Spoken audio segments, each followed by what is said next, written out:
After a wild start to the season at Watkins Glen in June, the IVRA ClubSport Series hits the track once again, this time for a race from sunset all the way into darkness at the Circuit de Spa-Francorchamps. You'll see today's 6-hour event live on RaceSpot TV and the iRacing Esports Network. Good morning, good afternoon, and good evening from across the iRacing world. I'm Justin Prince. Alongside the booth tonight is Nolan Rempel with Arjuna Katsiapanti in the director's seat, as well as the third chair for tonight's action. A challenging racetrack ahead for these competitors. A challenging qualifying session getting ready to get underway. A very cold racetrack and a very dark racetrack across this 21-turn, 6.9 kilometer, 4.3 mile racetrack. First things first, Nolan, a very challenging race tonight. These competitors having to qualify the nighttime and then race from sunset into full darkness throughout the 6-hour event today. Absolutely, Justin. Night racing is always a brand new challenge in of itself. In the daytime, you have all of these reference points that you can use. When you're racing in the dark, though, you often will not be seeing those reference points until it is far too late.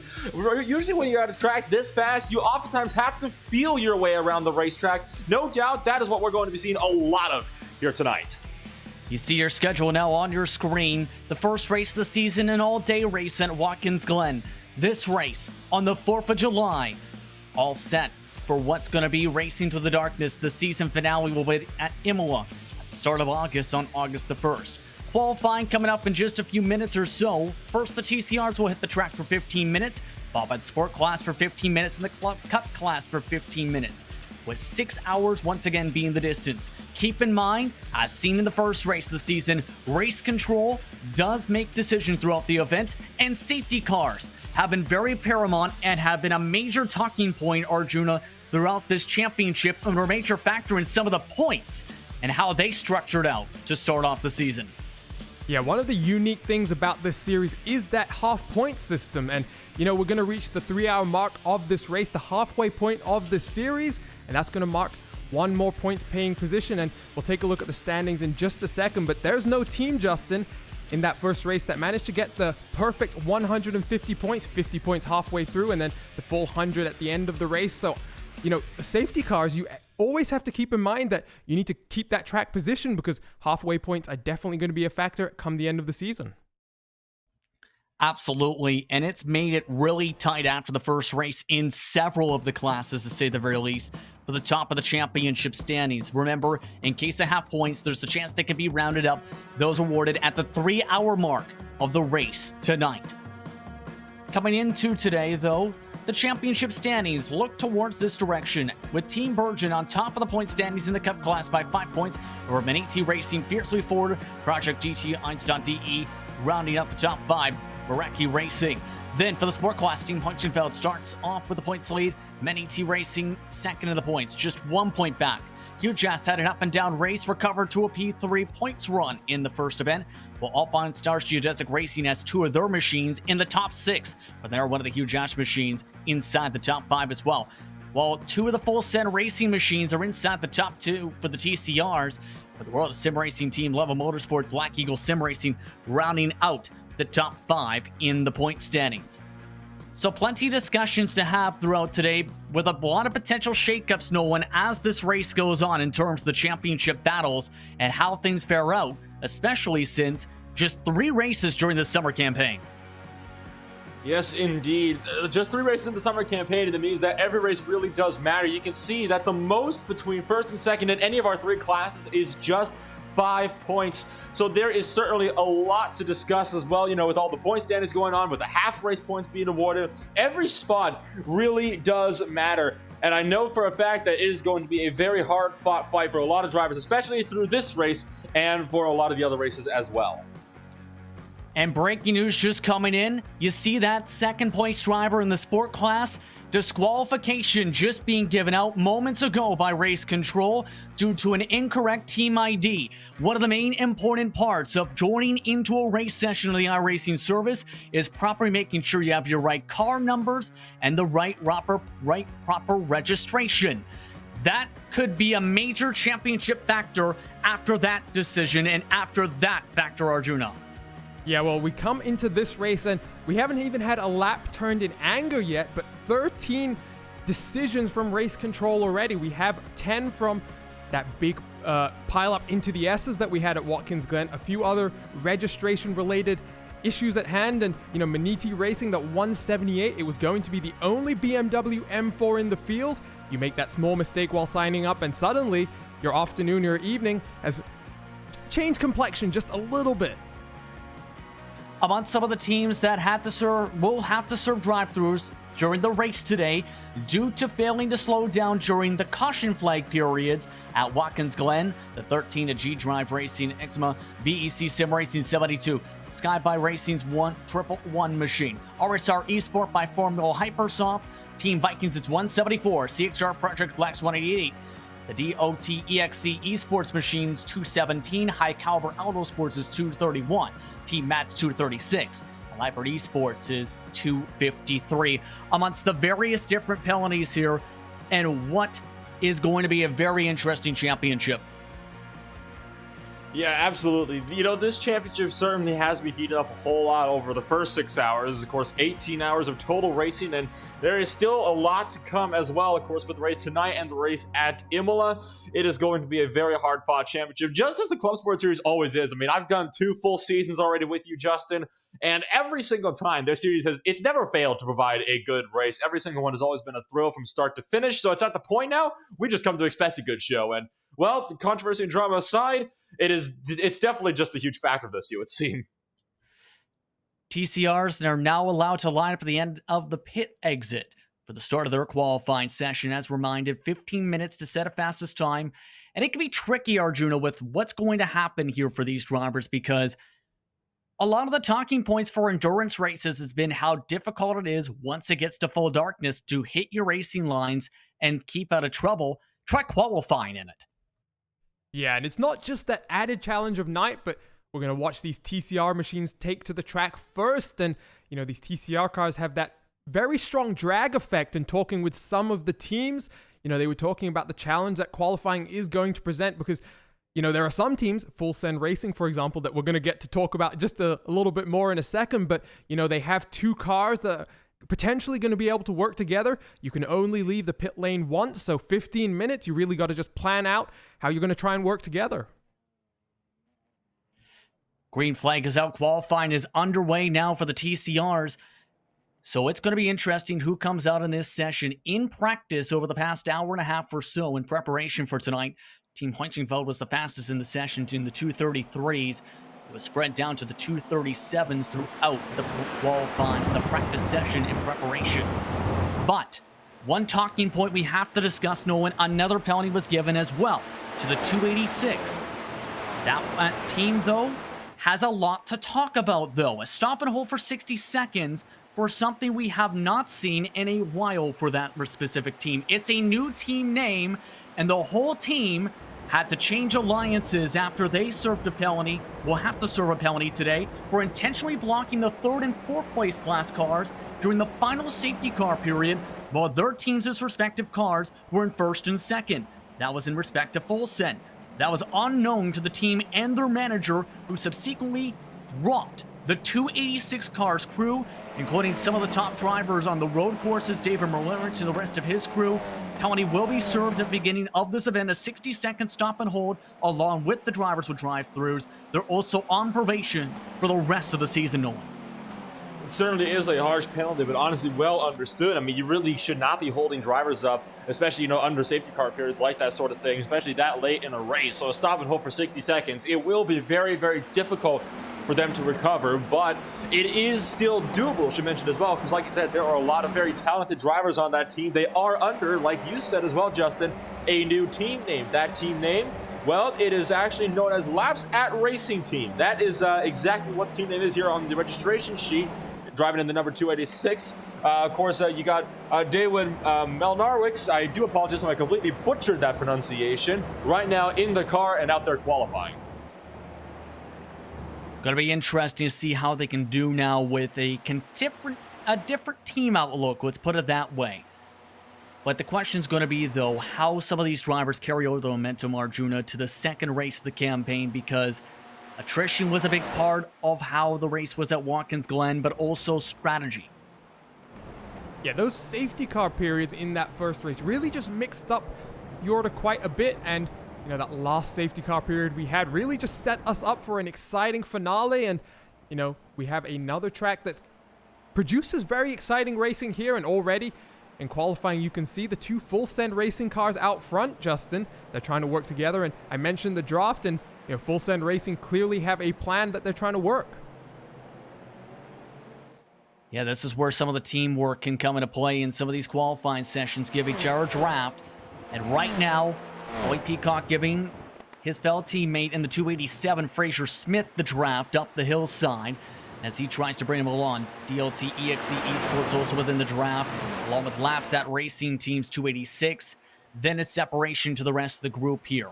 And this is one of those tracks, knowing that has a lot of draft that can factor in for plenty of the passes today. Well, especially up and out of the top of Radion as well. That is a very crucial thing to note as well, is the fact that that is, of course, one of the couple DRS zones on the racetrack. Of course, we do not use DRS in these cars, but that is where it would be. So you need to have a good run over there to really be able to capitalize properly. And if you get a bad run and the driver behind you gets a good run, don't even bother trying to defend the position, because they are going to get by you no matter what you do about it, unless you decide to do something really drastic, like pushing them all the way over onto the grass. There's the error point, though, Arjuna, for the rest of the track, especially Sector 2. That's where it can be crucial to be able to hit your marks, because you don't hit your marks in the middle portion where it's technical. You aren't going to be able to build up a run big enough to try and make a pass down the straights. Yeah, and we're riding on board with Ollie Peacock there, and going around Puhan, you could just see his teammate Fraser Smith in front getting a better run, able to just carry that momentum a little bit further, and you know, through these chicanes here you can see actually that car in front just seemingly able to find a little bit more of an advantage. But then we come down towards the back part of the circuit here, Justin, and now that draft effect going to start to play a bit more of a factor on the long run up towards Blanchimont. Falling on board indeed still. You can see the revs as well. Just towards the top end of the gearing, I've noticed this with a lot of these cars. It gets a little bit bogged down until they can get into the gear. But right about here, that's where they have to lift off a little bit, still able to keep it within gear to still keep up the pace here throughout this lap. So still trying to keep up the pace for a lot of these drivers as they throttle their way through the final chicane. Now, Ollie Peacock and the full set racing machine checking up the .exe esports machine, who gives a bit of an angry flash of the headlights behind, got checked up. It's going to be fiercely forward to set the first time lap, with the .exe esports machine going fastest right afterwards with a 2:35.180. Laps at racing team 7/10 down, half a second off as the World of Sim Racing team. It's time to start to thunder on in.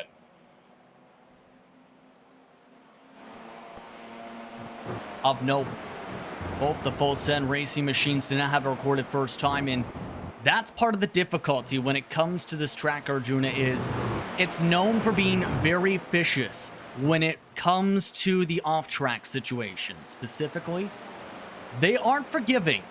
The incident count limit today in Sim is 41 points before you have to serve a penalty, then every 10 after.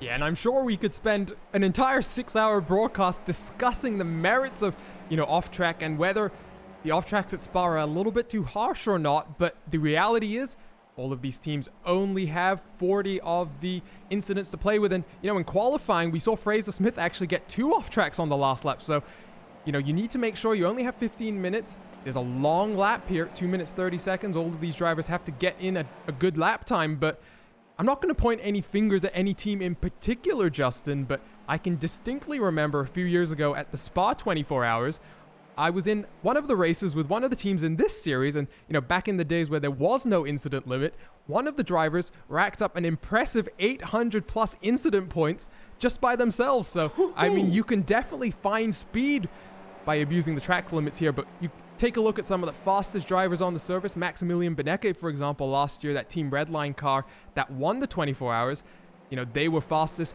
and they weren't using the off-track limits like some of their competitors were. And the crazy thing is, remember back in the day a couple years ago when Lando Norris was also a part of the Team Redline machine, maybe thinking about the same event. He mentioned they were at the 900 mark. Mind you, Arjuna, in the incident count limit. That was at the time where there was also still no limit for the 24-hour event.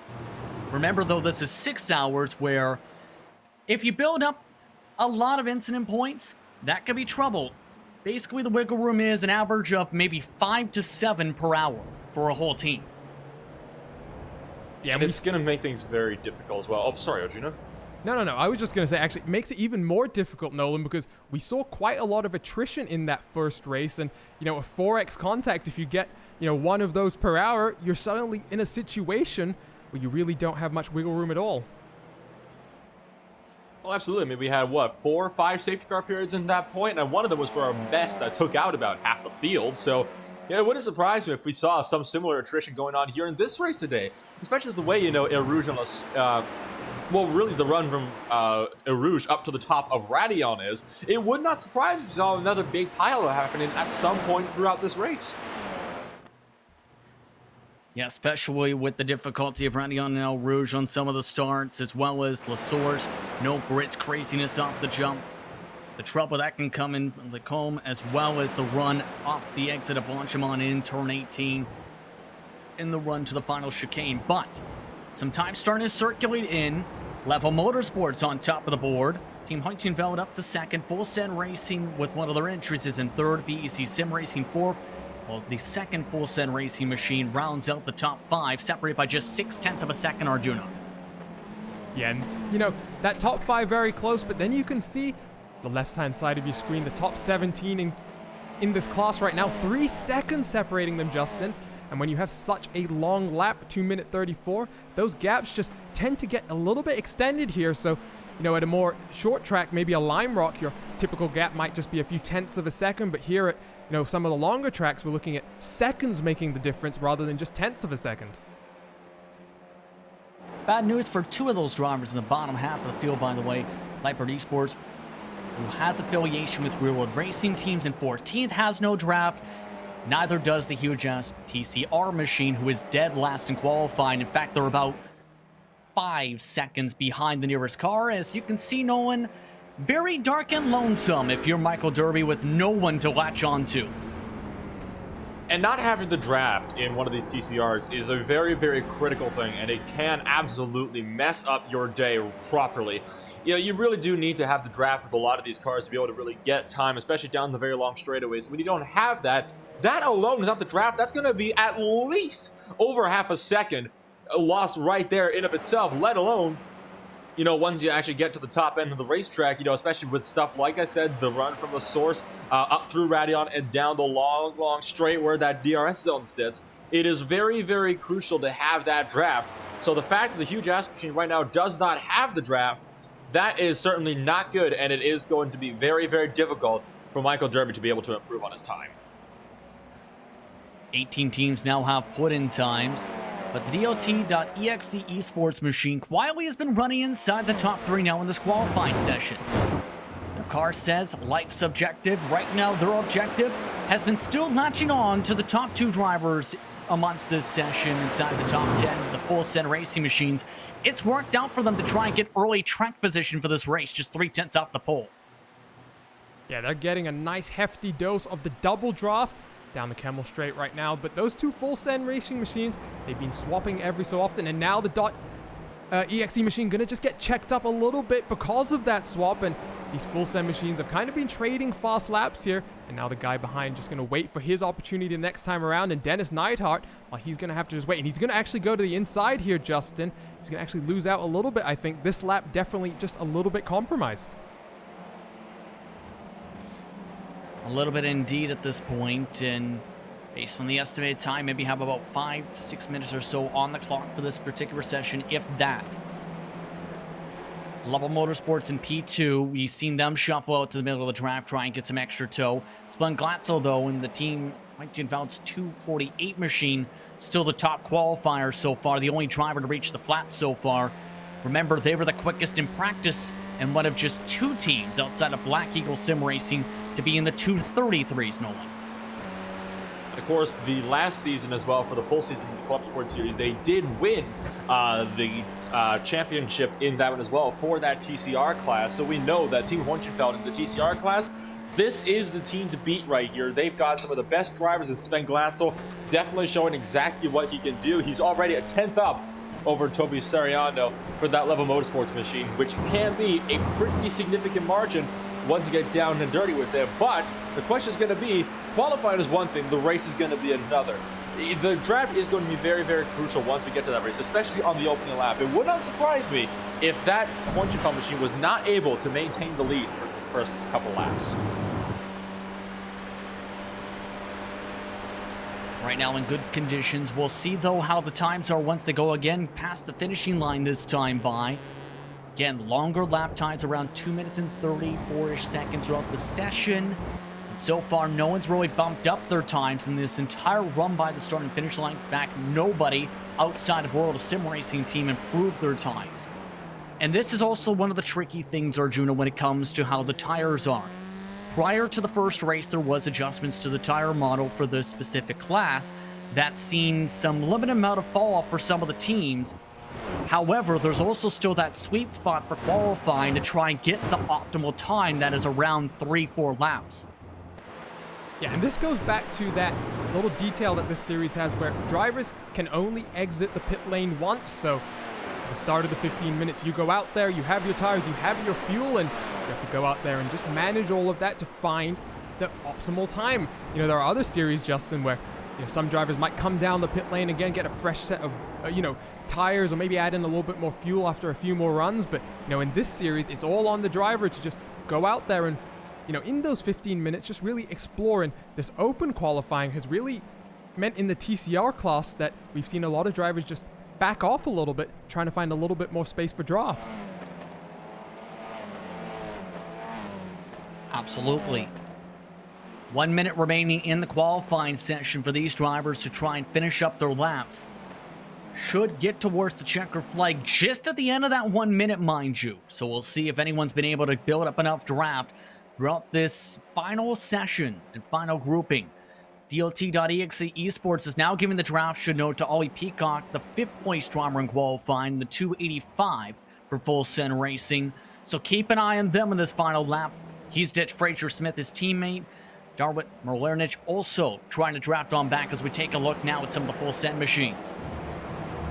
And should note as well that that Level Motorsports machine driven by Toby Soriano is less than half a tenth off of Sven Glatzel's time, so he put in a flyer on the last time by as the checker flag officially comes out, and he is trying to run down that time, and he does have the speed to do it. He just needs to ace these final few corners. Get on board. Currently, that machine technically scored in second on the official board around the 4th spot for the 288. That's the 208, rather, I should say, we're on board with Toby Serrano. He's going to elect to abort on his final attempt. Some other teams also electing to do so with the checker flag. A couple drivers did try and take extra times. World of Sim Racing team up to P3 at the checkered. Yeah, great job there from Andres Quintana to put in a lap right at the end. He's going to start in P3, right behind the leader. But there you can see all the TCRs coming down, and we've now got the 718 Caymans lined up and just getting ready to go. They're now been given permission to start lining up at the end of the pit lane. Now, fastest in practice for these drivers was the Alpine Stars Geodesic Racing's 142, the 229.7.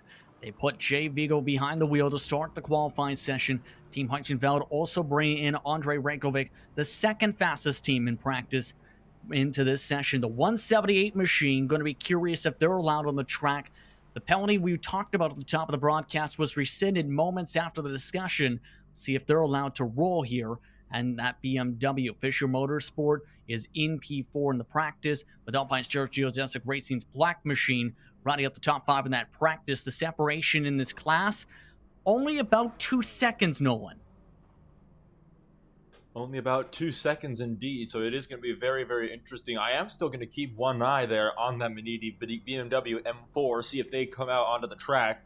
A majority of the class is, of course, still made out of the Porsche Cayman ClubSport GT4s, which certainly has been a new favorite. These cars do provide some of the best racing that I've seen in a very long time on the service, so I am very happy to see them racing here in the ClubSport Series as Matt Wallmeyer for Fisher Motorsport leads the field onto the racetrack.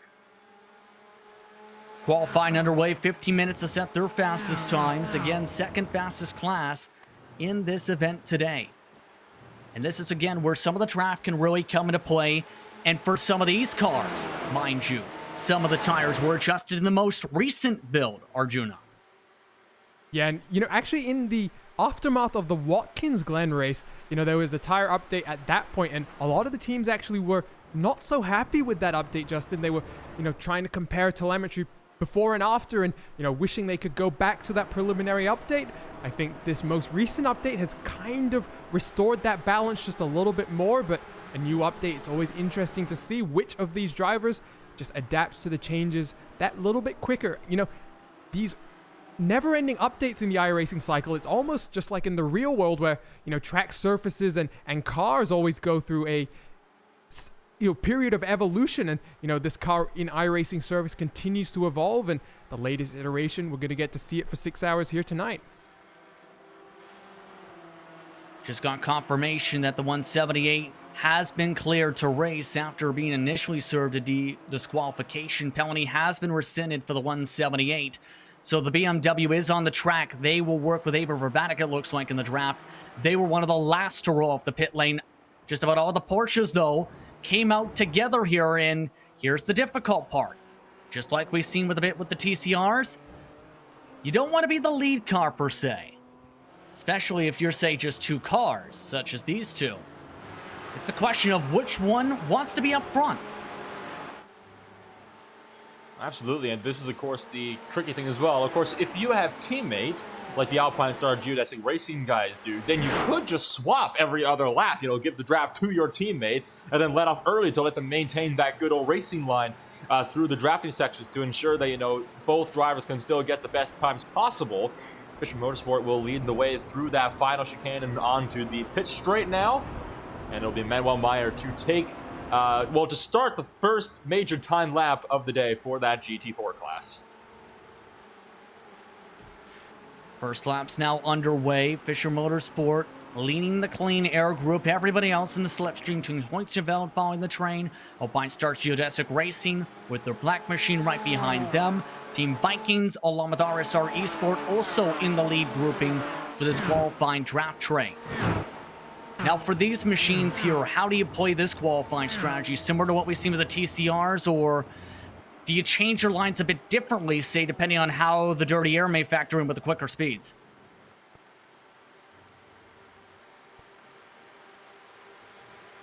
Arjuna. Well, I think this car definitely isn't as draft dependent as the TCR class was, as we see one of the Alpine Stars cars just struggling with cold tires, going a little bit deep into the into the Lecombe chicane rather.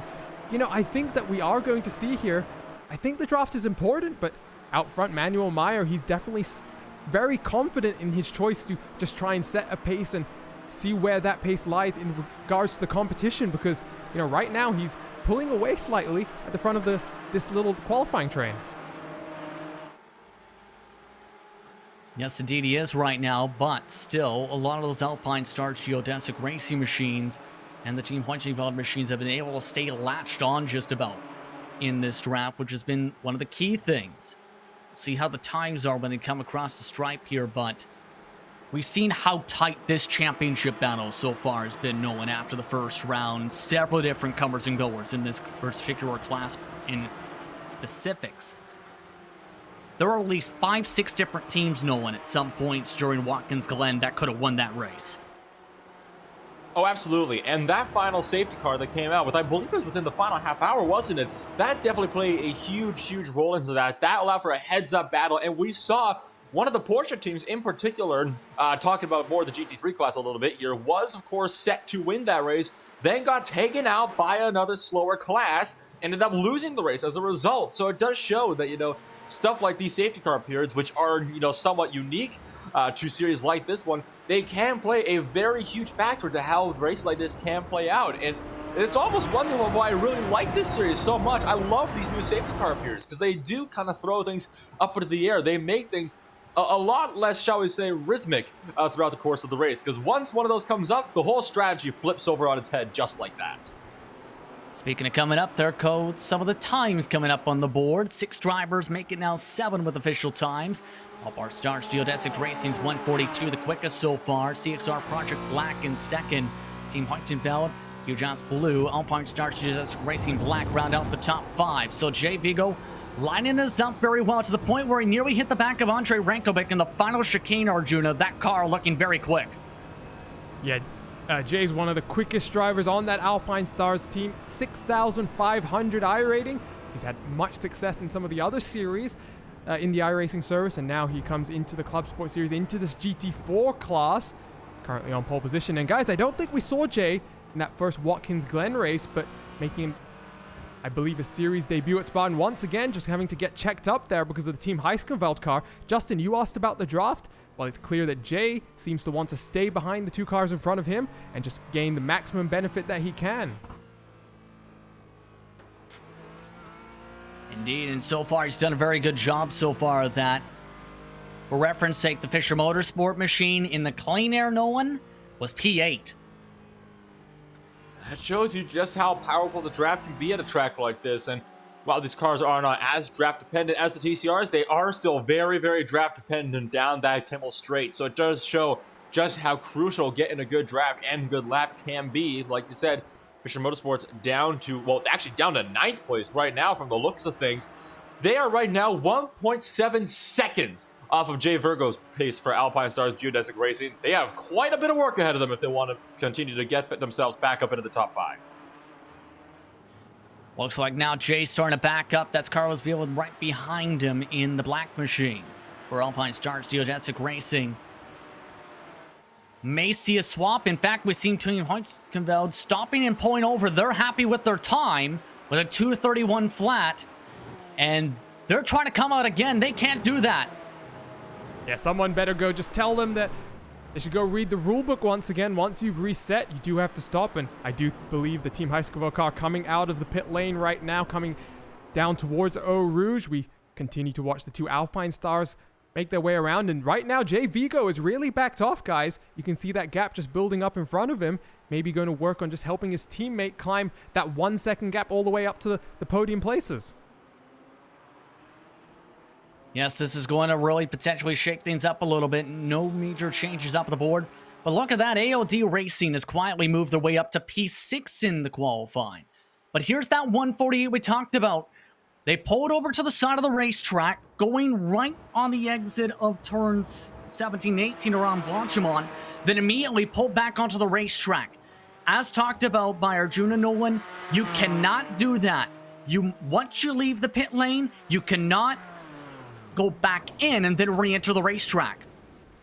And he's going to pull it off right into the sand trap again. Looks like they did get a message from race control to tell them that they should better get off now or suffer the consequences pretty much. So that car once again back to the pit lane, and this time does not seem to be quite so eager to get back out onto the racing surface. So they are going to keep things right where they are right now, and it looks like they are going to have to be settled for that. I was going to question, the fact as to why they would have pulled off happy with the time, because they're still 8/10 down on the leaders and still very much under threat from cars right behind them. You've got probably about 5 or 6 cars that are within a tenth of them. If I were them, you would want to stay out as long as you possibly can to see if there's any hope that you could get a faster lap in. Yeah, indeed. And now in turn, that might get them shuffled out if the pace picks up here for, say, the 141, who's still working with Jay Vigo. Expect to come across the stripe this time by at least halfway through the qualifying session as they make their way towards, it's now once again, Blanchimont this time by. As well, one to think about as well, you have to consider that there's more and more rubber, Arjuna, being laid down on the racetrack, not just by these cars, but by everyone who's taken this racetrack as the time and the track has progressed. And we were just talking about some of the updates to the tire model to these cars, Justin, and I wonder if Andre was maybe just thinking, I've heard some comments from some drivers that tire heat can still sometimes be an issue, and obviously you always want to try and keep those tires in a reasonable temperature window. Maybe Andre was just thinking, I want new tires, I need them to be a little bit cooler, and then in the heat of the moment just forgetting. And the Alpine Stars cars, they seem to also be resetting here, so tire life definitely seems to be a big factor. Both of them have now stopped to the side of the racetrack, and both of them have elected to park their machines. They're now done for qualifying. So I think it's absolutely starting to become a factor where these teams feeling like only a couple laps may be the limit. In fact, one of the CXR Project Black machines also pulled down the lane from P2. This is, of course, one of the very crucial things is there does come a very fine line when, staying out on the racetrack with the tire degradation where the way it could be with these new Porsches and that new tire model, there does come that point where it won't be as fast as we see. Looks like the RSR Esport machine by Formula Hypersport is going to be pulling off as well, so they're done with qualifying. All of a sudden, we've lost about half the Porsche field in qualifying in span of just one lap. Here's the crazy part. Look who just moved up to P3, the BMW of Maniti Racing Red, who haven't had any draft this entire run. They just ran a 230.5, just half a second off the pole with no toe. Yeah, and Maniti Racing are one of those teams who maybe left Watkins Glen feeling a little bit disappointed with the end result, because I think we can all remember, guys, Maniti Racing at one point, they led both the 911 Cup class and the GT4 class, and ultimately didn't get the win in either class. So at this point, I think Ruben Bonga, they're there in the BMW M4, the first appearance of this car in this series. They're also the only BMW representative in the field, and, no draft, guys. They're only about half a second off, so not a bad lap time indeed. Indeed, and there's a chance that if this pace goes up a little bit more in this lap, this is around that sweet spot we talked about, they might be able to actually get up maybe the highest second despite having no toe this entire qualifying run. That's even quicker than, say, ALD Racing, who's been trying to draft with Albert Jones off the back of Team Vikings' 100 machine at the end of the racetrack, for example. Yes, indeed. So a good number of cars have pulled off, and it does look like there's only about 7 more cars on the track. One of them still that Maniti Racing red machine. We look back up to a couple of the Porsches just coming their way through the final chicane now down the pit straightaway. This is where a majority of the field still is trying to hang on here. Of course, you still have Manuel Meyer for Fisher Motorsport leading the way. They are still, well, they've managed to improve up to 10th, but definitely they are still struggling quite a fair bit here. You got Team Vikings Milner as well. AOD Racing is still on the course trying to get on the time in. I see the CXR Project Black B machine is still running out on the circuit as well, with Shipsky Racing hot on their heels, and Ava Vervatic is also out there. That really does it for this class, at least. There are not a whole lot of cars on the circuit anymore. And the fact that a BMW managed to pull that kind of a time without any draft, what kind of a time would he have been able to pull with the draft? I'm kind of wondering that too, because as Bonga just in the final chicane should note, did have a major bobble, and he's now pulling off the racetrack, happy with the top 3. Normally we talk about the Porsches with this class, Arjuna. That's always been the popular car. It's one of the first times I've seen a BMW roll off in a GT4 specific make car class. Well, the first time that these teams have had the option to switch to the M4, and the M4 was only introduced about a week before that first Watkins Glen race, so not enough time to really get it added into this series in that first race. But I am a little bit surprised, guys, that only 1 out of the 14 cars on track is that BMW, because BOP is always an interesting debate, and with only 2 more races this season, you got Spa and obviously Imola a month from now, the BOP factor not as big as some other series where 7-8 series, 7-8 races throughout the series. You definitely have to more consider the strengths of each car to the characteristics of each track. Looking at some of the adjustments, keep in mind they adjust some of the fuel conservation. Here's a crazy stat. The BMW M4 GT4, 54%, same fuel limit today as the Porsche's 718 Cayman GT4 ClubSport MR. 7 more liters, though, estimated in the tank. That doesn't factor in the potential fuel consumption in the respective car, but that's going to be something to potentially watch for in the fuel strategy over the 6-hour race today. Fuel strategy has been very, very crucial, even throughout that first race. If you remember, Justin, that's actually how the first full course yellow came out. One driver ended up having to drive through the pits and forgot to come down and take the fuel, had to take an extra lap, and ended up stopping on the track because they just went way too long without taking fuel. That's what brought out our first full course yellow of that race. So fuel strategy, time and time again, it has been a deciding factor in these races And I have a feeling that this one is going to be absolutely no exception. Checker flag is out for sport qualifying, as the last of the drivers now making their way towards the pit lane, including the IVRA machine you see here in 11th position. One of the two drivers who came out the latest, along with the BMW. Here's the thing, the BMW ran away and then some from the 127 machine, so qualifying coming to a close, with Alpine Starts Geodesic Racing the quickest in the session at 2:30 flat, with the 142 CXR Project Black A and AT Racing Red, RSR Esport by Formula Hypersoft, Team Heichenfeld rounding out, Heiskeveld I should rather say, rounding out the top 5 in the qualifying session. That is now allowing the Cup cars to get ready for the final session of qualifying here, Arjuna, as soon as this machine parks. Yeah, and the IVRA car had a big incident in that first race, able to still take the checkered flag, showing how important staying around and surviving to the finish is. We don't have that many of the Cup cars really on the track this time, though, guys, because unfortunately, I believe only about 9 of the 14 cars we were expected are currently waiting to qualify.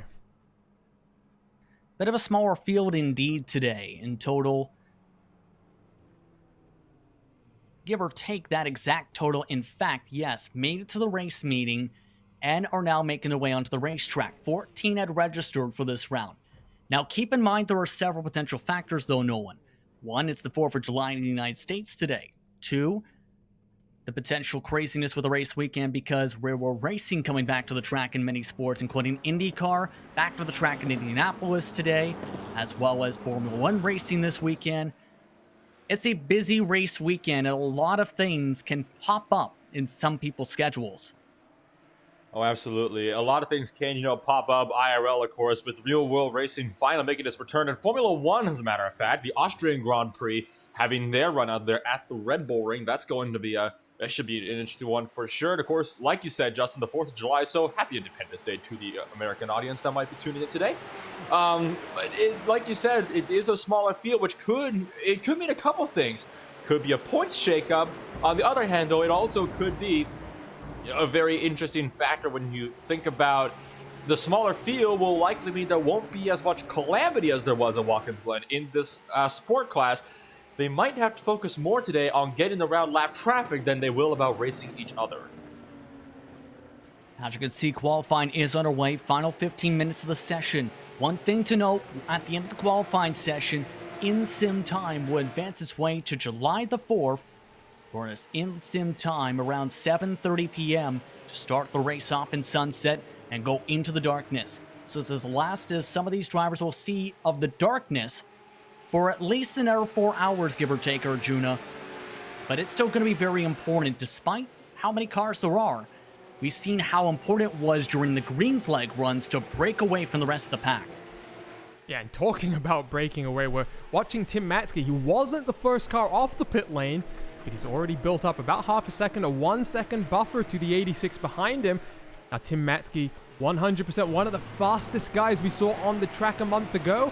Unfortunately didn't get the race win. That pace may be deserved, but I'm expecting to see here another dominant performance from one of the strongest drivers in this field, guys. 7,200 iRacing, and one of the drivers who's very much a specialist in their chosen car.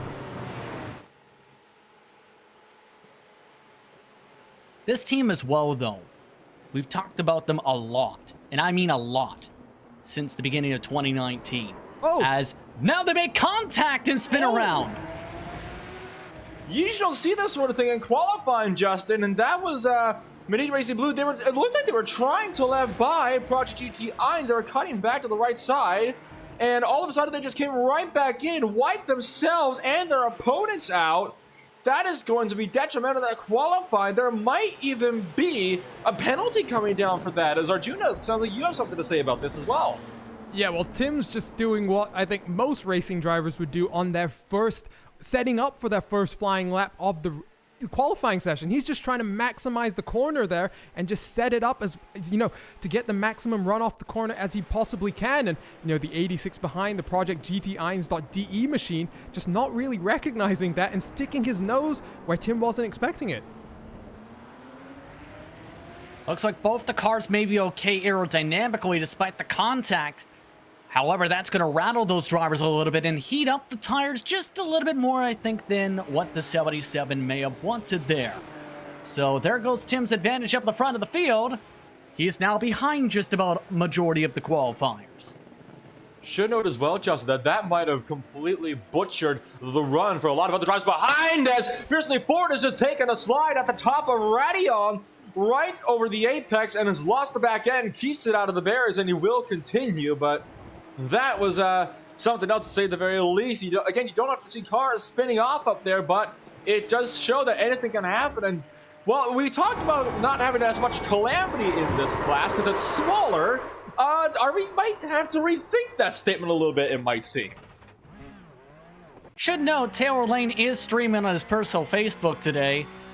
His reaction probably going to be that of hyperventilating a little bit, of doing this in qualifying in one of the trouble spots today. Oh, and that's a mega save up the top of the hill. He does a great job. Just keep it out of the barriers. You can see his Fiercely Forward teammate just making his way through without any major dramas of his own, but that's going to break up the two teammates. And, you know, it's a small field, Justin, but two teammates in that class. You know, you talk about the draft tandem effect in some of the other classes. It was clear that the Fiercely Forward cars were really the only machines that were going to be able to make that strategy work in this session. Unfortunately, those plans have gone up in smoke. Now, the interesting thing is going to be with what happened on the exit of the final chicane to start off the qualifying coming to the first lap, how this is going to factor in for some of these drivers and how they handle the rest of the session. As you can see so far, the times, only about a couple of them have been put in, with Lubba Motorsports the quickest driver after the incident points for some of the drivers at the front of the field in some of the slides. And we have had a penalty come down for Alpine Stars Geodesic Racing, Justin. That's one of the TCRs.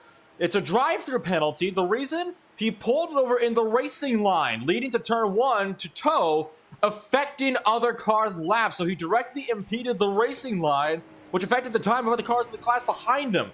So it's a drive-through penalty for your TCR pole sitter right now. Oh, that is absolutely huge. And that was when them and their fellow teammate believe that were stopping along the racetrack to pull off the circuit.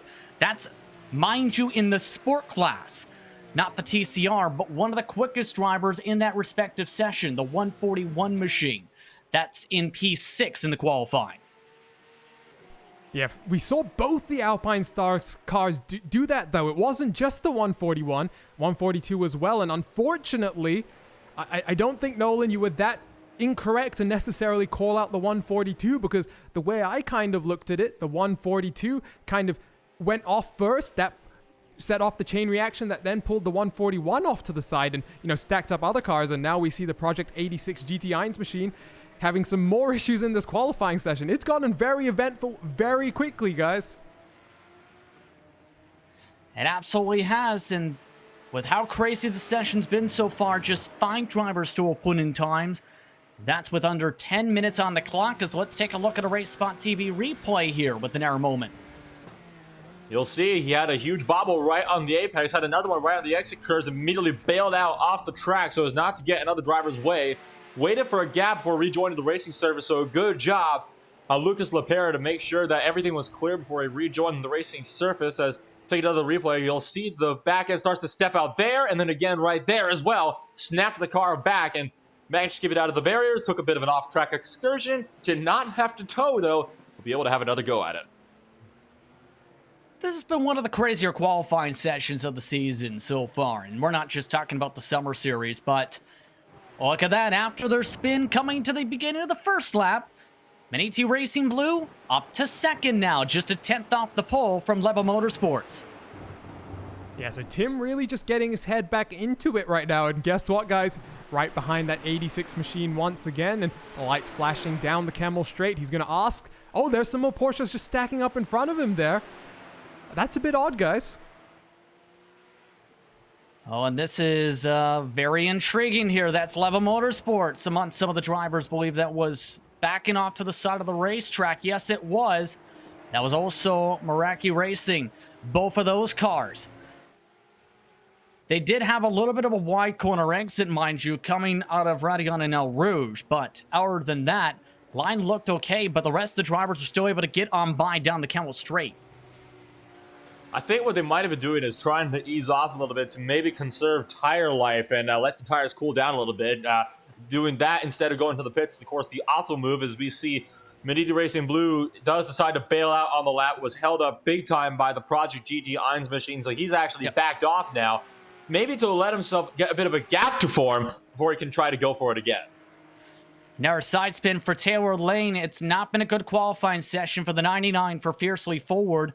His second slide of the qualifying session. Take a look on board. And take a look at this. Yeah, just loses it through the chicane there, and unfortunately, these Fiercely Forward guys not having the simplest qualifying session here, guys. We'll jump on board for a replay once again, the 911 Cup class.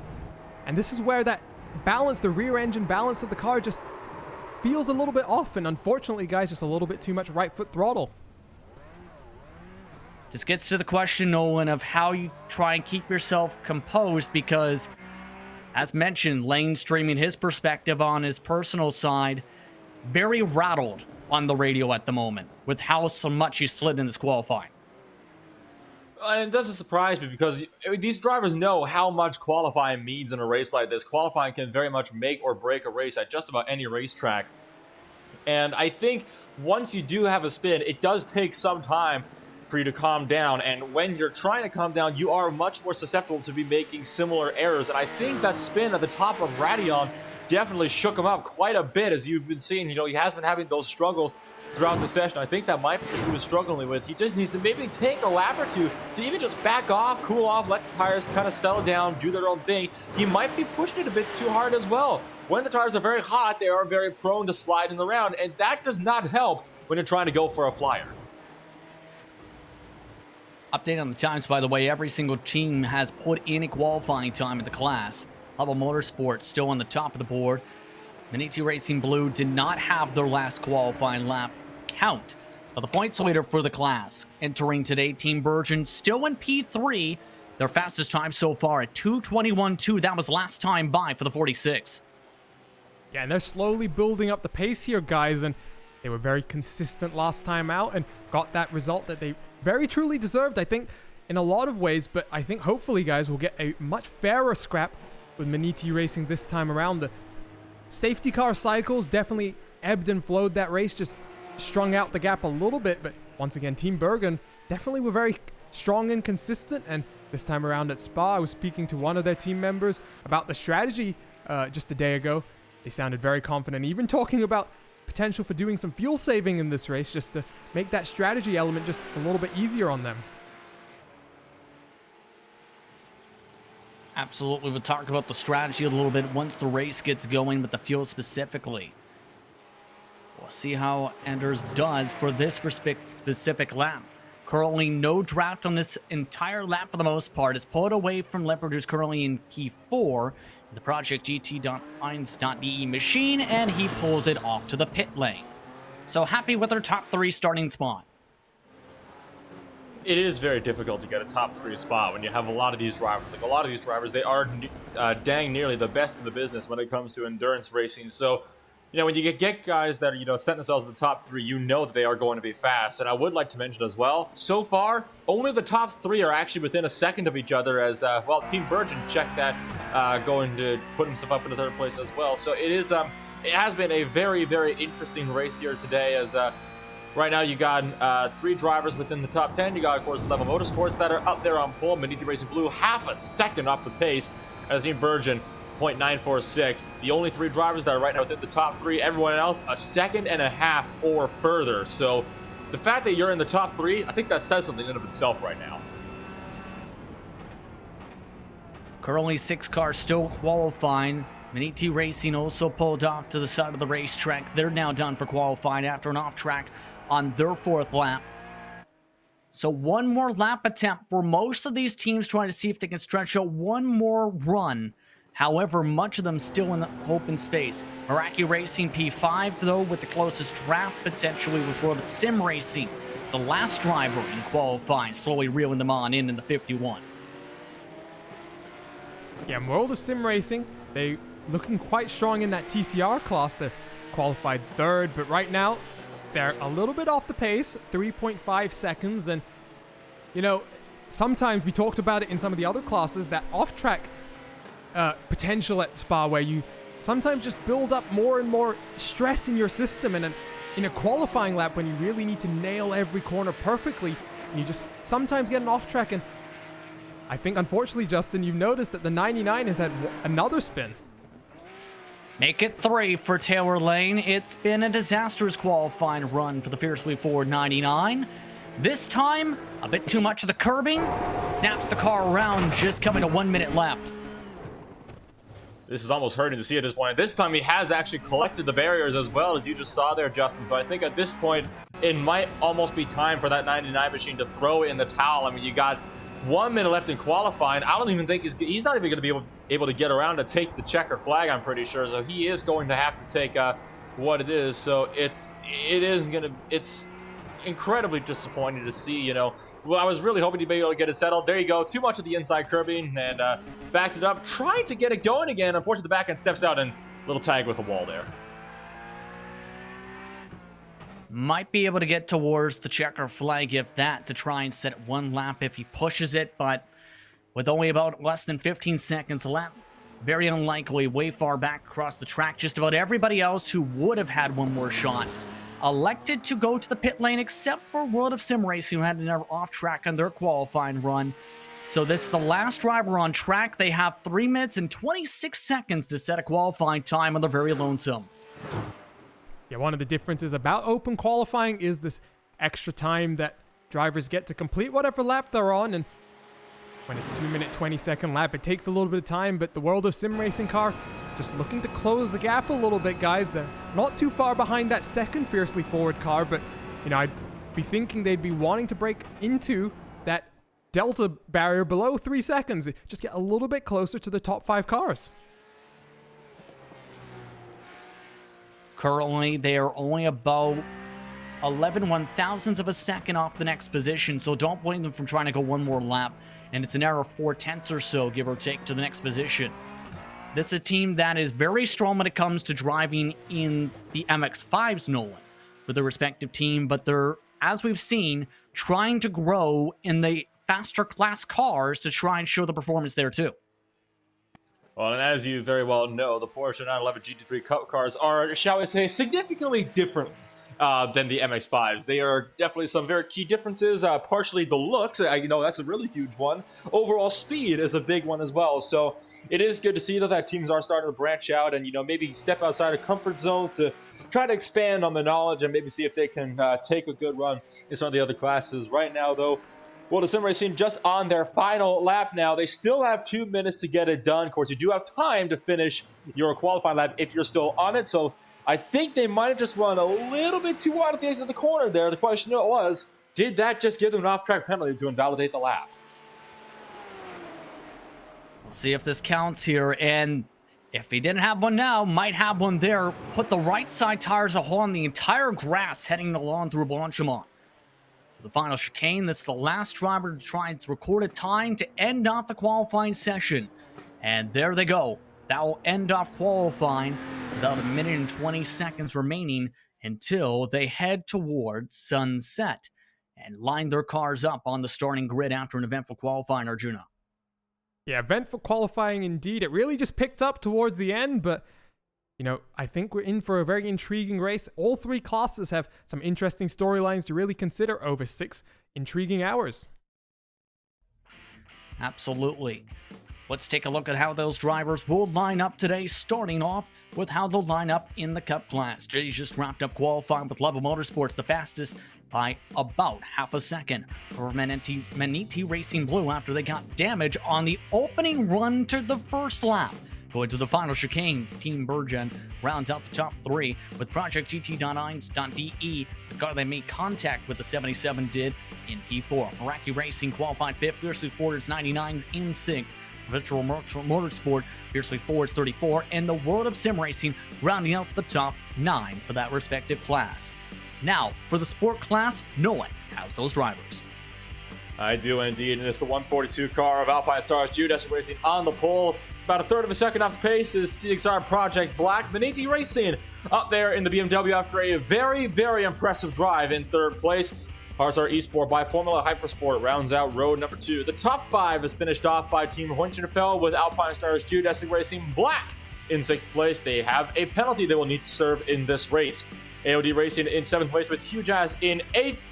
As a rapid sunrise descends across the track, it's going to be Huge Ass Blue right down there in the 17th overall position, 8th place overall. Huge Ass Gold down in 9th. Fisher Motorsport in 10th. Ava Vervatic in 11th. Team Vikings Milner in 12th. CXR Project Black B in 13th. Shipsky Racing in 14th. There is still one driver, Lepere Esports Black, which is going to be starting well down the order after not setting a time in qualifying. Interesting qualifying run through Arjuna, though. The TCRs also had a very eventful qualifying. Yeah, and leading the way in that class, it is going to be Team Heiskeveld Sven Glatzel with a 2:34.045. Then Level Motorsport's going to line up alongside them. You got World of Sim Racing and .exe Esports, who will be on row 2. Look further through the field. Level Motorsports TCR. Ollie Peacock lining up in 6th place in the Full Send 285. Then the iLiveries Vive Sport 241. Liper Esports 253. Black Eagle Sim Racing. And then VEC Sim Racing on the edge of the top 10. A big class here, TCR. Still got the Full Send 287 and Fiercely Forward just in that 6th row. We look back to Tri Racing, iLiveries Esports, the Vive Sport number 2 car. And we've got Team Mad Paul Smith's, RaceBots Paul Smith will be in that machine. We've got the 286 Lapset Racing team. And then the final few rows of the grid, Team Mad Sim Mortal, No Luck EM Sport, Huge Ass, and then High Caliber Autosport be the final car on the grid today. Of note, Team Mad registered 2 different cars. That's why you've seen the 108 there just for the split second. That also got them a penalty for this race. In total, just 3 drivers did not record times, 1 for the sport class, Lifer Esports Black, High Caliber Autosports, as well in that respective class in that 108 machine. Tried to once again, this series is in support of the COVID-19 Response Fund. To donate or to find more information, go to covid19responsefund.org to try and help find the cure. Drivers making their way to the starting grid for what should be an eventful race today. Safety car off and away. The start zone for today is at the finishing line, all the way up to the Circuit of Spa-Francorchamps billboards, heading off into Turn 1 and La Source. An eventful race on the docket today. We'll see which team can come out on top for a race from sunset all the way into pitch black darkness in Belgium. In control of the field, Level Motorsports, ready to bring in the Cup class. On the right side of the racetrack, the left side, Maniti Racing Blue. All set to get racing this 6 hours at the Circuit of Spa-Francorchamps is all set to go. Into the start zone they go. Level Motorsports off and away as we're racing. Great jump there for Level Motorsports in the run down to La Source into turn number 1. It's going to be tight, and the top 3 going to single file out, all Quinn and green through the first corner, as now the GT4 class underway. The BMW making big moves already in 6 on Project Black, almost hitting the pit wall. Your contact in that start as they made their way through the start zone. Last of the classes with the TCRs also now making their way through said start zone, but a clean start. No contact for a majority of the drivers. Of note, one driver did elect to start from the pit lane in the sport class, that involving, I should say, one of the RSR machines, so they lose significant amount of time on the track as a result. As we take a look at some of the battles. And it's in your GT4 class, Alpine Stars Geodesic Racing, Jay Vigo's lost the lead, and Maniti Racing, the 178, that only BMW M4 in the field. He's jumped out to the front, and he was one of the only cars that didn't have a draft in qualifying. Let's see what he's able to do now. See how they all shuffle out, single file up at the front of the field now for that specific class. Again, 6 hours on the clock for today's race. Should be an interesting one to say the very least as they chunk along to the corner. Same for the TCR. Some of them still trying to sort themselves out there Final getting single file and some of them clipping the grass while doing so. Very eventful start to the race, but so far so good. Everybody seems to be clean and great. Of course, you had that BMW that nearly slammed into the pit wall. One of the Porsche tried to cover him off. It did not quite work out. But so far, this has been a very good start to this race as one car goes really wide and just barely keeps it out of the barriers. Gotta keep that line clean this time, indeed. An interesting start, but with how things shuffled out, the Team Heitzgeweld machine up in the lead now for the TCRs early on. Level Motorsports still in second. All behind by the World of Sim Racing team. They got shuffled out by DOT.exe Esports, though, off the jump along with Level Motorsports as well as various other cars. End of the first lap, though, going for the first class. It's the Cup class once again. Level Motorsports nearly getting hit from the back end by the 77. Yeah, Maniti Racing, they had a little bit of issues in qualifying to overcome, but now Tim Matzke, he's gotten into a rhythm. He's chasing down that number 8 machine in front, and he had the pace last time around. Let's see what he's going to be able to do. It's a long 6-hour race, but, you know, guys, I think that Tim, we saw it last time, he likes to be out in front, and he likes to just build up that gap, and unfortunately, the safety car just ate into that on the last race a few times, more than he would have liked. Absolutely. Of note, the team has said they will not be protesting the contact in the qualifying session, but do not want to see that happening again for that respective team. Also of note, weather conditions, 68 degrees Fahrenheit, the track temp for the start, partner quality size, 63 degrees air temp, that's 17.3 degrees Celsius for the air, 20 degrees for the track. Wind also currently gusting, give or take 5 miles an hour to the southwest. Very high humidity for this start of the race, but it can only get cooler from here with the start time for tonight. Just taking a look through, we do have some battles heating up in your GT4 class. Jeff Tyler just overtook Albert Jones in LD Racing for 14th place overall. Further down in this GT4 field, and the pass was completed in the braking zone from the Kemmel straight down into the chicane, and I'll tell you what, it was a good pass at that. Almost ran wide, but it is a hornet's nest of GT4 machines back here. As one car behind Fisher Motorsport, almost trying to find his way around the outside. Trying to shuffle themselves around. Remember, they were the team that led the group in qualifying.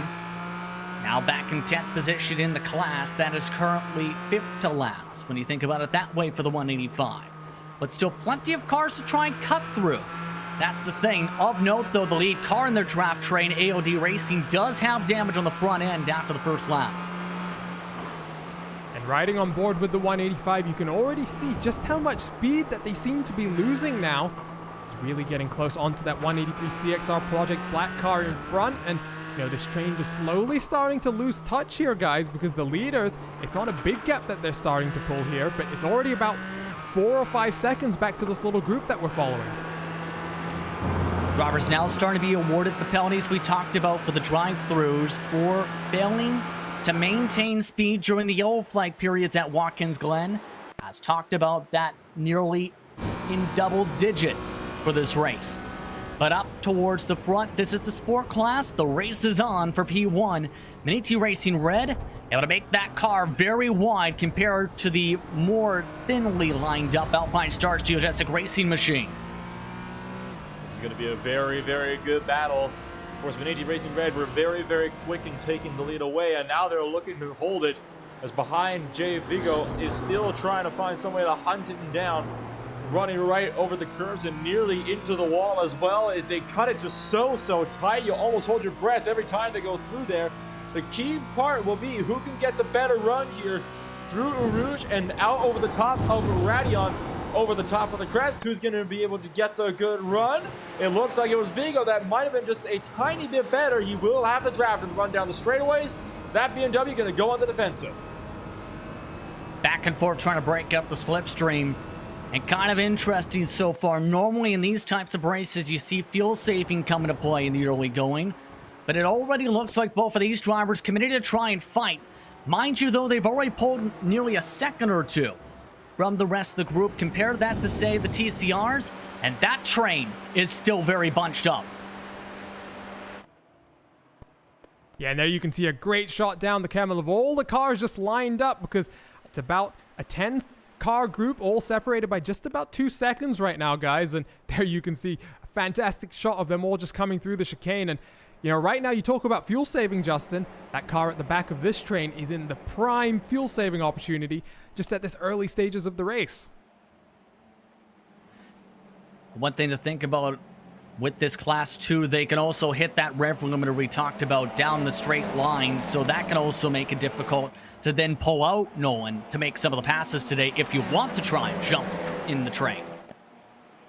And I think that's why this field is still so bunched up as it is. The draft really keeps it together, but nobody can really, you know, get close to make the moves. And a big tank slammer for Sven Glatzel and Hornsfeld machine through the start of that corner, and that is going to cause them to lose a significant amount of time. All of a sudden, under fire from Toby Soriano and Level Motorsports, trying to retake the class lead here, trying to find some way through, trying to cut the apexes tight.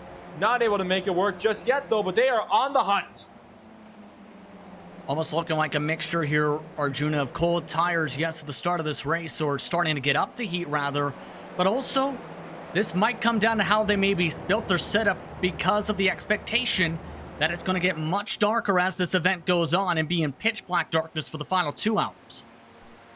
I think something that some people don't realize when it comes to these front-wheel drive machines is that you set them up to actually be quite loose. And, you know, we saw it there, Sven Glatzel really getting very sideways. But the benefit of the front-wheel drive, you can just use a hefty dose of the throttle and keep the car under control, and that's exactly what happened. We're seeing one of the Level Motorsports, the 288, trying to make a move, and I think that was the .exe machine going down pit lane to serve their drive-through penalty. So many of the cars, the 10 cars with the penalties, they've come down to serve them in the last few laps. Gonna lose some valuable track position. As we've seen on screen, a bit of shuffling with some of the positions. One of the Level Motorsports machines, their TCR at the 288, jumping away behind the Full Send Racing machine. As now the gap between first and second has also grown. Here's a look once again at the cup lead for the Level Motorsports machine for that side of the running order.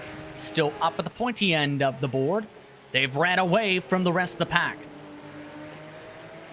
This is something that we usually expect to see with this field. You know, they do tend to really run away with the field, the front end of the Porsches. We saw this at Watkins Glen. We're seeing it again here today. But Maniti Racing in blue, they are reeling them in, and they are trying to find some way to continue to close that gap and find a way to potentially reel them in. So still working hard to try to find whatever kind of form they can get to make their way out there and get that race lead away. And it's going to be difficult, but it is definitely doable. So far, though, every single car in your sport class besides 8th and 9th place overall have not changed positions since the start of this race. They have all remained stationary in their qualifying order.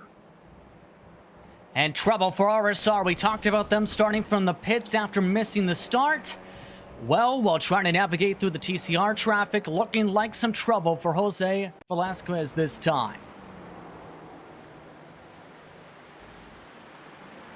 And we're grabbing a replay here, but it might actually be self-inflicted or maybe some technical issue there, guys, because it looks as though he tried to slow down the car and then seemingly just something happened and the rear of the car came around. Almost looked like maybe a mix of that, but also Nolan mix of missing his braking point because he really tried to send it into that corner. All the way into the grass is how hard he sent it. Yeah, and it's not something you really want to do this early on. He's going to have to hope that he can really get that braking zone dialed in, so when it gets to the point where we're racing with the headlights only, he won't necessarily be doing that over and over again. If I may, would like to turn our attention back to our TCR battle for the lead, because that is beginning to pick on up again. Level Motorsports has closed the gap once more up to Sven Glatzel, entering that final chicane. And Glatzel is having some serious difficulties. That back end out sliding a good portion on the edge of the corners, and it's losing him time. Now, speaking of time, about 10 minutes or so off the clock, making now 11 minutes. Let's talk a bit about the strategy, Arjuna, because you talked with a lot of the teams in preparation for this broadcast about the strategies. For the TCRs, fuel limit was around 18, 19 laps, give or take, Arjuna? Yeah, between 18 to 19 laps, and given the cooler temperatures we're expect maybe only one rear tire change over the course of 6 hours, but something just to note is I was talking to one team that said 18-19 laps, another team that says 19-20 laps. So the potential here that some of the teams have slightly different fuel targets that they want to try and hit over the course of this race, because I have to assume that most drivers are capable of doing the same kind of fuel numbers, but ultimately it's about what your plan is and how closely you want to try and execute to that, just prioritizing fuel saving over maybe pure outright pace. And that, I think, again, Nolan, is part of the key in why some of the moves in part haven't been made, not just in this class, but in majority of the runs, is you try and make the pass. Yes, you might be up in front, let's say, but then you're burning more fuel than the car behind you in turn.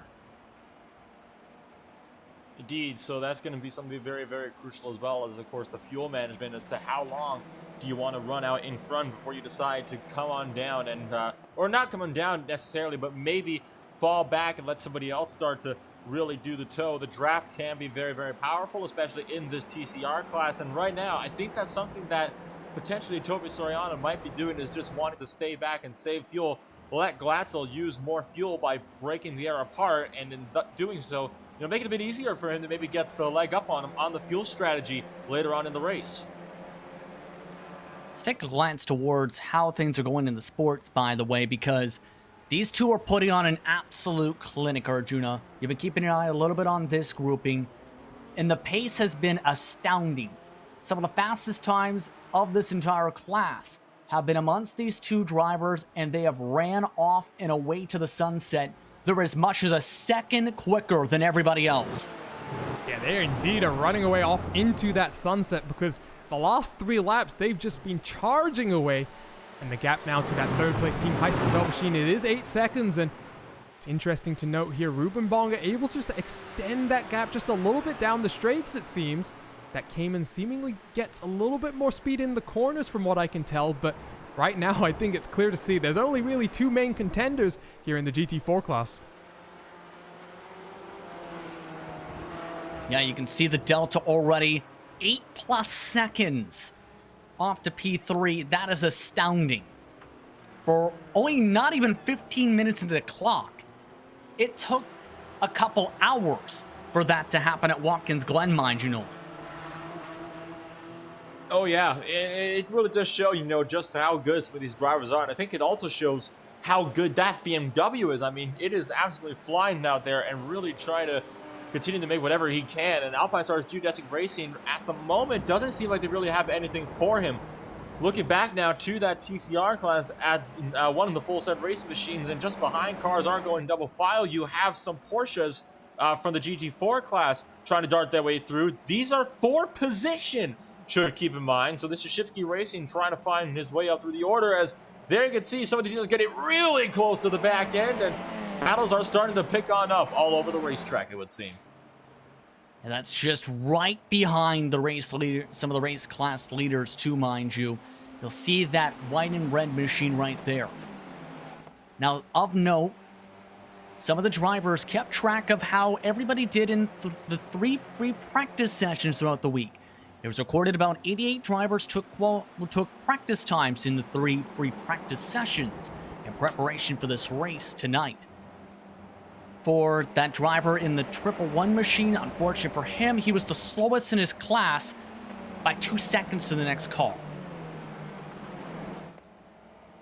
The pace gap not so bad here in the race though, because just looking at his last lap time, he's just about a second slower than the main pack of cars that he's trying to chase right now. Obviously, Justin, I don't think it's fair to really compare a lot of these drivers to the pace that Maniti Racing and then Alpine Stars Geodesic Racing are putting on in the front of that class. So I think unfair to maybe compare him to that kind of pace, but I think it is clear that, they're making their way through the field, and we'll jump back and you can just see, I think one thing that's been very good is that when you make your way through the field this early in the race, obviously fighting for position here, you have to be much more careful, because you can't just assume the cars are going to jump out of the way. And so far for Shifty Racing, no issues so far, and just 6 more of these TCR cars to make their way through before they can focus on the job at hand of actually closing in on some of the GT4 classes. And with the potential for a safety car at any moment, that gap can just get shrunk all the way down, and they could be right back in with the good fight. You don't want to be the safety car, though. That's the thing. And you can see how Tomas is just trying to be very careful here, too. Because, yes, he's got the faster car at the moment in terms of the class speeds. The difference amongst them about 3 seconds in the class. But if you just try and floor it into a non-passing zone, that's where you can trigger said incident. So being very cautious, not just of himself, but as well as this battle in the lead packet looks like, to make sure he doesn't become a major factor or cause trouble. That is, of course, one thing you never want to do. You never want to be working your way through a slower class and end up taking out the class leaders while they're battling. It doesn't feel good for you. Certainly does not feel good for the guys that you just took out as well. So right now, he's doing a very good job being incredibly cautious. I did see he was closing rapidly up to the back end of one of these drivers in the run down to Eau Rouge. Did decide, though, to lift off and decided not to make the look for it. Should note as well that your overall race leaders are now catching lap traffic as well. Level Motorsports machine working their way through the back end of this TCR field. And Level Motorsports looking nice and slippery that time. Get around the Team Mad Machine as they slip and slide and hope to not get mad at that race car and make their tires not mad. This is where some of the traffic come into play and break up some of the packs, because already with how Level Motorsports timed that out with the Mad Machines, Matsky Racing Blue lost a few car lengths in that set of corners alone. And the gap in the top three, it's slowly been building up now. Just about 2.5 seconds covering them. The traffic definitely playing a factor here, but Level Motorsports, they got a bit checked up coming out of Pujon by that GT4 car, and Tim Matsky has closed just a little bit once again. And, you know, we only have 9 cars in this Cup class, guys, and, you know, the pace kind of spread a little bit across in qualifying. The top 5 cars still only separated by about 5 or 6 seconds, but then 6 through 9, they're about 20 seconds behind your leader right now. They have their own fight going on, but very much the tale of 2 fights basically here. Absolutely. The interval amongst them now 9/10 of a second, by the way. There's Pete Burgeon. That is currently about 3 seconds nearly behind the race lead. Project GT Lines.de is currently 4th. Iraqi Racing rounding up the top 5 for the time being in the respective class. As again, that 77 trying to close back on in, losing some time on the corner exit. Had the fastest lap of the race so far in the class the previous time. This time, the overall time's near exact same, but the delta did grow on the final half of the lap with an air slide there. Certainly did. So seems like a couple of drivers like Level Motorsports might be having those little bit of issues that they will need to be able to try to get themselves sorted so they can try to gun all out throughout the later portions of this race as cars clatter over the curbs. As we take a look down at some of these other drivers, you can see just up the road, there's Level Motorsports ducking his way around the huge-ass TCR now. And Tim Matsky from Indy Racing Blue, just behind him, gonna go for the dive bomb into the corner, and that TCR gonna run nice and wide to make perfect room for him. Now, though, it is Verone that's getting held up here by this TCR field. That will allow Matsky to close in just that little bit more. That's Dennis Neidhart in the DLT.exe esports machine letting him on go, and all of a sudden, this is the name of the game when it comes to traffic. Traffic give it, traffic take it. The time gained and lost on the track. Yeah, Nicholas lost a little bit of time on the entry into that section, then gained it all back on the exit as Tim got a little bit stuck, but now it's, again, roles reversed, and it's the Level Motorsports car getting stuck, and Tim Matsky going to go to the outside around Pujon now, going to try and look to the inside into the next chicane, but once again, just having to play the traffic game now. And Nicholas going to try and use this opportunity to try and extend the gap, but Tim doing the great job there, setting up the next corner perfectly. He was able to make the pass before they even got into the next corner sequence. That gap now 0.6 of a second and well and truly in draft range. Change for the race lead in the TCR class just now through Blanchimont. Level Motorsports squeezed out Team Heinzgeveld, able to take away the class lead. Glatzo in contact! Oh! That's the Shipkey Racing Machine. Contact with the Air Level Motorsports car.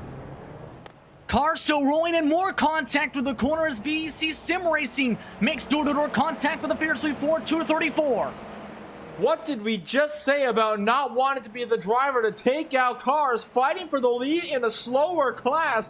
He was doing such a good job, and it was a little clip of the grass on the entry that caused the back end of that GT4 to step out big time and nearly wipe out every single driver. All of a sudden, Glatzel is back up into the class lead as, well, you can see the pass occurring just up front into Blanchimont, and watch as right into this final chicane, you're going to watch as Shifty Racing will get that back end stepped out right over the grass in the braking zone, and it's going to be a bye-bye for not only third place, but first as well in the TCR field, and one of those cars went hard into the wall on the left side of the racetrack. They kept going, and those were both the Level Motorsports machines. In that incident, all the cars went rolling, though no caution flag. Remember, caution has to be called by race control if they cannot maintain their pace and keep on rolling and have to use a tow. Here's an arrow look once again for the 288. This was trying to follow their teammate.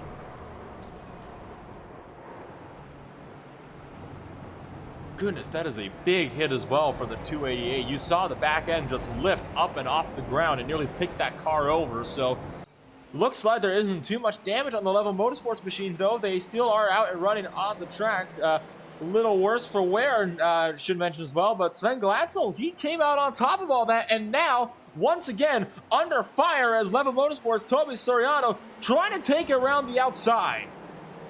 The back end may be demolished there, Arjuna, on that car, but looking like they still want to use the pace. They wanted the lead before, they still want it now. This has also allowed Full Send Racing now up to P3 to join the choo-choo train to try and fight for this class lead again.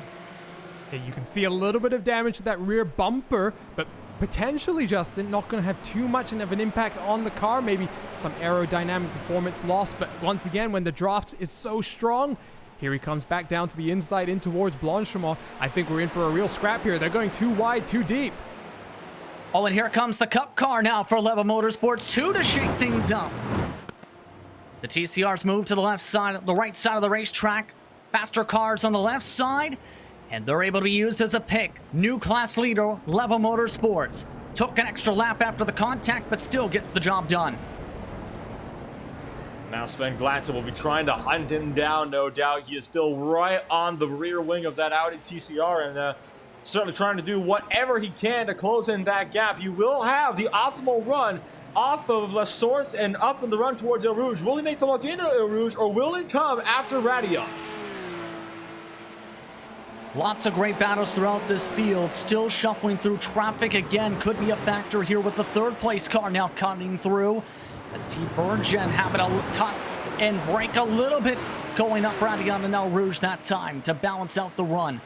That lost Full Send Racing time. Here comes Sven Glatzel, though. He's electing to go for the bump draft to save fuel. And that is the worst place for one of those Cup cars to catch the slowest class on track, the TCR cars, because that Cup car has to slow down the momentum even more, and that cost them even more time up the Camel Straight. So Team Bergen really just losing out now. They're about 6 seconds behind the race leader. We continue to watch this fantastic battle in the TCR class, though. As Level Motorsport, they're now leading two classes here, Justin. Both the 911 Cup class and the TCR class. So they may have one car, that 288, who's having a little bit more adversity, but definitely a strong run so far.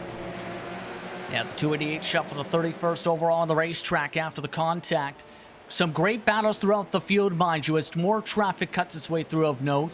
There is a choo-choo train for the sport class for P3. Despite the fact they've lost tons of time to the top two, they've stayed close together, as well as many of the cars in said traffic as, say, P4 and 5 we're seeing with Meraki Racing and Project GTI.de.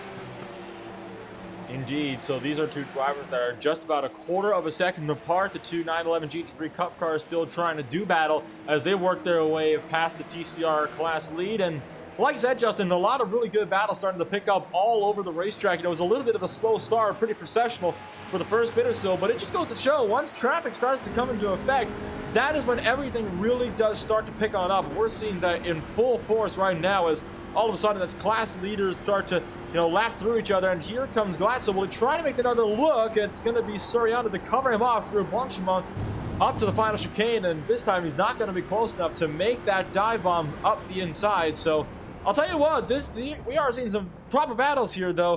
One battle that's also starting to pick up is the GT4 class lead. That's closed back in. Jay Virgo had a little bit of a look off the Kemmel Straight. Right now, still right in behind that BMW. You see, they've also caught up to the ClubSport Racing team, who had to serve that penalty we talked about early on. So traffic coming into play again. Jay Vigo now right up the back tailpipe of the BMW. So now the long run pace starting to settle on in the BMW. Near dead, even near contact. Hit the left rear. What a save by Bonga. Oh, that was an aggressive move there from Jay. Maybe not expecting Ruben to slow that much, but Ruben doing a great job just to catch the car. You saw a little bit of contact made, but fortunately no harm, no foul. We're seeing some great battling up here for each of these class leads, guys, because all three of them, they're having battles like this. They're so close on track. All the leads separated by under a second right now across the racetrack. As Bonga now tries to get by the ClubSport Racing team machine off to the left side of the track. Jay Vigo trying to get draft off the TCR. Moves back to the left side now up through the gears. And this is now going to be interesting. We've seen how quick the BMW was on the short run. What we're about to see tested now is the long run durability of set pace in this car as the fuel burns.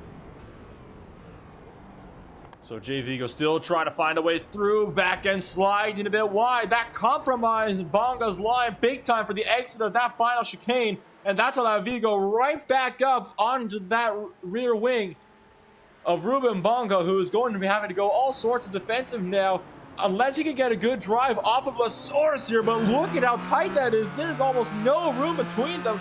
We're going to take a ride on board with Vigo as they thunder down the hill towards Il Rouge. And what will happen here? Who can get the better run off of Radium and onto the back straightaway? That could very much be the deciding factor as to what will happen in this battle. Jay Vigo working with Andrew Langham along with Rap Vanderlinden in this race today. And at this point too, yes, this fight's been aggressive, Arjuna, but you also have to think about this is the chance to try and strategize too, because again, it's the first time we see that BMW M4 GT4 in this class this season in the Summer Series. So it's untested how long that BMW can go on the fuel and clean air, mind you, in the draft. And you mentioned off the top of the broadcast, both of these cars have had their fuel capacities limited by the same amount. But with this being the first race of the M4 in this series, the question becomes, that BOP, how effective was it? How does the fuel stints line up? And right now, if you're Jay Vigo, you have a lot of pace, but maybe you just wonder, are you better off saving some fuel behind here when you're unsure about the long run potential of the BMW? You can see him all over the rear end here. He's just having a look, putting the pressure on. But other than that one little contact we saw, he's been very respectful and very patient. Definitely just saving a little bit extra fuel. Still following along track to tire track. Change for the race lead for the TCRs with the help of traffic. Black Eagle Sim Racing plus 10 on the race already from the drop of the green flag. A bit of help from Virtual Motorsport as well. Now takes the class lead for the first time today. They went 3 wide, of course, with that Porsche that was just trying to work their way through as well. It was 7th place overall that just made the way through as well. So it was a very bold attempt to go for the lead while being lapped, but he made it work nonetheless, and that's a put Levin Motorsports back down to 2nd place, and they do have Team Honchenfeld and Sven Glatzel down in 3rd. He still got 8th place trying to work their way through this field as well. So once again, traffic is playing a huge factor in how some of these battles can shape up. What's going to happen here? 8th place might try to have a look at it. We're going to run deep instead, and that's going to allow Glatzel back up the inside. Glatzel at this point is being held up, and I wonder what that World of Sim Racing Porsche must be thinking right now. Certainly, probably not very pleasant thoughts, as he's having a really hard time trying to work his way through. Some of Arjuna, this is definitely frustrating, Arjuna. Yeah, some of these TCR drivers getting very aggressive with the block. I believe that was Toby Soriano in the Level Motorsports TCR who just tried to close off the door for one of the Porsche Cup cars as they made their way through Pujon, that World of Sim Racing car, really having to go deep and just avoid an incident there. But what's happened, guys, that leading TCR car, the Black Eagle Sim Racing, it's got a little bit of a gap now because of all the traffic. And in the course of a few laps time, with the effect of the draft, it's just going to get reeled back in now. Yeah, very interesting decision to say the least for Level Motorsports to try and hold up that machine. But still staying within the slipstream this time. Spa-Francorchamps not able to take advantage of the situation. And just like that, the few car lengths of note, that virtual motorsport machine who just passed by these cars just decided to duck down was last in the Cup class of note in the 78. As here comes the dive to the inside. This is for P2. Glatzel makes a very clean overtake there for second place in the TCR class. Will he be able to hold it is going to be the key question.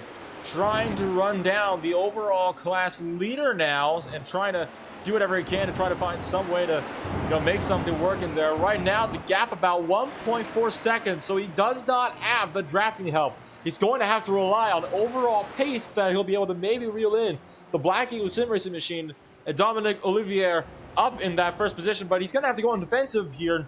Behind, Level Motorsports is being overtaken by the Full Send Racing 285, driven by Ollie Peacock, side by side now into the chicane. And Ollie waving his feathers just about sheared off the front nose of the Level Motorsports RS3. Both cars able to get through cleanly, though, despite the little bit of contact. And again for P3. But want to note real quick with Arjuna, with Black Eagle Sim Racing, the team up in front. It's been one of the up-and-coming road course racing teams in the iRacing service the past couple years. Started making their names for themselves earlier this year in the Major Series, when, with this car, they were one of the quickest drive teams on track when there was the race at the Netherlands, that taking place at Zandvoort. Now, they've carried that speed over here to the IVRA ClubSport Summer Series, and in turn, leading some of the first laps of the season.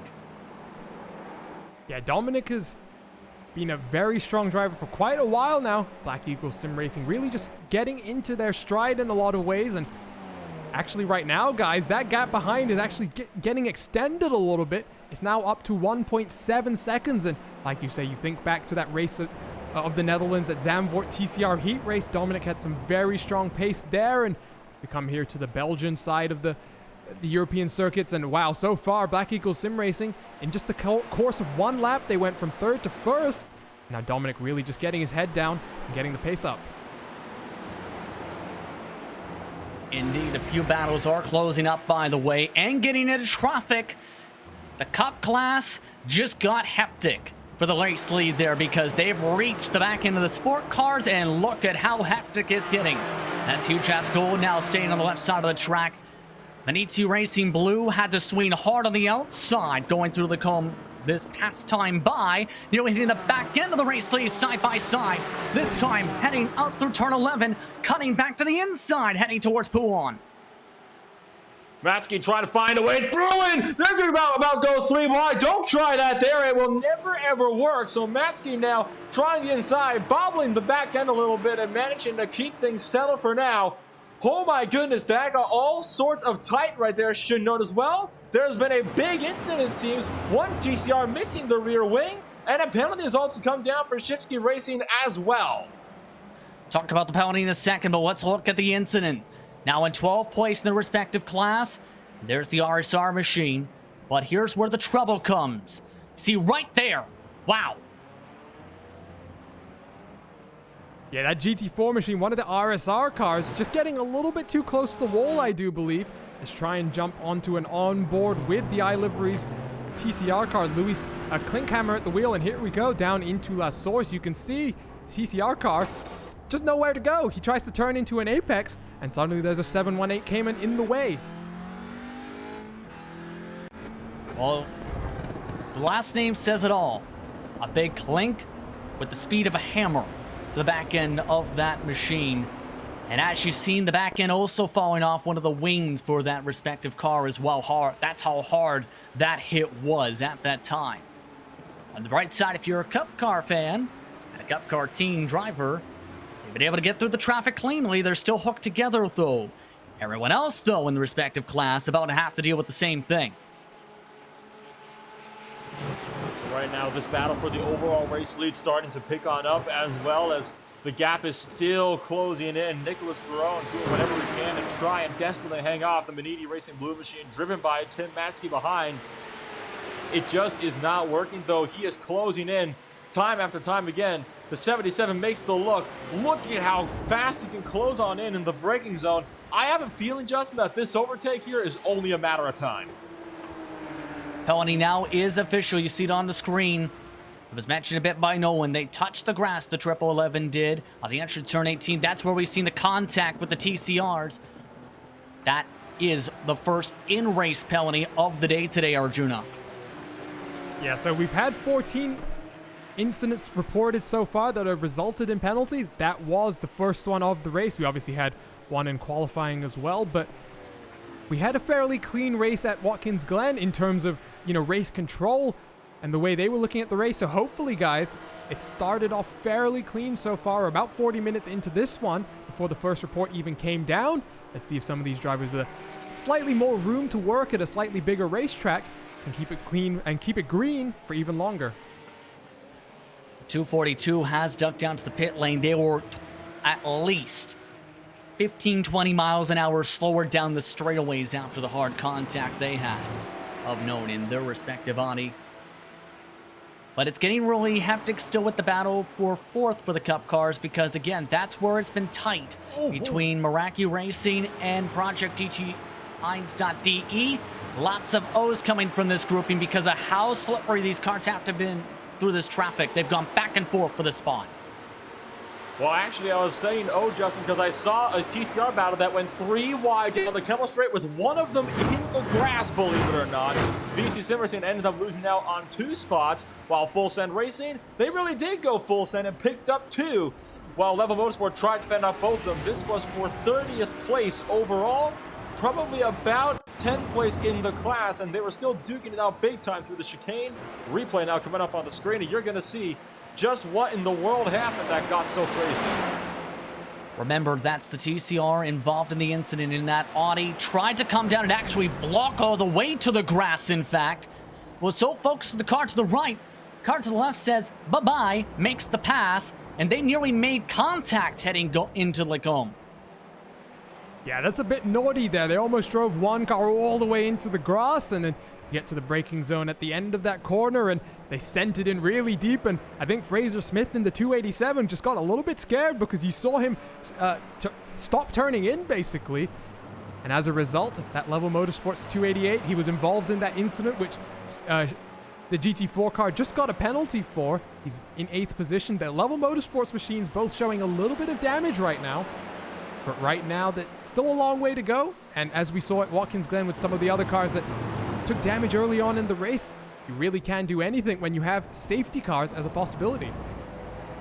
Swap for the overall lead just up at the front with the help of the BMW. Maniti Racing into the race lead. Level Motorsports now drops to second. That was the traffic we talked about a little bit, partly factoring in. Maniti Racing taking the chance to make the move while they could on the 8th. Yes, indeed. So once again, traffic management is playing a very huge factor in these races, as it so often does. So once again, there's going to be Level Motorsports now finds themselves outside of the race lead for the first time all race. Here was the overtake down into La Source, it looks like. A dive bomb from Maniti Racing Blue saw the position secured. And yes, it may look clear here, but I think part of the urgency here, Arjuna, is 1, they're approaching their fuel window, estimated distance about 20 to 21 laps with fuel saving. 2, once they got towards that window, the traffic would have helped Maniti Racing, and sure did, hold on to said lead. The gap to Level Motorsports actually was starting to build up before they got into traffic. So an interesting thing to consider here, guys, is that Tim Matzke has used this traffic to really close up the gap and find that way to be able to make the way past. The pass itself was done in clean air, but Nicholas Verone at the start of the race was definitely the man to beat. The pace seemingly has shifted around just a little bit, and the 77 machine now leads the way. And back out front, let's see what Tim's able to do this time around. We saw last time he built up a very commanding lead. He's having to go a little bit defensive here, though. down towards Les Combes, but nothing doing. Nicholas going to back off and just do a little bit more fuel saving. It's his chance to save now. But here comes the interesting part. Want to swing this to your way, Arjuna. Want to swing back towards the sport class because what's their window looking like? Because interestingly enough, Huge Ass Blue just elected to pit. That was one of the drivers in that respective class who were inside the top 10.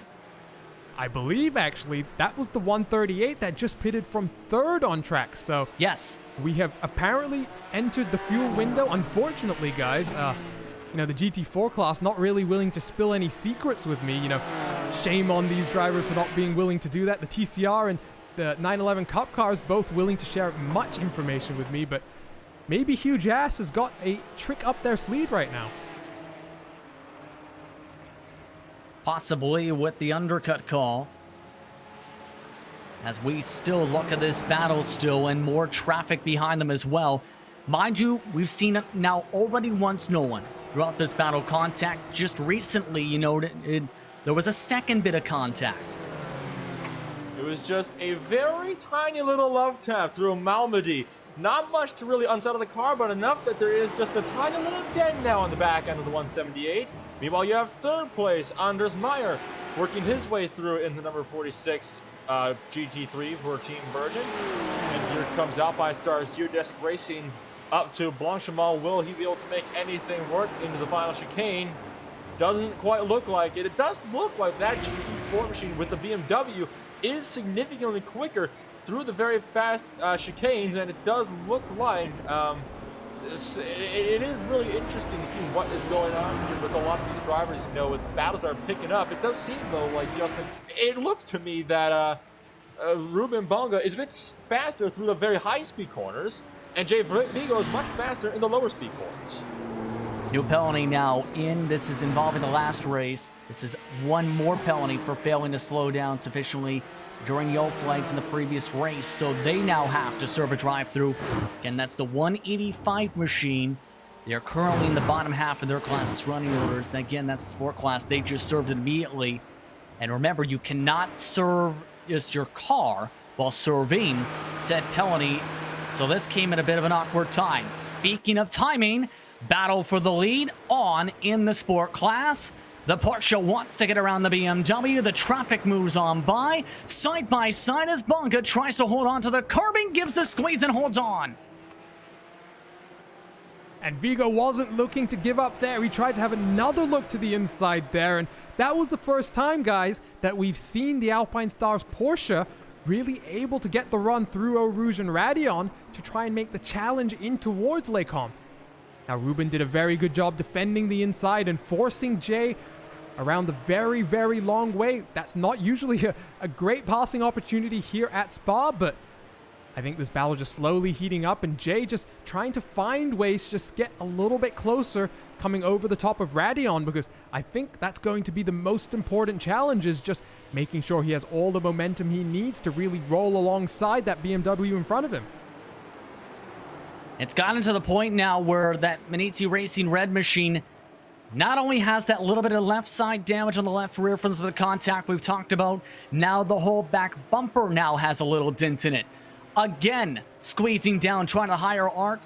Jay Vigo still trying to go a little bit more sharper flatter on corner entry as they make their way once again to Blanchimont. Again, one of the best drafting spots of the racetrack.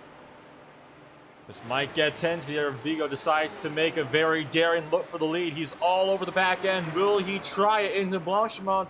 Doesn't look like he's going to. He's going to allow Bongo to get a little bit more of a run here. Will Vigo try a dive bomb into the chicane? This is another key question. Doesn't look like it. Bongo takes the defensive line, then covers off the main racing line as well. It looks like Vigo might be electing to make his move up at the top of Radeon, or he might just make it down the pit straightaway here as he steps out to the left side of the car. Thinking about it again. Once again, cutting it off the 178.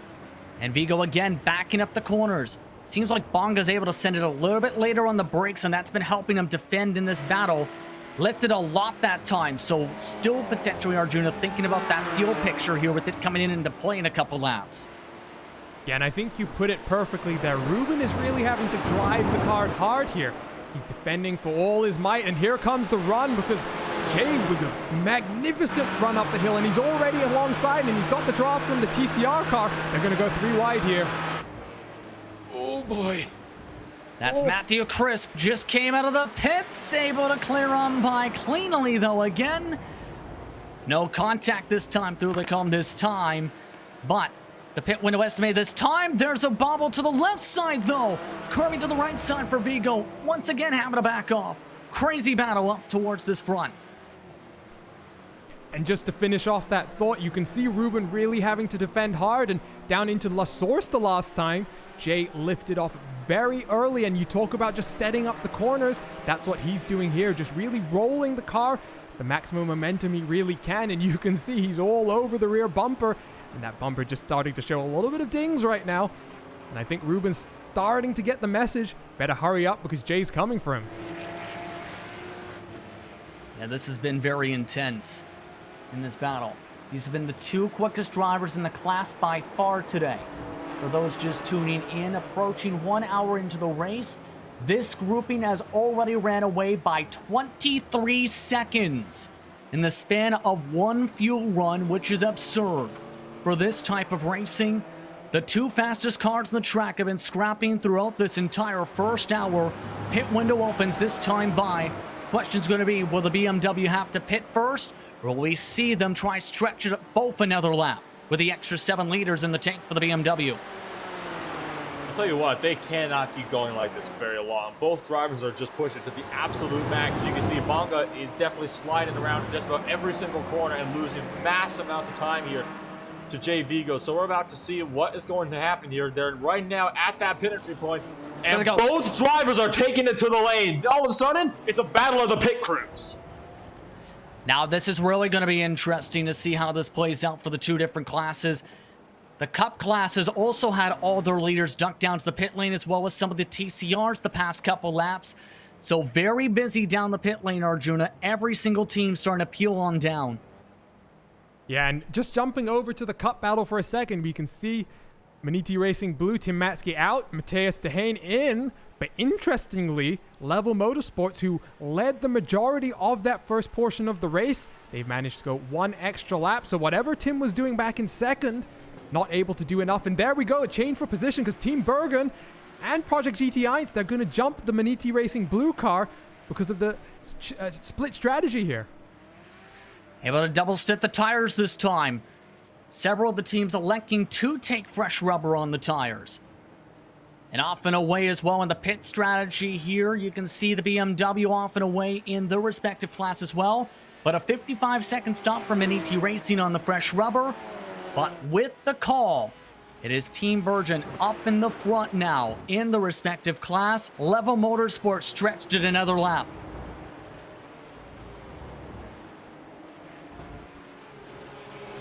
I'll tell you what, it was definitely a very good fight, and well, the battle does seem to have at least calmed down for the time being, so going to be a little bit more time here before things really start to heat up again. But I can tell you that GT4 battle, even though it's kind of laid off now, it is only going to pick on up as time goes on, because I think it is pretty obvious to everybody here that Alpine Stars geodesic racing machine driven by Jay Vigo is the faster of the 2 on the long run. About 2 seconds gained in the pit delta, 1 on the pit exit, another second gained in the pit stop. The BMW had a 1 second quicker stop when getting their fuel in service in that respective car, Arjuna, to be able to grow that gap in. On top of that, get a bit of luck here with this TCR once again. Yeah, and we're going to have to see exactly how these pit stops play out, because if that BMW is going to have a 1 second advantage in the pits every single time, just something that teams are going to have to keep in mind. The Cayman just making their way around the 286 TCR car. Now the gap is just getting stretched out. It's now up to about 2 seconds. So Jay Vigo, we definitely saw his pace now. Just going to have to focus, just close the gap once again, and then he can get to work on knocking down that rear bumper of the BMW in front of him once again. Of note, again, the Cup car leader has pulled in. Level Motorsports just finishing up their service right now. While Team Bergen just making their way out of the final quarter right now. See how this all cycles through. Team Bergen making their way past right about now. So this will move Team Bergen's 46 into the class lead. Level Motorsports taking tires on this surface. Project GT 1.de also cycling in front of them.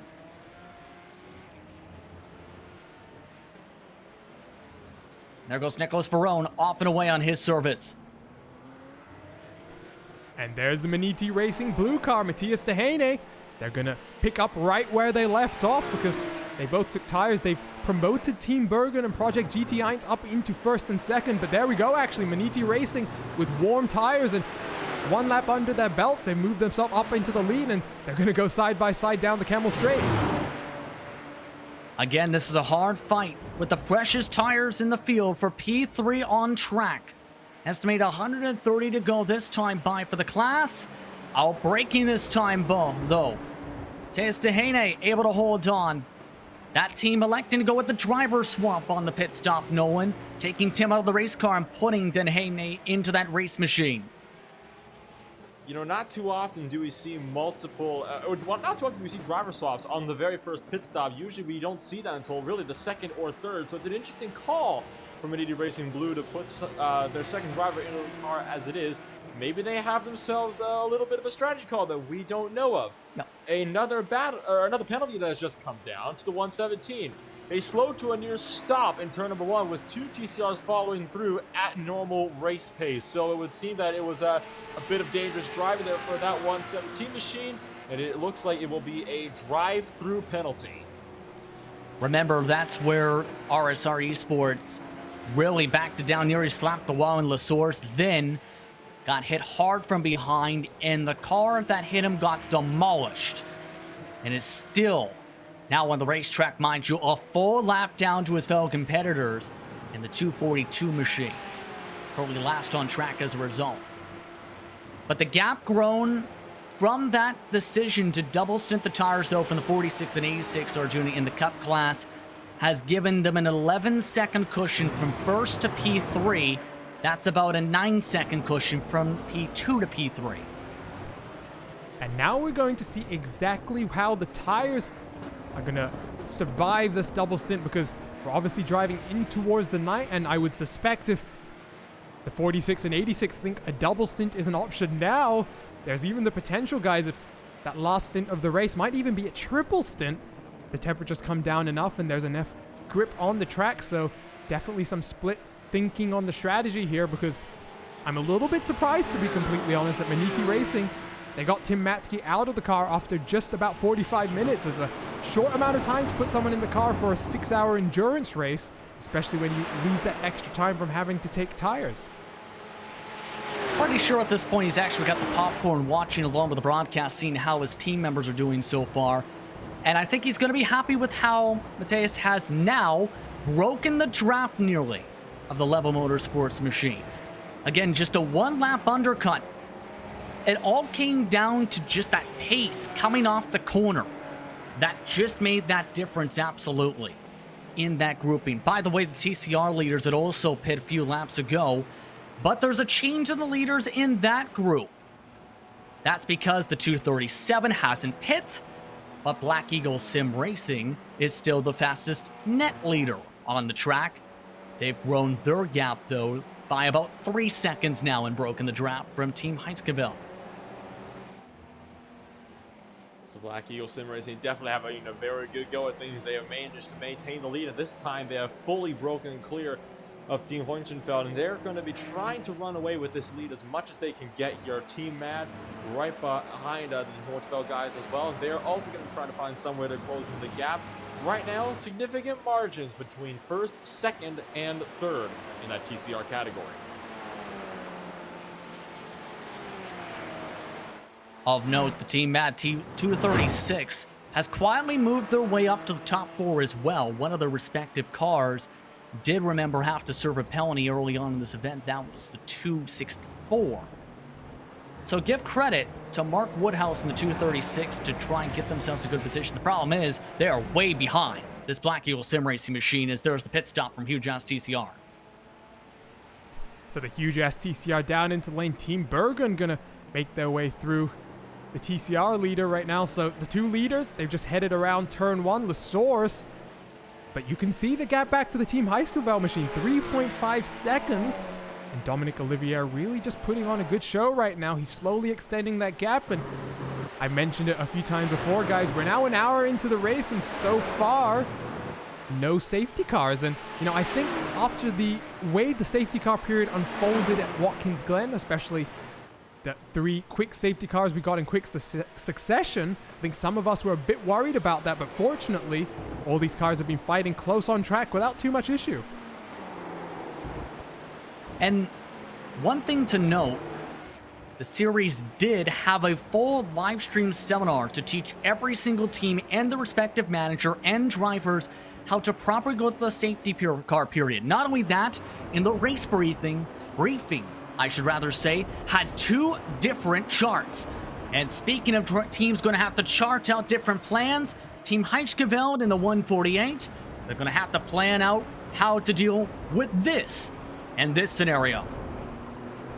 It's Andrei Rekshikov driving, and there was contact made for sure, and that pushed him well off the circuit. So all of a sudden, 148 machine way down. That was Ava Vervatic that ended up spinning the car around, or the Ava Vervatic team that managed to shove him around. That was, of course, 6th place.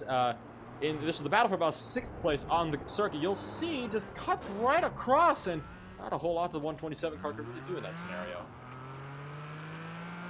So a bit of trouble. That's Yuri Jurg. That part made the contact there after Ava Vervatic struggles in qualifying. Well, 2 minutes away from 1 hour into the action, as up towards the front, mind you, by the way, for the sport class. Bonka got that faster pit stop. Grew a couple seconds the gap, but it's slowly going down, partly with traffic, partly the long run pace for the 142 behind him.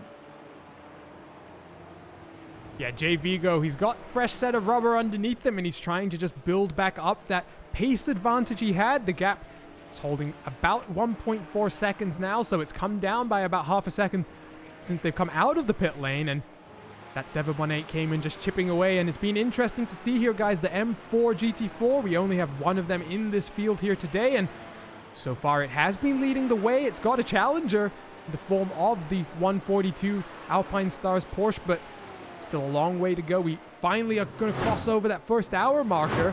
Still a close battle out front. Going to get very tight indeed, potentially in the next few moments or so.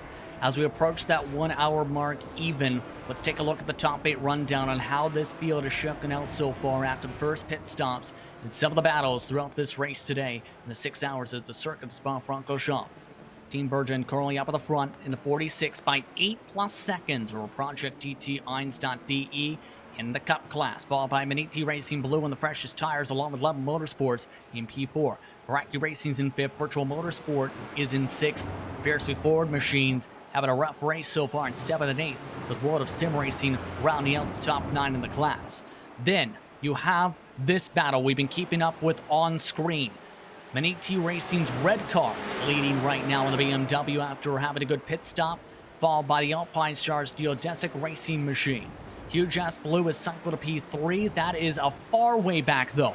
Now 25 seconds is the distance, with CXR Project Black A rounding up the top 4. Huge Ass Gold rounds out the top 5. ALD Racing quietly having a good run in 6th despite having front nose damage, with CXR Project Black B rounding out the top 7. Alpine Stars Geodesic Racing's black car, the 141, rounds out the top 8 there.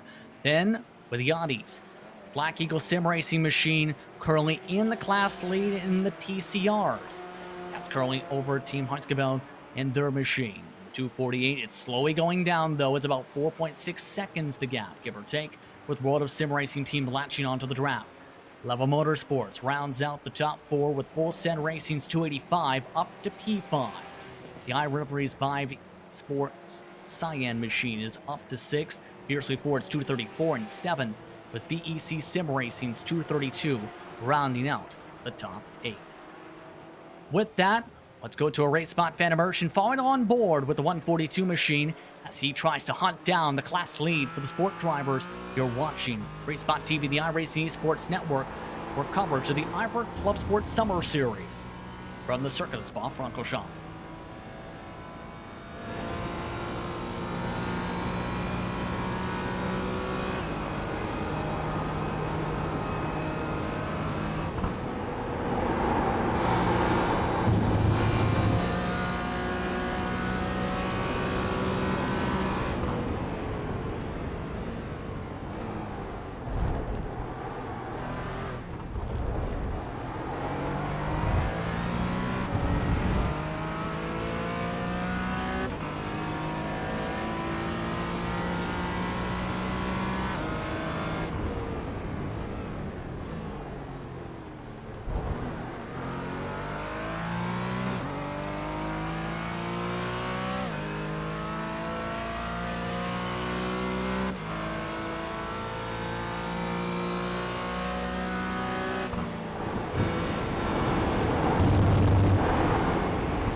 Well, that fan immersion was an adventure to say the least. Jay Vigo having lots of traffic from some of the TCRs.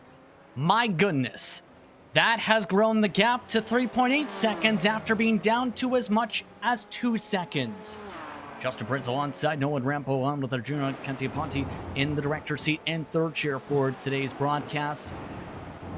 Gotta absolutely be frustrating, Nolan, the amount of traffic that the 142 had when they were gaining time. Now they gotta reel it back all in again because the gap's now about 4 seconds. Oh, yes, and we saw in the fan immersion just how close it got. I mean, he not only wiped him out on the entry to a Rouge, but over the top of Radion and through the Camel Kink, he actually was forced onto the grass as well by the same TCR. So definitely not terribly happy with that. He has managed to since get by said TCR. You can see the BMW, his main target, just up the road, still trying to run him down. There is a lot of ground to be made, though. Yes, indeed, at this point, and still plenty of TCRs up the road. Of note, Black Eagle Sim Racing in that class has ran away with the race lead for that grouping. The gap has grown now to more than 7 seconds after the team Hoinsingveld got clarification on that from specific team. Has lost a lot of time this run, about a second a lap the past two, about 5/10, about 3 laps ago, Arjuna.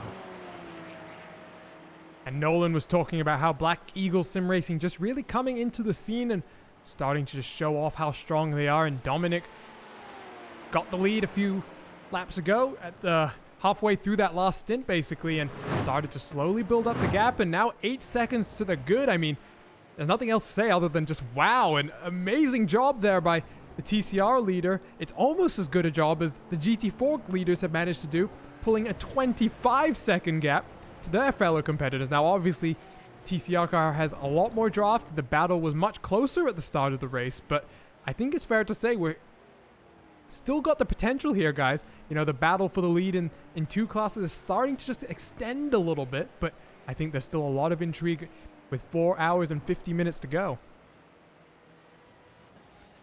Here's something that is also intriguing. The double stint strategy we talked about with the 46 and the 86 for the Cup cars. It's only about a half a second, if that, difference a lap compared to Team Bergen and the 3rd and 4th place cars. Now, Project GT Einstein.de, though, hasn't been in that evening out point, and they've been falling right back into the clutches of 3rd and 4th. Indeed, so it really does seem like Lucas Lepere is having his hands full here as he is still trying to wrestle that car, and right now he's being backed right up into Maniti Racing. And just by Maniti Racing is, of course, Level Motorsports, because remember, these are two drivers that are still due bad. And remember, Level Motorsports and Maniti Racing Blue, these are the two guys that were fighting with each other throughout the first stint. Now they're all over the back of each other, and they're rapidly closing in on second place. And of course, they do, of course, still have Team Bergen another 8.6 seconds up the road. But Lucas Lepere, he is certainly not having a very fun time right now trying to keep the two cars behind him at bay. Yeah, you can see right there the corner entry part of the difference and how much grip those cars have on the fresher tires. But just the raw pace we've seen from them. Remember, these two ran away from the rest of the pack by a good 5-10 seconds before the pit stop window. And now they've got a lot of hard work to do, and they've caught back up with the 86 car, but still 9 seconds to Team Bergen. I mean, the double stint strategy, I was a little bit surprised, to be honest, to see both the 77 and 8 not choose to do that from the start. Interesting to maybe talk to them in a little bit of time and just understand more as to why that decision happened, as the 86 car gets much blocked there by one of the slower class cars, and Maniti Racing going to take over P number 2. Off and away, and part of that with traffic too, losing a lot of momentum for the car in front. So that choo-choo train continues to go like a sitting duck, to say the very least. But I want to ask you something involving the sport class. I noticed during the pit stop cycle, a couple teams, specifically CXR Project Black and their cars, the 141 of Alpine Stars Geodesic Black, they had about 6-second quicker pit stops compared to many of the drivers. Here's the thing, They've also, in the sport class, been quicker than the drivers who took 29-second pit stops and have passed by some of them on the track as a result, Arjuna. Yeah, and the pit strategy, I think a lot of teams here seemingly have different opinions. It was much more uniform at Watkins. We definitely didn't see many cars taking a chance, and I just wonder if the smaller car count and the reduced potential for a safety car here, I just encourage more teams to try different things, because I think it just slowly mixes things up a little bit more and allows teams to just try and play a little bit different strategies as compared to trying to just work around that ever-looming threat of a safety car. Again, we haven't had a single even threat of that outside of the contact we've seen early on in the final chicane involving some of the TCRs in Shipsky Racing, who since then the Shipsky Racing machine currently scored 33rd. But let's take a look at the battle for second with the TCRs. These two Audis have been scrapping. It's been Glatzel in front. World of Sim Racing 2 team, though, they've latched on. That's Andres Quintana, one of their top MX-5 drivers who's following along in the choo-choo train. Following along for now, so that team, Hoistingfeld machine, still doing a very, very good job at, keeping the car behind him at bay. And, this is a battle that, of course, we're likely going to be seeing picking up throughout this run, as well as the World of Sim Racing team has steadily closed in the gap, and it's now sitting just underneath half a second. Oh, bit of a slide there, though, for Andreas Quintana through the middle of the corner, and managed to correct it with just a good little bubble drop. New penalty coming in. This is High Caliber Autosports, rather. This is 231. This was involving a dive into turn 1, specifically the source, with contact that spun around the 231 machine. So they have to serve a penalty. Tier 4 incident. However, it's up to a Tier 5 because after what happened at Watkins Glen, Arjuna, that team and driver was on probation. Yeah, and that was one of the cars that has already had to serve a penalty today, guys, for that incident in the S's at Watkins Glen. So they've already had one drive-through penalty. Now, Stewart's handing down a slightly stiffer penalty. Stop and hold 5 seconds. And yeah, I don't believe we saw that incident on the stream, guys, but unfortunately there, it just sounds like a self-inflicted penalty there. Just getting a little bit too optimistic with a faster class car. That's 2 penalty points going their direction. Now, keep in mind, penalty points could be a factor for some of these drivers who accumulated plenty of them at Watkins Glen already. A few of the teams acquired them, some of the in-race penalties today, such as Shipsky Racing acquiring 3 today, 2 for RSR Esport, as well as the 2 now for High Caliber Autosports in the event. But still following along with the BMW. And it's been crazy how quick this car has been once it's broken draft. Still, 5 seconds or so is the gap. Bonga, he's been playing his bongos and just running off into the sunset. I'm going to be very honest with you here, Justin. I genuinely did not expect that car to be so incredibly fast in this race. I mean, we did see, yes, that it set the qualifying laps good enough, even without the draft, to put himself up in the 3rd place, but he was being reeled in at the end of his fuel run. You saw he was trying to fight for his life with Alpine Stars Geodesic Racing. Now, though, he's been pulling a very sizable gap of 4.3 seconds now. Lost a little bit of time with some of the traffic the lap before, but has been very, very, very consistent. The 21-year-old, making out 22 from the Netherlands. Considered one of the top 1,000 iRacers from his country of note, the top esport earnings entering tonight's race. Still going to be very interesting to see how this continues to go here, for how this race plays out. And I'm curious if once they get towards their next pit stop window, that's going to be in an estimated total 8 laps. If they get another second quicker pit stop, because that might start and turn the tides for the final race for drivers to want to jump to the BMWs for the fall.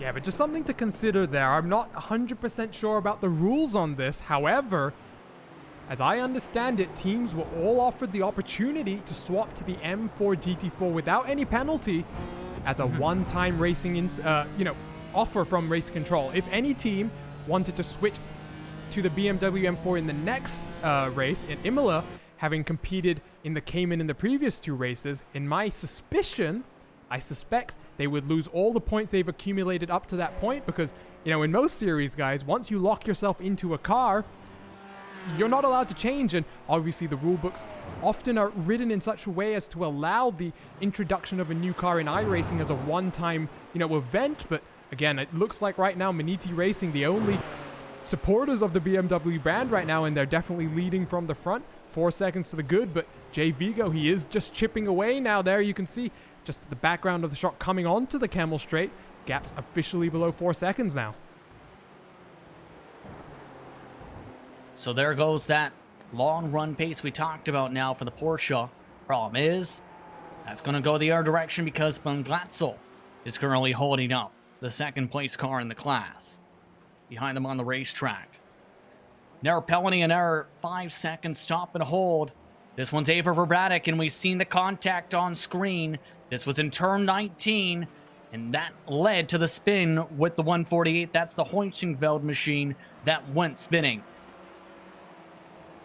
Yes, indeed. So that is yet another penalty coming on down. And, well, it was originally a Tier 4 incident, but once again, the driver was on probation, upgrading to a Tier 5 penalty for a stop and hold for 5 seconds. They're going to have to bring it down to the pits, hold the car in the box for 5 seconds. They are not going to be allowed to take service.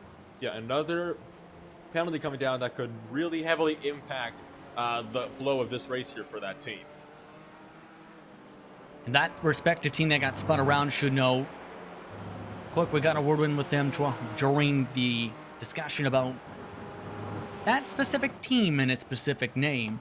They mentioned they had to sort a lot of stuff out, the 148 did, after that spin, because as a team, you're trying to figure out how do you point around that, because you don't expect to get spun around. Is the car damaged? Do you need to come into pit? Do I have to worry about the broken left rear brake light, for example? Oh, how is the rest of this going to play out? There's a lot of potential factors that come to play potentially, Arjuna, when you have a spin like that as a group. There's a lot of scrambling and just a lot of confusion as everyone on the team just tries to collect their thoughts and figure out exactly what that incident means. And right now, they're still in 8th position, and I go back to it every time I talk about a car dealing with a little bit of adversity, but so far, no safety cars in this one, but we did see 4 safety cars in the last race, so you've always just got to keep your head up high and try and keep, focused. We look back to the other car that was involved in that incident. There is Ava Vivatic. They're now 2 laps down on the Team Heisenfeld car, so sharing a similar real estate on track, but not anywhere near, even in the same zip code in terms of the race. But Ava Vivatic were one of the cars that we saw have a very big incident through the S's last time around, and still hung on there to finish the race, and right now I suspect continuing to do the same this time around.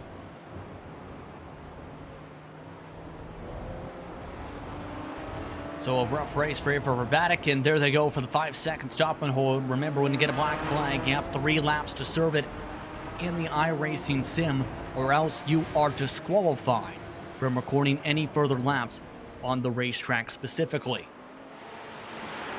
Much of the battling is shaped out to spread out a little bit, but there have been some trains that have started to form. I want to focus a little bit on P6. That's some of the cars we were talking about with the shorter pit stops in the sport class. Carlos Vila trying to use the draft to work with CXR Project Black B's Morgan Thompson and gain some time on the racetrack. They are still about 4 seconds behind the next position in AOD Racing to get inside the top 5 of the class. So some trains definitely starting to move on up right now. Alpine Stars Geodesic Racing still trying to find his way up to the front here. And I'll tell you what, it has been a very good run for them. And right now they are still having a very good go at things with their 141 machine. Running, like you said, 5th and 6th right now. And still do battle with the CXR Project Black B machine. This is still getting very tight for a lot of drivers, and well, this battle looks like it might be a little bit of a gap for him, but certainly will not be long before that gap reels on in. And there's some very different lines we're seeing from these two. CXR Project Black, for example, just able to stick it a little bit better and pull on the curbing. But meanwhile, this Alpine Stars Geodesic Racing machine still better on corner exit, being able to handle it a bit more, and the S is more flatter as we've seen, compared to their main car that's been up at the front of the field so far. The main car still struggling to reel him in now because Jay Vigo had been closing, but the gap's just built up once again. It's now 4.4 seconds as Jay makes his way down in towards Eau Rouge and Radion. And there you can see just, it seems as though at this point, Justin, it's more just about which car gets affected by traffic, because I think lap 31 is probably the closest comparison on pace, I would say. Laps 30 and 32, potentially just traffic playing more of a factor than anything else. I think so too. We still see more traffic up the road too. That's again the class leader. At this point though, you have to remember too, a lot of this is in part trying to have fun and raise money for a good cause in the COVID-19 response fund. But also important, mind you, Arjuna, to try and keep loose in these types of races. Especially since, say, if you're too focused in, it might lead to being so overly intense. You force it in somewhere, let's say, causes some trouble. And that causes frustration in turn for your fellow teammates, who then scream. Scream indeed. And we can talk about that in the context of this lead battle here, because Matthias Dehaene, he's slowly just starting to reel in again. Now, you can see that last lap, a 1.2 second chunk of time just cut away in that lead gap. And Team Bergen, Anders Meyer, he's going to have one of those just calm and reassuring voices in his ear, I'm sure. One of his teammates just letting him know that he's doing exactly what he needs to right now, executing to the plan. And he's just got to keep it on the black stuff and pointing in the right direction, because Matthias Dehaene, in comparison, is really charging hard right now. And he's pulled a little bit of a gap to the level motorsport number 8, but he's gotten into the car and had a lot of work to do, Justin. You talk about not wanting to let your mind wander too much. Again, a different type of challenge for the 77 car, but when you have to just keep your head down and focus on using up your fresh rubber as opposed to the more worn tires that the 46 car has, look at how that gap has come down. It's now below 4 seconds. So in the course of just this one lap, it's been about 1 second eaten away by the 77. And that's important, that delta going down, because we talked about it wasn't going down too much at first. But it's like as in the middle of this run with this specific tire, it just started to seem to cliff with how the track has been so far. I think some of the teams may have expected to, especially since it's almost 8:30 in sim time, believe it or not. I think a lot of them may have expected it to be much darker by now. I think that's for sure indeed. Talking to some teams, they only expect about 2 hours of pitch black running, so we still got a few more hours before we get to that point of the race, but I think it's just interesting to see how the pace is kind of leveled off for the Team Bergen car, because the last time around, about 0.7 of a second gained by the Miniti Racing blue car, and that was in a considerable amount of traffic. So, you know, the Team Bergen machine really starting to struggle on the tires that little bit more, and it'll be interesting to see in the next cycle of pit stops, Justin, do the 77 and 8 cars come and take tires again, or how exactly do they approach the slightly split strategy that they have, and how are they going to maybe look to overcome that time once again? Yeah, this is a possibility now with the 77 to try the same thing, absolutely, because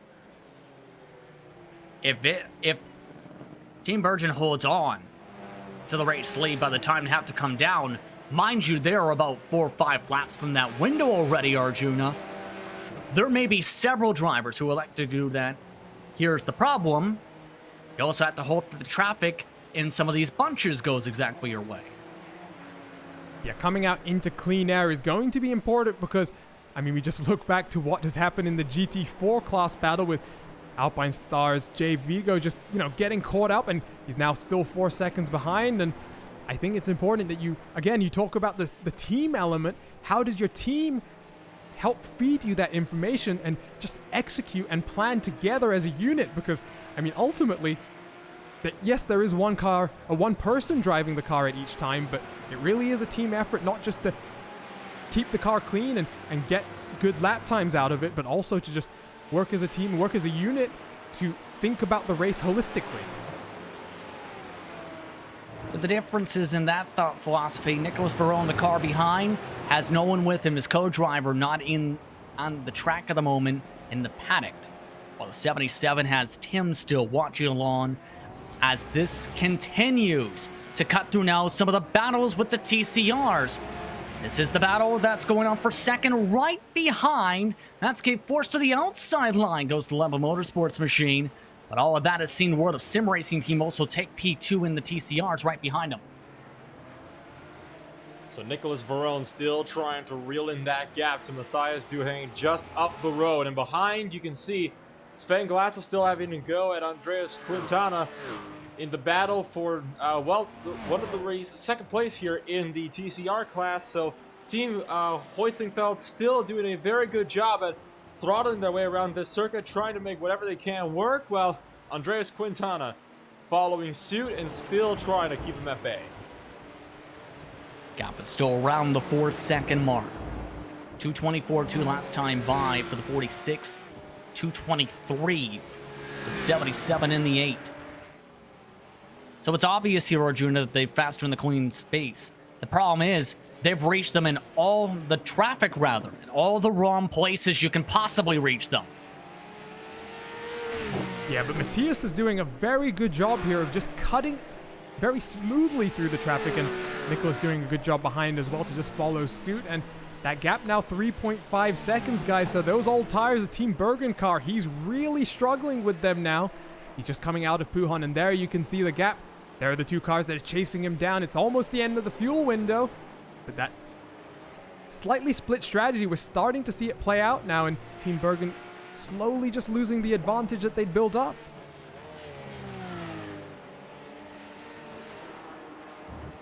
Again, couple laps until they have to peel down. Now remember, majority of these cars, in fact all of them, have the new damage model should know. Why is that relevant? Well, if you look at, say, the 137, 18th overall, curling the back half of the sport class, let's say, you have stuff like the hood that could potentially flop around. That hood, you see it barely moving a little bit there, started coming about when the hood pin started coming loose. In the past 2 laps, it's been really starting to flap down some of the straightaways especially.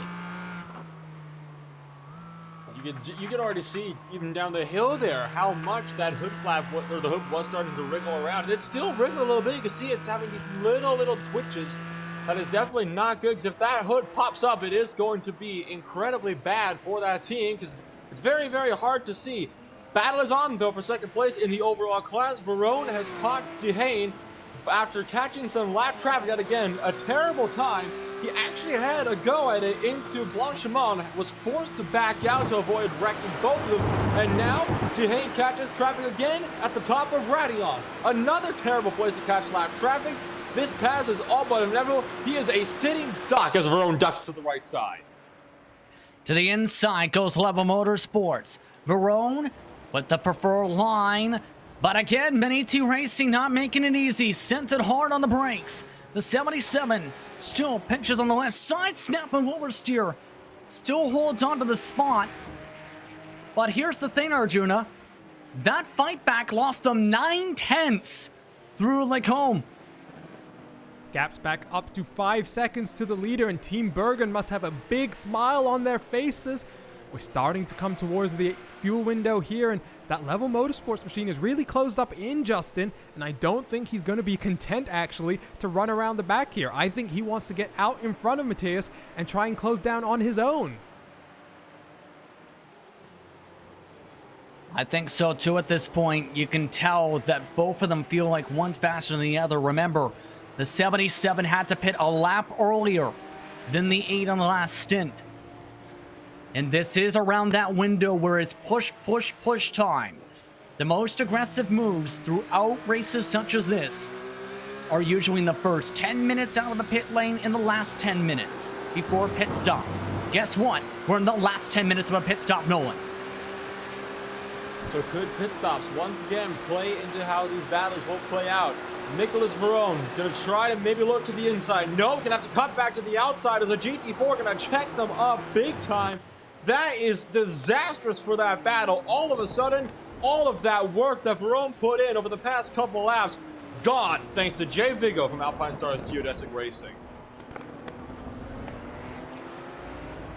Able to fall back in.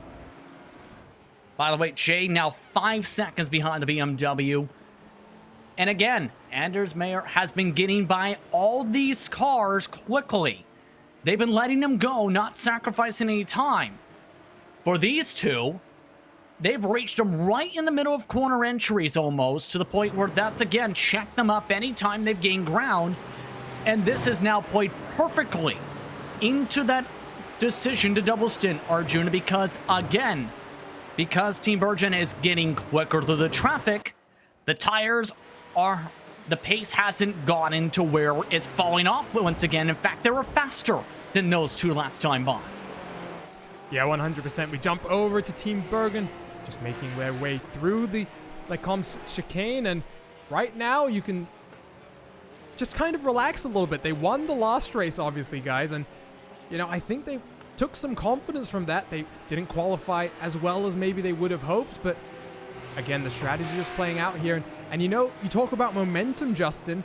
I think Maniti Racing, they would have been hoping that Team Mad TCR would have just disappeared off the track so that they didn't have to check up so hard coming through Radion, because they were able to hold on to the position. But like you point out, that was 1.5 seconds lost in just one corner, basically. So an incredible amount of time lost just by, you know, battling a bit too hard. And they're half a second lost once the battle for second overall on the racetrack reached Bonga in the 178. Pit stop should come in about a couple laps or so. Drivers now approaching lap 19 on the stint. Already one of the sport class cars, Hugh Jas Gold, who opened up the undercut window for the class last time, did pit this past time by. So the window is open for some of the drivers who went for the undercut to open up this race. As we take a look still with the battle for second overall, still Maniti Racing Blue trying to hold on. Nicholas Verone and Level Motorsports still looking to push on, as the gap's now up to about 6 seconds into the final chicane. Verone needs to find a way past, and he needs to do it now. When he's in clean air, he can actually be almost a second faster than Team Virgin, but he needs to be in clean air. Right now, he can't do that because he is way too busy do battle with Matthias Duhaime to be able to properly get the clean track that he needs. He is desperate right now to try to find his way through so he can try to run down that gap to the leader. As you can see, just over 6 seconds now, and this is still not looking good because Maniti Racing is only losing time to the leader, and it's making Level Motorsports losing the exact same time as well. Now, once again, over the top of Radion, here goes Level Motorsports once again in the dive for the lead. It'll be a drag race, and once more, the war of the late breakers will commence. It's the battle still for second. Reminder again, as Level Motorsports finally led on by, finally, Dehane lets them go. But the damage, very done.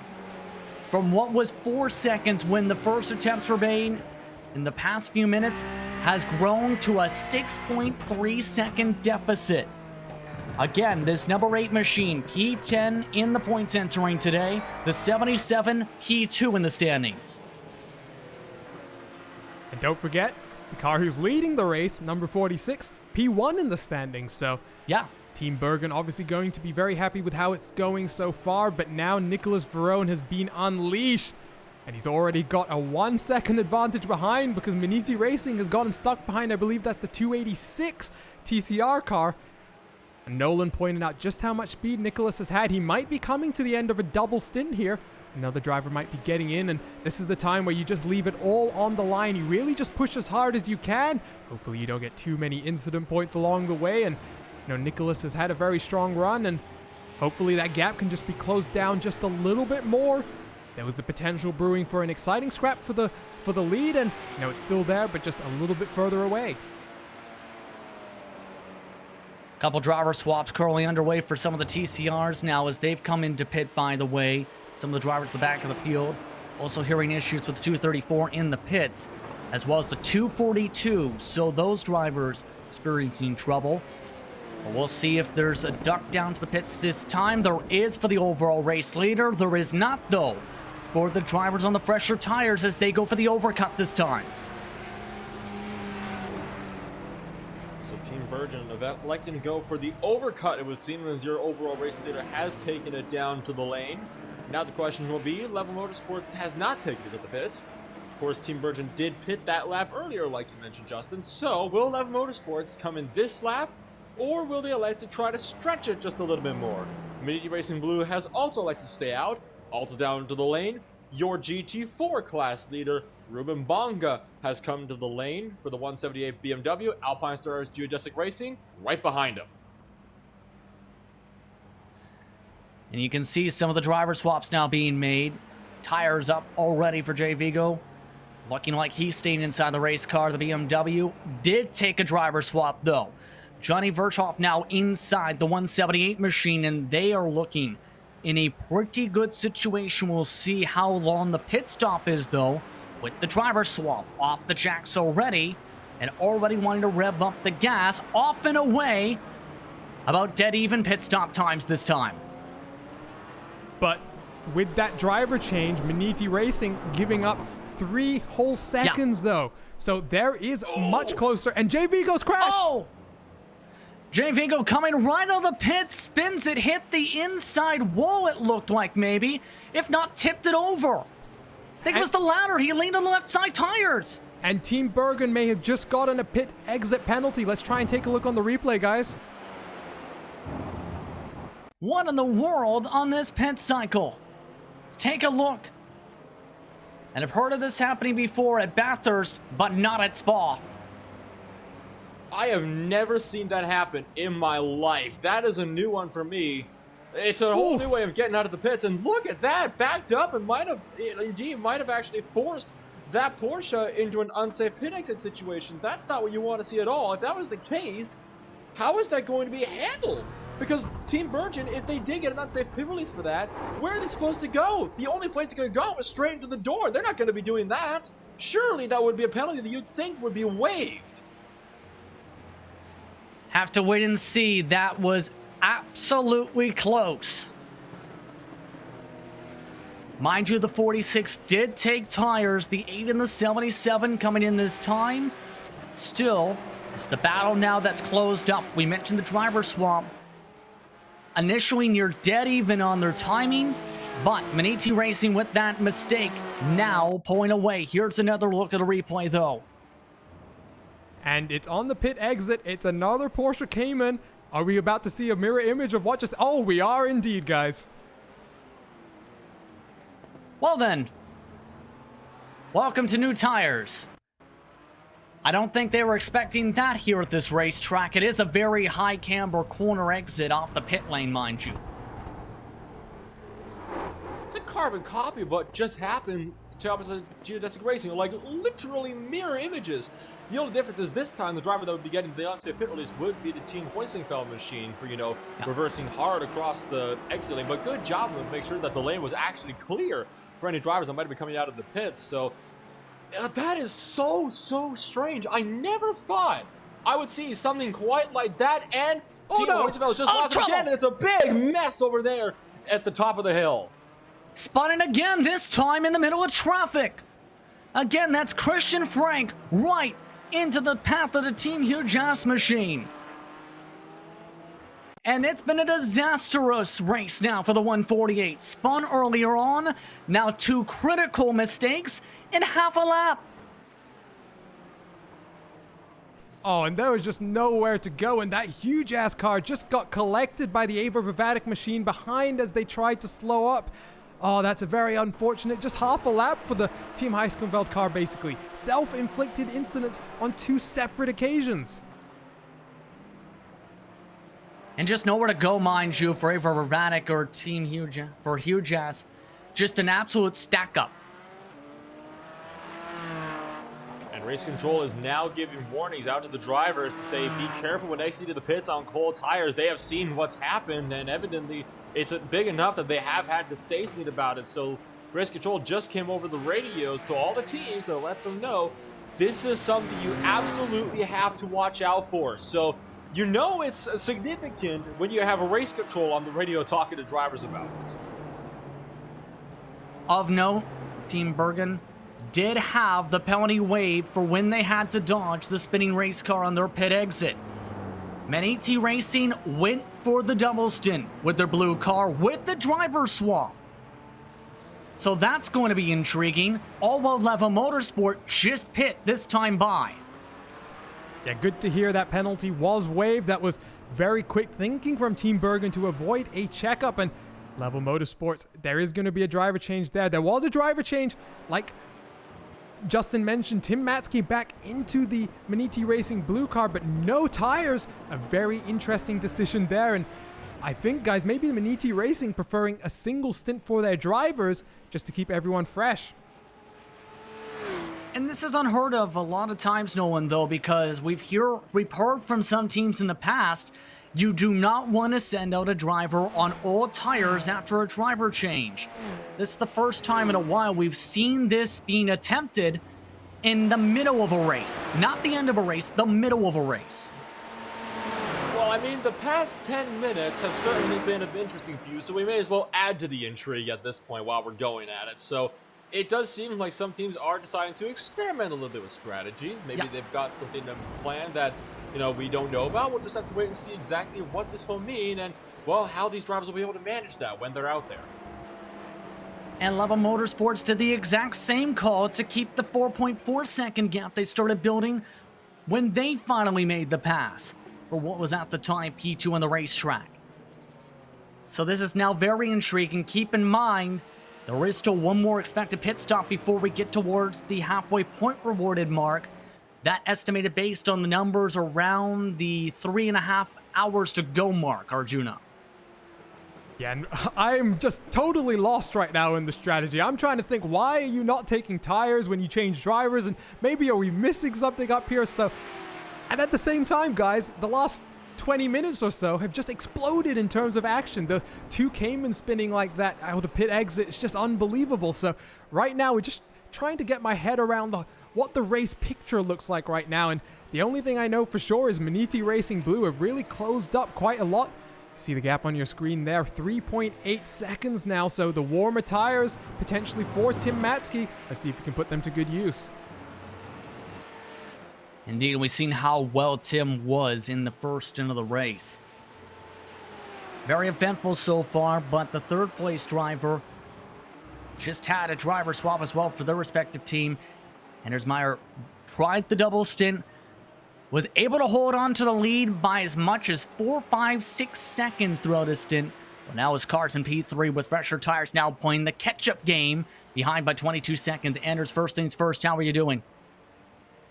Well, it was stressful to do the double stint. We hadn't really planned it, but then I saw that at Level Motorsport and Maniti was pushing very hard in the start, so I figured I should try to save my tires a bit. So I had to just let them go and then go for the double stint, and it seemed to work. The tires, it was difficult to drive by the end, but it worked out. Have to ask this too, how difficult has been partly the pit strategy as well as the pit exits, because on our screens now we're showing a replay of now a third car in the span of 4 laps who has either spun or nearly flipped on the pit exit. Yeah, it seems to be worse for the GT4 cars. We never really, through the practices or anything, had any problems with the pit exit, so... Oh, caution!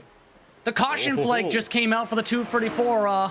Now that's going to be leading to a quick final question with this now. Anders, how does this now affect your strategy? Well, this is good for us because we have fresh tires, so we are lucky this time. We'll let you get back to your team. Thank you very much, Anders. Thank you. Safety car deployed on the track for the 234. Oh my goodness. What in the world is going on here? He's still sitting on the track, might I add. So what has happened to the 234 machine then? Because I would have thought that would have been a simple, well and done spin with no need to throw full course yellow. What in the world happened? They've just gotten permission to put the car back into the pit lane, but here's another look for those just tuning in. It's been a trouble spot for a couple of the GT4s. Now one of the TCRs looped it on the exit. Car stayed clean. But right after that, they elected to try and park it. Had to move up right to the exit of the access road. And then got the safety car to be able to pull off the track. Yeah, bizarre moment there, and you can see potentially, guys, I'm just wondering, because the TCR car being, front-wheel drive, not necessarily a type of incident I would have expected there. Potentially just some technical issue as well contributing there. So race just got flipped upside down. Safety car deployed. It's still yet to come out of the pit lane, mind you, but all these drivers maintaining speed. All these teams, to remind you, were shown not just a flow chart, but a demonstration and presentation to know how to properly follow safety control protocols. Race control will manually open the pit lane, close the pit lane, and restart the race. The latest that they can call the pit lane open is right towards the exit of turn 18. The latest they can open the exit is just about 100 meters past the pit exit. So this has just been flipped upside down this race. Safety car expected to pull out onto the racetrack this time by as they now cross the finishing line. There it is. So the safety car pulls onto the racing surface, and we got our full course yellow for probably one of the most unusual incidents that I've seen in the 2 years or so that I've been doing this job now, Justin, and I am still at a complete and utter loss for words. The entire past 10 minutes have just been one what in the world moment after another. I mean, you had two GT4s that spin coming out of the pits, then a TCR that spins coming out of the pits, and it brings out a full course yellow. I never thought I'd see this kind of a situation, and I'm still at a loss as to why that was a safety car in the first place. I mean, you would think that the car would just be able to get rolling. There was no damage on it whatsoever. The only reason why the car wouldn't have been able to move would be some sort of technical issue. This entire strategy has been flipped upside down. Even the driver who triggered it is surprised, I think. This is how crazy it is. Now, following the rulings of the flowchart, the first lap of the safety car, if you're on the track, any of the cars in the overall race lead, they slow down as soon as the period starts and do not pass the pace car, or specifically the Porsche safety car. If you become the overall leader because the cars in front of you don't don't pass the safety car. If you're not the overall leader and overall leader is not pitted, you then pass it.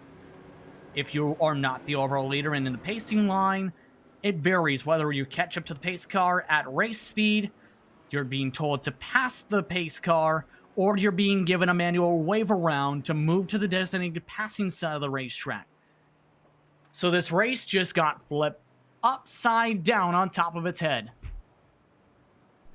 And in the aftermath of that first race at Watkins Glen, there was some confusion also from the race control side. Something, the race control organizers put their hands up and admitted that there was just some confusion, some issues with the Discord connection as well. And that was part of the work that's been done over the last month to just help improve the process and, efficiency of these safety car processes. Justin mentioned the live stream that happened this past week, the flowcharts that were put together by Race Control. There was also a very lengthy briefing, which you can find on the IVRA website, IVRAleague.com, I do believe, and you can read what I believe is known as the Race Control Notebook, just get a little bit more insight from Race Control into their decisions. But yeah, safety car period, and I think, Justin, I mentioned it about 5 or 6 times, and, finally, I guess the commentator's curse struck. You know who this also strikes in terms of bad luck, though? Anyone who went on the double stint on some of their tires. Specifically the Cup car, because all that time we're just talking about Nolan, gone for Level Motorsports and ET Racing Blue. And mind you, they were just 3, maybe 2 laps into their stints on fuel. This is why I love the safety car periods, Justin, is because you get these races where it's almost looking like it is going to be completely methodical and rhythmic throughout to the end of the race. And then you get this. And all of a sudden, you have no idea what is going to happen. Now, here is the question. There's a very old adage in racing. It is known as cautions breed cautions. We saw this in full force at Watkins Glen, where we had 3 yellows back to back to back. What is going to happen on this restart? Well, first things first, the pit lane just did open for these cars this time by. So now it becomes the question who takes the free pit stop on this call. And yes, indeed, Manatee Racing Blue electing to come down and top off and get on a different cycle.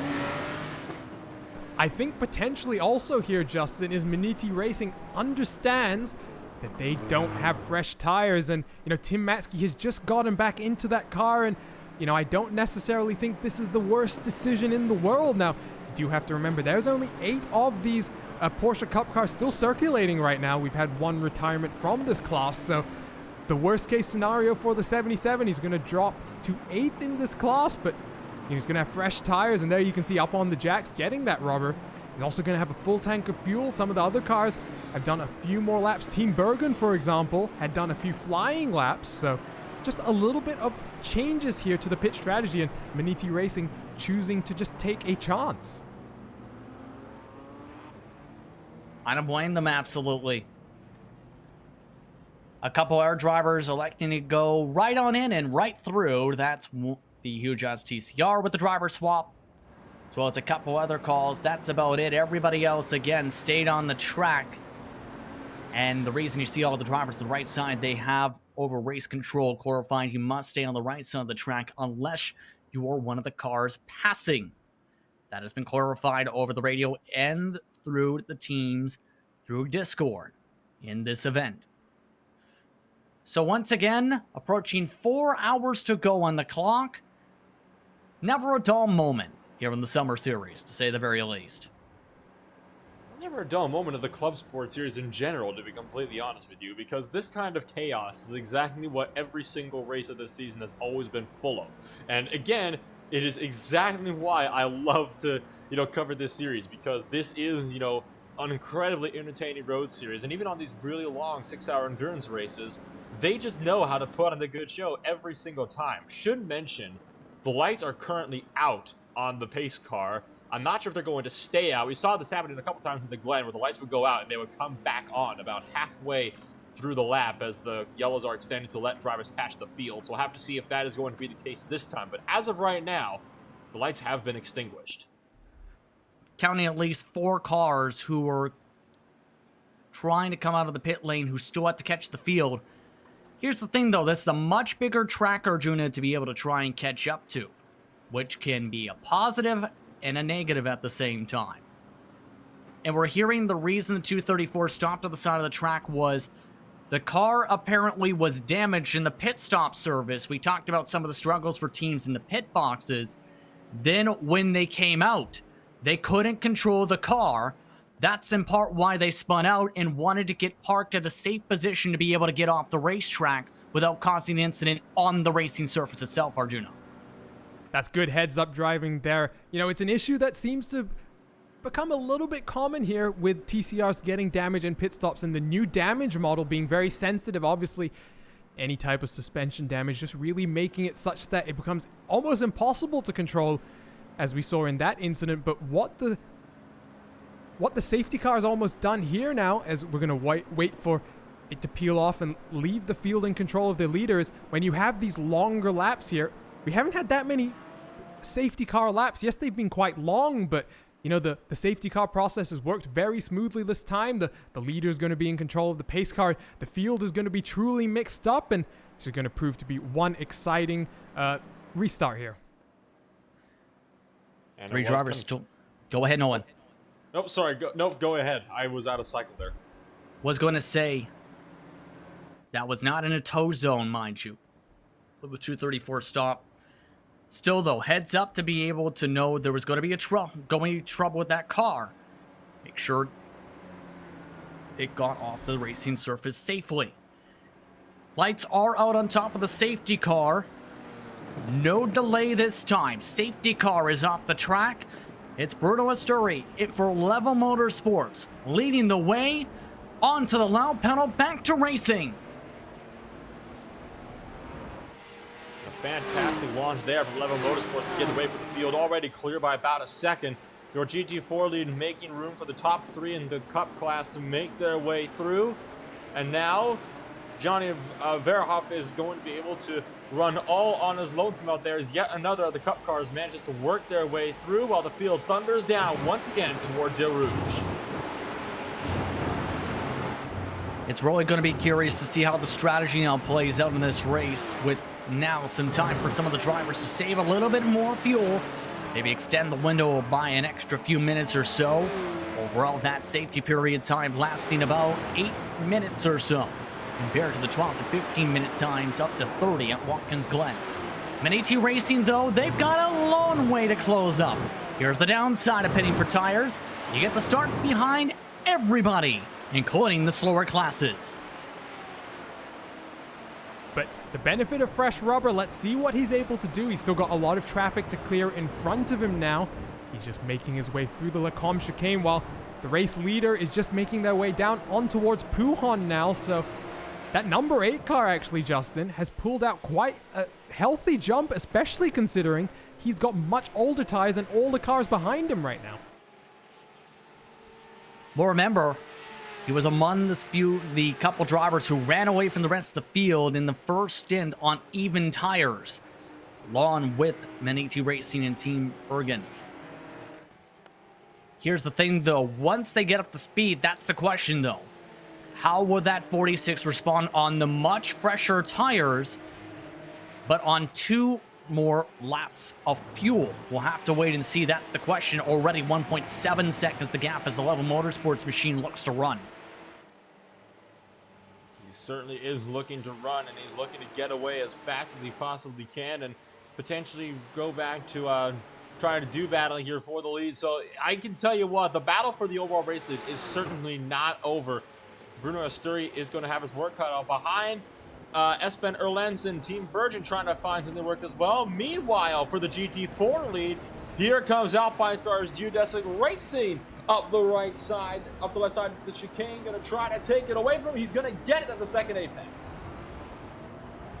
Now, this is a battle that closed back up after being as much as 4 to 5 seconds after some of the pit stops. And after, remember, Jay Fugo spun off the pit lane after leaning on the left side tires.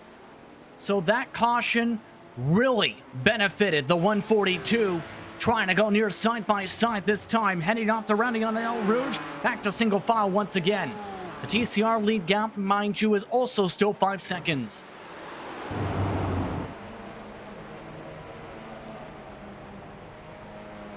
Right now, Jay Vigo still trying to run him down. Now trying to out-drag once more. Meanwhile, contact in the back, and that was the laps at Racington that just send one driver around. The battle for the lead in the GT4s just now getting settled. The BMW did manage to prevail in the overall straight line speed. Managed to maintain it down the straightaway, but no doubt Vigo is going to be looking to fight for the GT4 lead once more. Still scrapping along, and remember, the car that initiated the contact on the replay is on probation after what happened in the opening round of the Summer Series. 4 hours to go even on the clock. Estimated distance for this class specifically, 96 to go. 1 hour until the first points of the round are awarded. Jay Vigo wanting to still rip away the lead, still having to back up the corners. And the gap really just helped by the safety car, and I'm sure Jay feeling very fortunate after that incident coming out of the pit exit, and this is now back to that first stint of the race. Jay had so much potential, and Ruben just defending very stoutly. This time, though, I think it's going to be a bit tougher of an ask. They're both on colder tires, and Jay really seems to have the bit between his teeth. Johnny's gotten into the car, and he's now having to deal with a driver who's been in the car since the start of the race, well and truly warmed up. Still trying to line it up, Vigo, to the right side of the racetrack. This BMW has had his hands full whenever they've been on even tires, close together with the draft. We've seen the short run pace has been stronger for the BMW today. The longer run pace has been the trouble spot. Vigo again showing the nose. Nearly hits the back end into the final chicane once again. Still wheel to wheel battling along for the sport class lead. Already, like the tail of the tape before, the gap already 2 seconds to, well, everybody else who's fighting. And the problem that I think Jay is having, guys, is that BMW just has enough straight line momentum that even down this almost 2-kilometer run from La Source all the way to the Le Combe chicane, he's just not able to get enough momentum, and that's what's really it's really causing all of those little bumps that we saw in those first hour of the race, where that rear bumper of the M4 really just got worked over. Jay is much faster in the corners, but even if he nails that Eau Rouge and Radeon complex, still not close enough to really make the move stick. Keep in mind, you see right there, one of the Cup cars cutting their way through some of this traffic as well. About to be a factor for the battle for this class lead. Already several drivers have to move over, and there are some of the Cup cars saying hello as well, right on the back bumper. That is World of Sim Racing and Fiercely Forward's number 34. Their Porsches look to try and get their way by the fellow Porsche in the GT4, and the BMW that's leading this group is once again tighter apex for Vigo. And that is the battle for 6th and 7th in the overall race as well. They're going to go 3 wide here and manage to just barely get it out. Vigo forced to back off. Going to take advantage here, though, as the BMW is forced wide. Now Vigo trying to go up the inside, but the Beamer comes back to cover him off. And all of a sudden, Jaco van der Plas for Fiercely Forward is forced into a corner here as he cannot find a way around these cars. Here comes Tim Mansky from Maniti Racing Blue trying to find his way up through the order as well. Now all of a sudden the battle for 6th is the battle for 7th as Mansky makes the pounce. That's just behind the car you were on board with now. Matsky now trying to make his way on by. We've seen already that the second place car in the sport class trying to use these faster cars as picks. Now the BMW trying to force them to dodge to try and hold up the fellow Porsche. So still a little bit of games being played here back and forth, with the Cup cars being the pawns. And Jay getting close. He looks to the inside into the bus stop, but once again, that BMW straight line speed just proving, guys, to be just a little bit too strong right now. Johnny Verhoff able to just get enough momentum through each of these corners that he's discouraging Jay from really having a go at any point. Yeah, you can tell he wants to go almost. He saved a lot of fuel behind this car. It's just, again, they haven't gotten the run with the straight line speed this entire spurt throughout this race. It's been between these two the entire race. The gap is now 4 seconds, Nolan. It's amongst these two for the class likely, depending on if they keep their cars clean in the fight. This time, though, the BMW clipped the left side tires off the curbing. Here comes Alpine Stars, Geodesic Racing. Side by side, the BMW dragging forward with a faster straight line speed, more than 150 miles an hour. They make contact off the curbs, leads on them off the grass. There's a course cut, Dorian on back. Left front now damaged on the BMW. Right rear damage for the Alpine Stars car. I saw the wheel loose. He's seemingly still okay, but that was some heavy contact, guys. They've got really physical there, seemingly still in one piece. And we had to wonder what was going to give. Well, it just about gave right there. Bad trouble coming off of Radeon and Eau Rouge as well. 2 cars have crashed. The 241 Philip Eckert with Shipsky Racing, their second incident with the TCR today. And the 241 can't get going. Could we see the second safety car of the race here? It was a bit of a bobble right at the apex up the hill. There's the big contact, a huge hit into the wall on the left side of the track. Suspensions destroyed for both cars. I don't believe there are tow-away zones. They're either caution is out, the safety car will be deployed. That is exactly what Jay Vigo wanted to see right there. Holy cow, what an insane turn of events. Big for them, big for the 77. Let's take another look. Again, bad run and contact. That was the 241. Now given permission to tow, and that was just at the edge of the racing line. And mind you, No, that is not a tow zone, unless you can pull a tow truck through that green wall. And there's the replay with the iLivery's car. You can actually see they got a touch from behind as well, so they were actually trying to check up as they saw the 718 came in spinning over the top of the hill, but unfortunately, guys, they just got clipped from behind. And they couldn't get going in part again because their whole entire right front tire was popped off the car.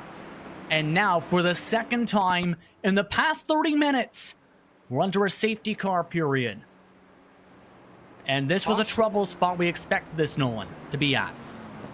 Cautions breed cautions. What did I just say before? I mean, we knew that there would be chaos on the restarts, and Shipsky Racing has actually had another off as actually as a result of all this. They're trying to work their way back, and it looks like they had themselves some more difficulties further towards the back of the run here for the 111 machine. As taking a look at the replay, that was from the air, and you saw that TCR just getting mashed into the wall.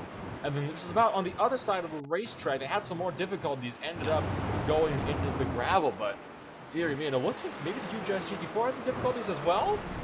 That was the blue car. That was right behind him, I believe. That may have had the tap. Yeah, I believe it. I don't know which Huge S GT4 car it was, but definitely involved partially in that incident, I do believe. I'm just trying to get that up on replay now so we can try and ride on board with them.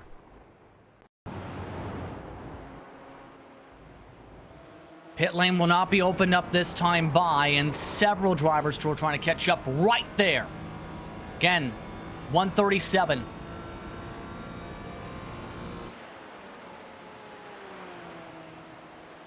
That's the gold car, pardon. Either way, we're under a safety car period for the second time this race. And now it gets intriguing. Because again, the gap was just starting to go down before the caution for Level Motorsports' lead on the older rubber. This also now allows the 77 right back up to the rest of their fellow cars. They were 20 seconds back at the time of the safety car after taking the fresher tires. So with the pit lane not opening up, this is going to be actually bad news here for Alpine Stars Geodesic Racing and Maniti Racing Red, the two drivers that were due battling and quite literally throwing punches at each other through the Lacombe chicane. And right at the top of the hill, that was definitely one of the most hard-fought battles of the race yet, banging doors left and right. Geodesic Racing did manage to break through, but the question is, will CXR Project Black A be able to make anything work on the restart? Because he's in third place, literally right behind them. So all of a sudden, we can have this happening here, and this is going to be very, very interesting with these two cars because they are both damaged. They're both not going to be as up to speed. We already saw the BMW had straight line speed affected. So could Paul Cyril manage to somehow pull something out of that car and go for the lead here on the restart? Yeah, I think everybody's now intrigued at this point, including some of the team strategists. But again, quick recap again. Level Motorsports is in the class lead for the Cup class in their Porsche 991 machine, followed by Team Bergen, Meraki Racing, Project GT, Irons.de, running at the top 5, Virtual Motorsport. Let's take a look at that battle, though, for the Sport class lead, because it has been one of the most physical battles for the lead in this series so far. There you could actually see that left rear suspension was damaged for a second, so maybe some latency issues just affecting the rendering of the damage on the broadcast. But you know, guys, if I'm being honest, I kind of have to place the blame there on the Maniti Racing car, because at the end of the day, while the Geodesic car was trying to squeeze the BMW all the way to the right-hand side of the track, that is well within their rights, and the Geodesic car doesn't have to make way and, you know, move to the left-hand side of the track. That is what the BMW wanted them to do, and, you know, rubbing, I guess, is racing, and the BMW decided that's what they wanted to do, to try and just find some track position. Yeah, and now this might get even more physical amongst those drivers. They've been fighting hard this entire race. Question was going to be, did it end up getting to that point? And it did. Quick safety car period at the moment. Safety car has the lights out for the time being. They did tell the drivers over the radio that it would be on the quick end. They are also opening up the exit of the pit lane for drivers who had to come down for respective issues for their respective cars, by the way, including the 99 machine, Fiercely Forged, Josh Klog, as well as a couple other competitors, including Team Mad, the 236, electing to take the extra pit stops. I have a very strong feeling that we're about to see a full-blown war coming out on the racetrack here for that GT4 lead very, very soon here, because that was unbelievably physical. You know there is not going to be good relations between those two cars now, and they are sure to be going at it big time here on the restart. So you still got that 6-star Project Black machine sitting down there in third, who might be able to capitalize here if those top two do have damage that's affecting their overall speed. So I don't know. I have a very strong feeling based on past experience that we might be seeing something big coming up on this restart. Here's the thing I'm wondering here, Arjuna. We were just about 2 hours in when the contact was happening. 2 hours. Do you expect that type of contact at 2 hours into a race? Well, I think it goes to show, Justin, just how much these drivers care about winning these races, because, you know, I think it's fair to say that all three of us in the booth here have kind of been just looking at one another and saying, oh, they're going to crash next lap. No, next lap. And, you know, this has been building for 2 hours, and ultimately tensions just reached a boiling point. And, you know, I can see some of the drivers in the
is that gap back to the 5th place car now. Tim Matzke, Maniti Racing Blue, the 77. He's 4 seconds behind the leader.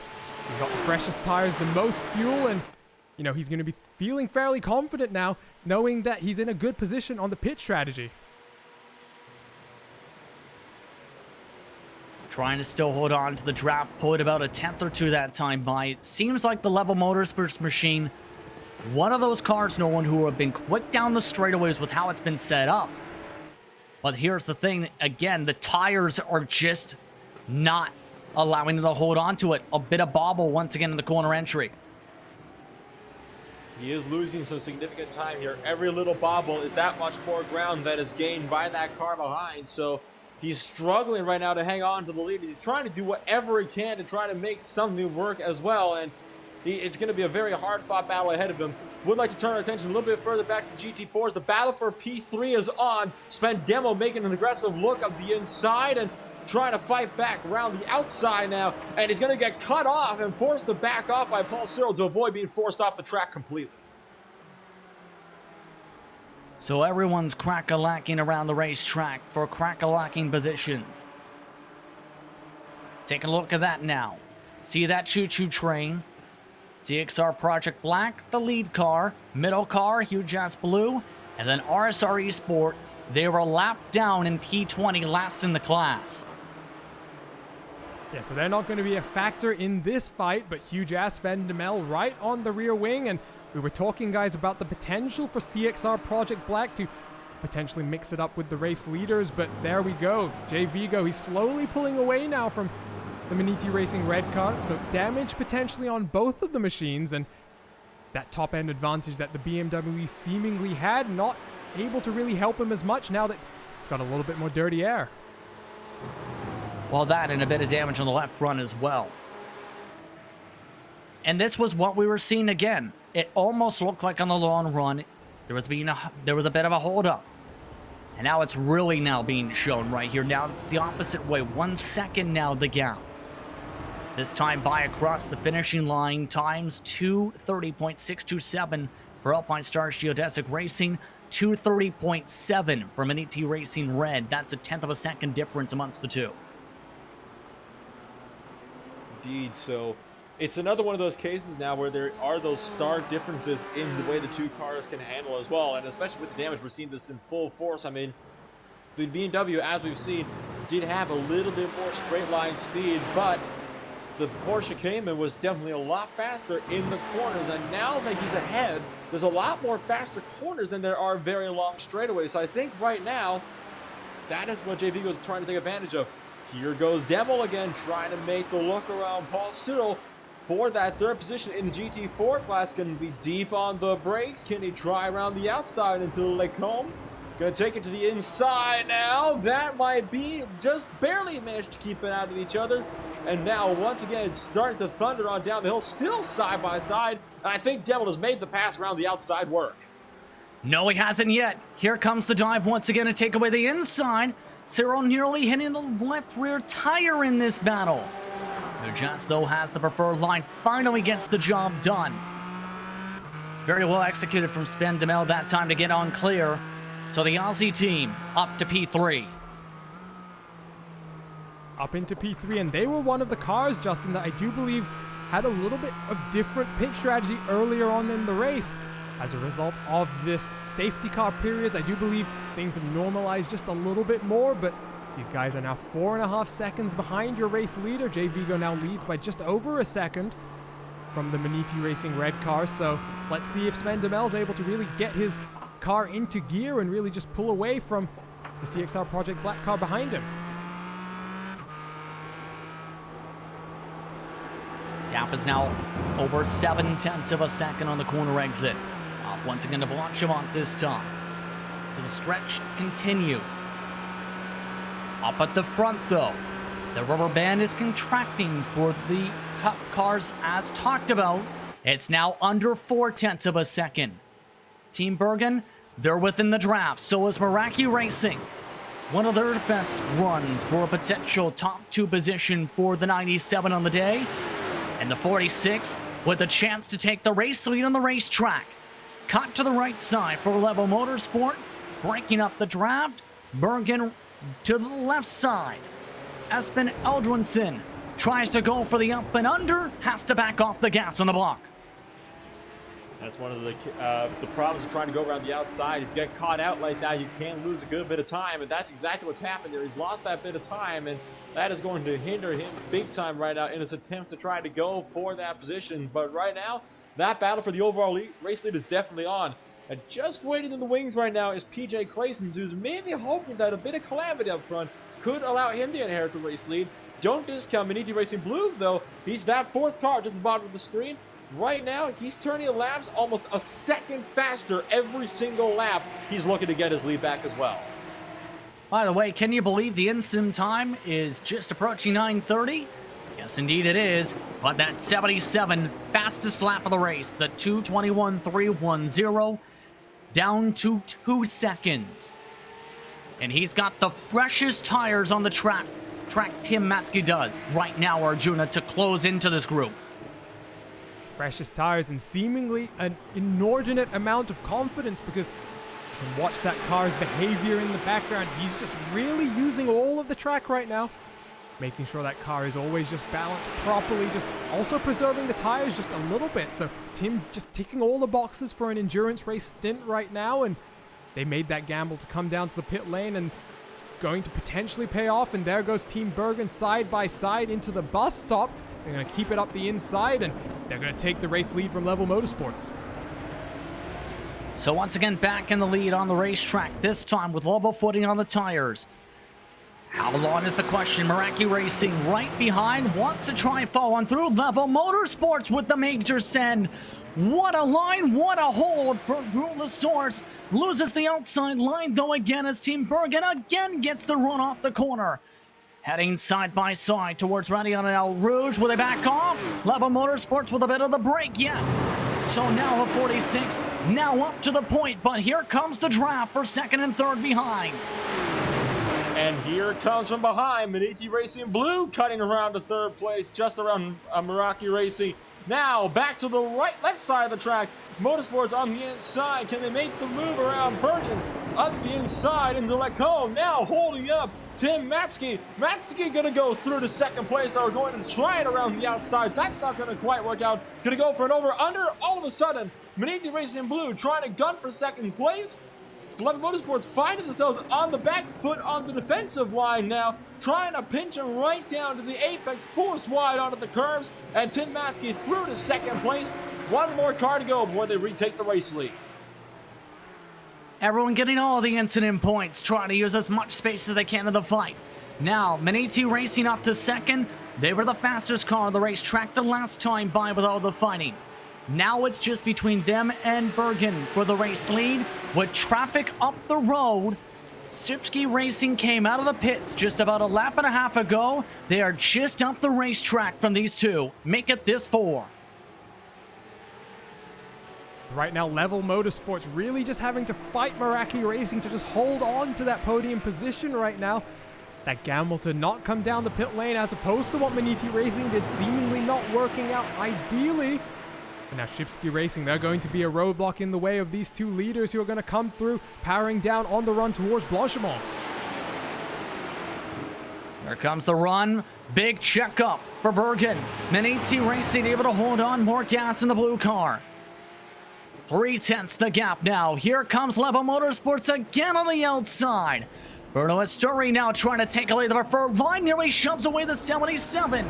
Tries to give the squeeze, loses the back end once more as they still fight.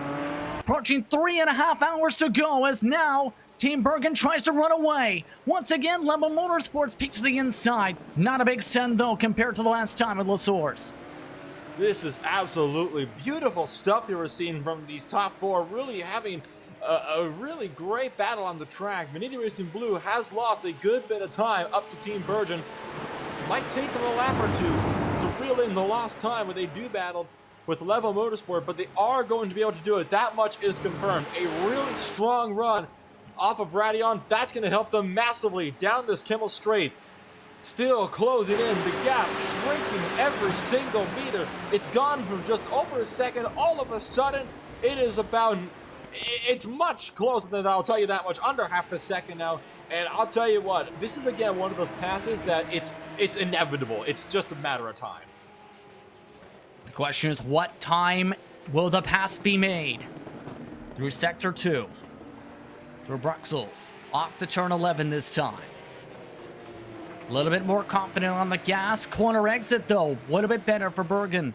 Off once again to Pouon. This time, max pass passing zone is Blanchimont. We've seen how much Tim Matzke's been able to try and charge on some of the corner exits and corner entries in his car today. And as he tries to avoid the marbles hitting the windshield. Separation again, 4/10 trying to line up the slipstream, Arjuna, to try and use the fresher tires to make the pass. And remember, he's got the least amount of fuel, the most amount of fuel rather, in this group of 4 cars. Yeah, he's just going to be looking to line him up. He's quite close here, coming down towards the run to Blanchimont, but not really a passing opportunity is Blanchimont. There have been quite a few cars, though, having some issues, Justin. I'm going to get a replay up right now. I believe this is AOD Racing, one of the GT4 machines, has been having some issues as they work their way down towards Blanchimont.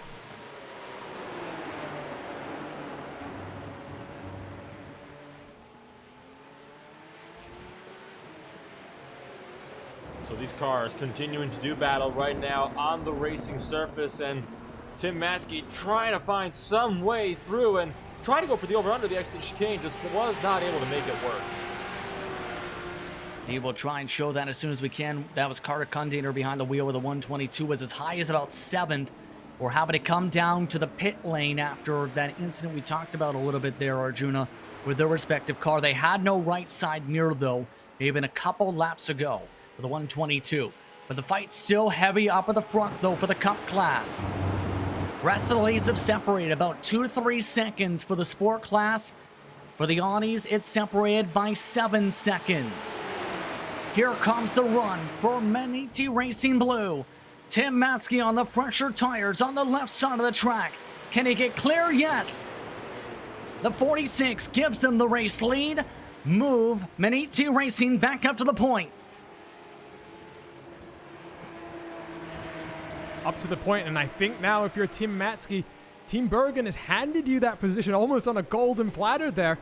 Now you've got to make hay and really try and build the gap. Just put the pressure onto Level Motorsports. Bruno Astori on those older tires has been slipping and sliding his way around this lap, and if you can just build up a bit more of an advantage and force that team to just compromise their strategy further, I think it's going to be a very promising race for Maniti Racing Blue, who are looking to actually come home with the race win this time. Very strong at Watkins Glen last time around, but unable to really secure the race win. Remember, they got the most points at the halfway point. Let's take a look, though, at what happened. This was at AOD Racing a few laps ago. And keep in mind, they've already lost the right side mirror. And right there, wanted to pit, had to stop on the racetrack to do it. Well, you don't see that every day. I don't think that TCR was trying. I don't think he knew that they were going to be going to the pits, but yeah, they jammed the brakes, and great situational awareness, might I add, from that Porsche. He managed to get on the brakes to avoid running over that TCR. So that was honestly some great awareness there from the Porsche. Maybe not so much for the TCR, though. By the way, that was the leader, and now the gap has gone down by about a second, having to dodge that Sport class car. There was also trouble for the 153 in that same Sport class, mind you, the last time by, because there was that train for 14th on back officially on the racetrack that included CSR Project Black and Company, but it was the Lightberg Esports Black 153 who ended up crashing on the exit of turn 18 hard to the left side of the racetrack. They are now shuffled to P18 officially on the racetrack, last on their lead lap.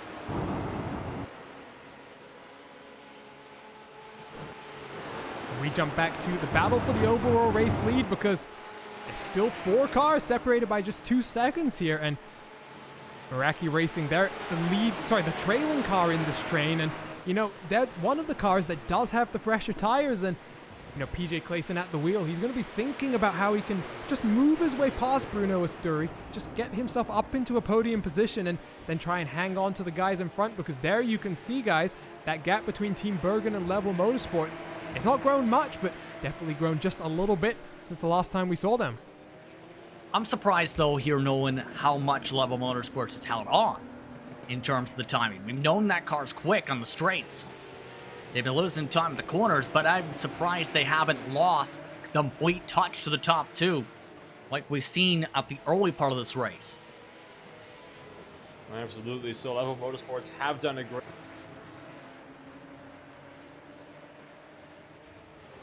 Indeed, they've done a really good job. Absolutely. And Easy Racing, the fastest car on the track, by the way, last time by. But this has to be frustrating, as there's the bobble. Off and away goes Level Motorsports. They've spun off the side of the racetrack.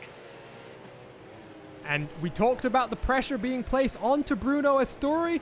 He's trying to keep up and trying to push, and unfortunately, guys, that's what happens. You make a small mistake, and now he's 3 seconds behind that gap in front.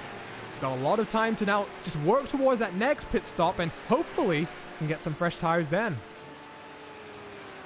And we're right near that estimated fuel window, give or take. We'll have to see what's adjusted, but as you can see, 4-tire drifting, a great job to not lose it completely, but lose them a ton of time. Touch the top 3, gone. Absolutely. A little bit of a touch from the top 3. Well, while that 4-wheel drift is going on, there have been some close fighting going on elsewhere on the circuit, particularly the P6 and the GT4. That battle actually was just split up a little bit because Pascal Theis for Fisher Motorsports had a bit of a slide on there to do Lacombe while trying to take the position around the outside, getting on the throttle, lost the back end. That will allow the Team Vikings Milner car to find their way through, and now the Huge Ice Machine, who is laps down, keep in mind, trying to find ways through, is quicker. They've also got the World Series team, Porsche, who's just trying to spin behind them. And what in the world has gone on there? Punched the back of the GT4. That's the World of Sim Racing Cup car, sending around Huge Ass Gold. Both cars spin around. The harder hit going to the 137. They lose their back end. They elected to take the tow. Remember, they have to request permission before they do so. But this car demolished after this.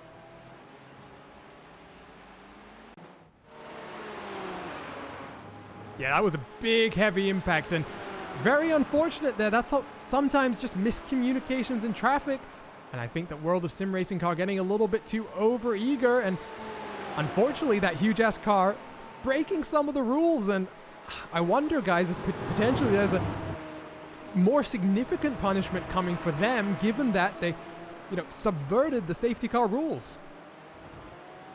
We'll have to see. They're already back in the pit lane. Remember, you have to request over the radio that you need a tow. If you're in a tow zone, you'll get confirmation. There was no request over the radio, so teams were given specific tow zones. The previous 2 cautions were not in those tow zones on the racetrack. By the way, Carter Condainer is back on the racetrack with a brand new set of mirrors and a fresh bumper in the 122. However, he is now a couple laps down from his respective class members. As we see, this is slowly but surely reeling in the grouping for third. Could be a 3-car fight now for the race lead. Meraki Racing closing on in. Indeed, Meraki Racing reeling in that gap up to Team Virgin, who has closed it back in, or trying to close it back into Beniti Team Racing. And there is a look for the position as, one car going to pull off to the side. That was the Fiercely Forward 99 that pulled it off to the side and allowed this lead grouping through. So Beniti Racing Blue is currently dicing his way through a bunch of lap traffic up the road, while Team Virgin having a good go at things as well, with TJ Clayson from Meraki Racing right up behind. Gap between first and second now 1.8 seconds with the traffic. And Beniti Racing Blue has been the quickest car on the track, only 0.4 of a second of fall off this run. And mind you, this is the coolest the track has gone throughout this entire race today. Currently in Fahrenheit, 65 degrees Fahrenheit is the track temp, 63 degrees is the air temp. Winds also calmed down as the sun is starting to set here, Arjuna. So it's creeping on down, and this is going right into the 77's hands. Yeah, that gap out front just slowly building up. 2.2 seconds is the gap, and Tim Matzke, he's back in the car. He did one stint to start off the race, rather confusingly, then came back in immediately, but back in and showing some good pace. And you know, at this point, guys, we're getting towards the halfway point of this race, and it's also the halfway point of the season. But something to consider is that with the addition of half points in this series, when we reach the 3-hour mark of the race, we would have had 2 allocations of half points and 1 allocation of full points being handed out. The second half of the season effectively is going to have 2 of those full point payouts and just 1 half point allocation. So I just think it's going to be very interesting when 20 minutes rolls over and we see what the points looks like, because that's your first indication of how some of these teams are going to approach that second half of the season. Sport class leaders have pit this time by Maniti Racing Red ducked in first in front of the 141. However, the overall race leader stayed out and a very quick stop. The BMW did overrun their pit box for about half a second, but just a 19-second stop, Nolan, is the call for Johnny. I wonder if that means there were any tires taken. He was in the pit lane for about 46 seconds total, and almost half of that was in his pit box. So only a 20-second pit stop time. That is very, very quick, and even a short fill as well, as our juniors pointed out. So this is a very, very interesting call, and one I didn't even expect to see before we were halfway through this race. Mind you, too, Arjuna didn't go up on the jacks either when taking that short fill. Yeah, I think if you take tires in this car, you're kind of forced to also take the full load of fuel. So clearly the 178 thinking they need to find some track position ASAP and trying to make an undercut work here. And we'll see if Jay Vigo does come down onto the lane next time around. But that gap had built up, guys. So it was about a 2.5 second gap when Maniti Racing came in. So Johnny Verhoff has quite a lot of time with a damaged car to potentially try and work up. Something else to consider, guys, if they didn't take tires, I do believe that means they will have about 20 seconds of repairs potentially being done to that car, given that the only thing that was being done other than that in the service was the fuel. Gonna be intrigued when this 142 comes down. Expecting it potentially this time, if not next time. Much of the classes pit, as well as some of the cup cars. The ones who had around 22, 23 laps in their stints just came out of the pit lane, specifically the 46 and the 86. Bergen, Project GT, Eins.de. So those two have pit. And off and away goes the sport class leader into pit for their service. Now, Jay Vigo did build a significant gap over their BMW rivals in the midst of this. Where will they be coming out? That's going to be the crucial question here. And what are they going to be doing in their stop? It was a very short stop because they did short fill in that BMW machine for the CXR project, sorry, for the Maniti Racing Team Red machine up on the jack. So it is going to be a longer stop here for Jay Vigo and a driver swap as well. Jay Vigo comes out of the car and it looks like Raf van der Linden comes in. Meanwhile, it's going to be a very this is going to be so tricky as Maniti Racing Team Red is down the pit straightaway now, and they are definitely going to be able to take that spot. Now it's also going to be curious how the strategy all plays out. Right there, off and away by a massive margin. So this is going to be very intriguing. At the very least, would get the max half points, but not sure how this is going to also play out here by the end of the stint here, and how this is going to work out for when the timing of the pit is for the rest of the race. You see right there, they're off and away to the full service, for example. Yeah, there's a big gap there in the pit lane time, and so Maniti Racing has gotten the track position back, and now we'll see exactly what happens, because Raf van der Linden, first time Jay Vigo has gotten out of that car since the start of the race, so he's almost done half the race by himself, guys. Wondering about the drive time rules, and we'll see how that goes. And I believe the 111 car is having some major issues now. The past half lap for Thomas Knopfs and his team, not good. Went off and skirted around the grass after a spin out of Blanchimont. Spent about 15 seconds in the grass. This is partly why right about here. And you can see it's a long time in the grass, but this kept going all the way to the pit exit after they had to serve a drive-through for incidents. And then they did have another spin on the exit of the pits, it would seem. And again, it's one of those carbon copy things where they just get too much on the other side of the car. And, well, here we're taking another look at the spin through the grass. And that is one of the fastest corners on the entire racetrack. So a beautiful job to make sure that the car didn't go into the barriers. Now, this is what happened on the exit of the pit lane. You can see, same thing that happened to a couple others. Balanced on the left side tires, then the fun doesn't stop there because back and forth, try to keep going rather than park it, and you can tell he backs up too far, he demolishes those cars on the left, backs forward the gas too much. He smashes that front nose, took him an extra 15 seconds to get rolling. Well, fortunately, guys, that was another incident where one of those cars having to just an infinite point turn basically coming out of the pit exit. But, you know, we've seen that GT4 class, a few cars have had that issue so far. And, you know, even though race control has warned all of the drivers, clearly, you could still get caught out at any moment. Tim Matzke still pushing on. Meanwhile, Meraki Racing having to duck down to the pit lane, this time by Level Motorsports, extending it another lap as well for their strategy, but they lost 7 seconds in this strategy call. A couple others also in and out of the pits, including RSR Esport this time, for their respective cars, as well as the Team Vikings machine in the sport class. 7 seconds lost. That is going to be a massive gap that they're going to try to fill up. I mean, and you know that, you know, racing is a gambling sport, and some strategy calls you try to take the gamble on.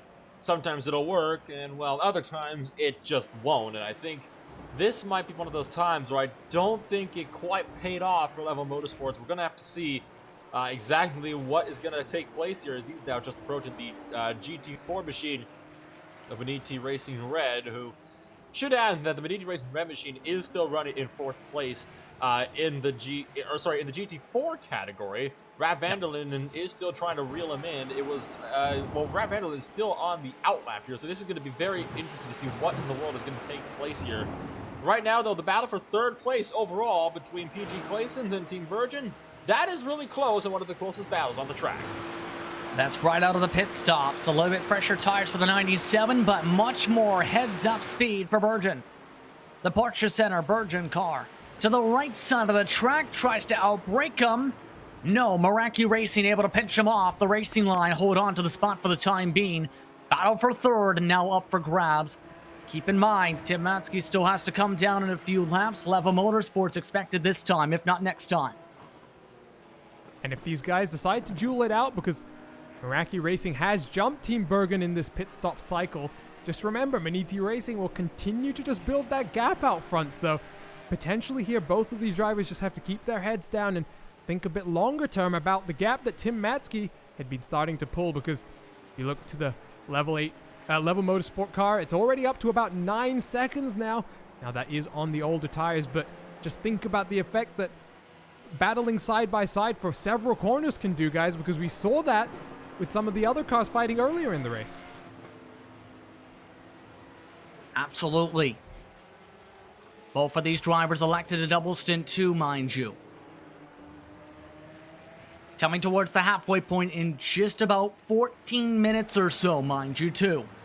As more other drivers have come down this time as well, some of the sport cars. CXR Project Black 8 has sacrificed the lead. The 148 on a different cycle is still in the class lead.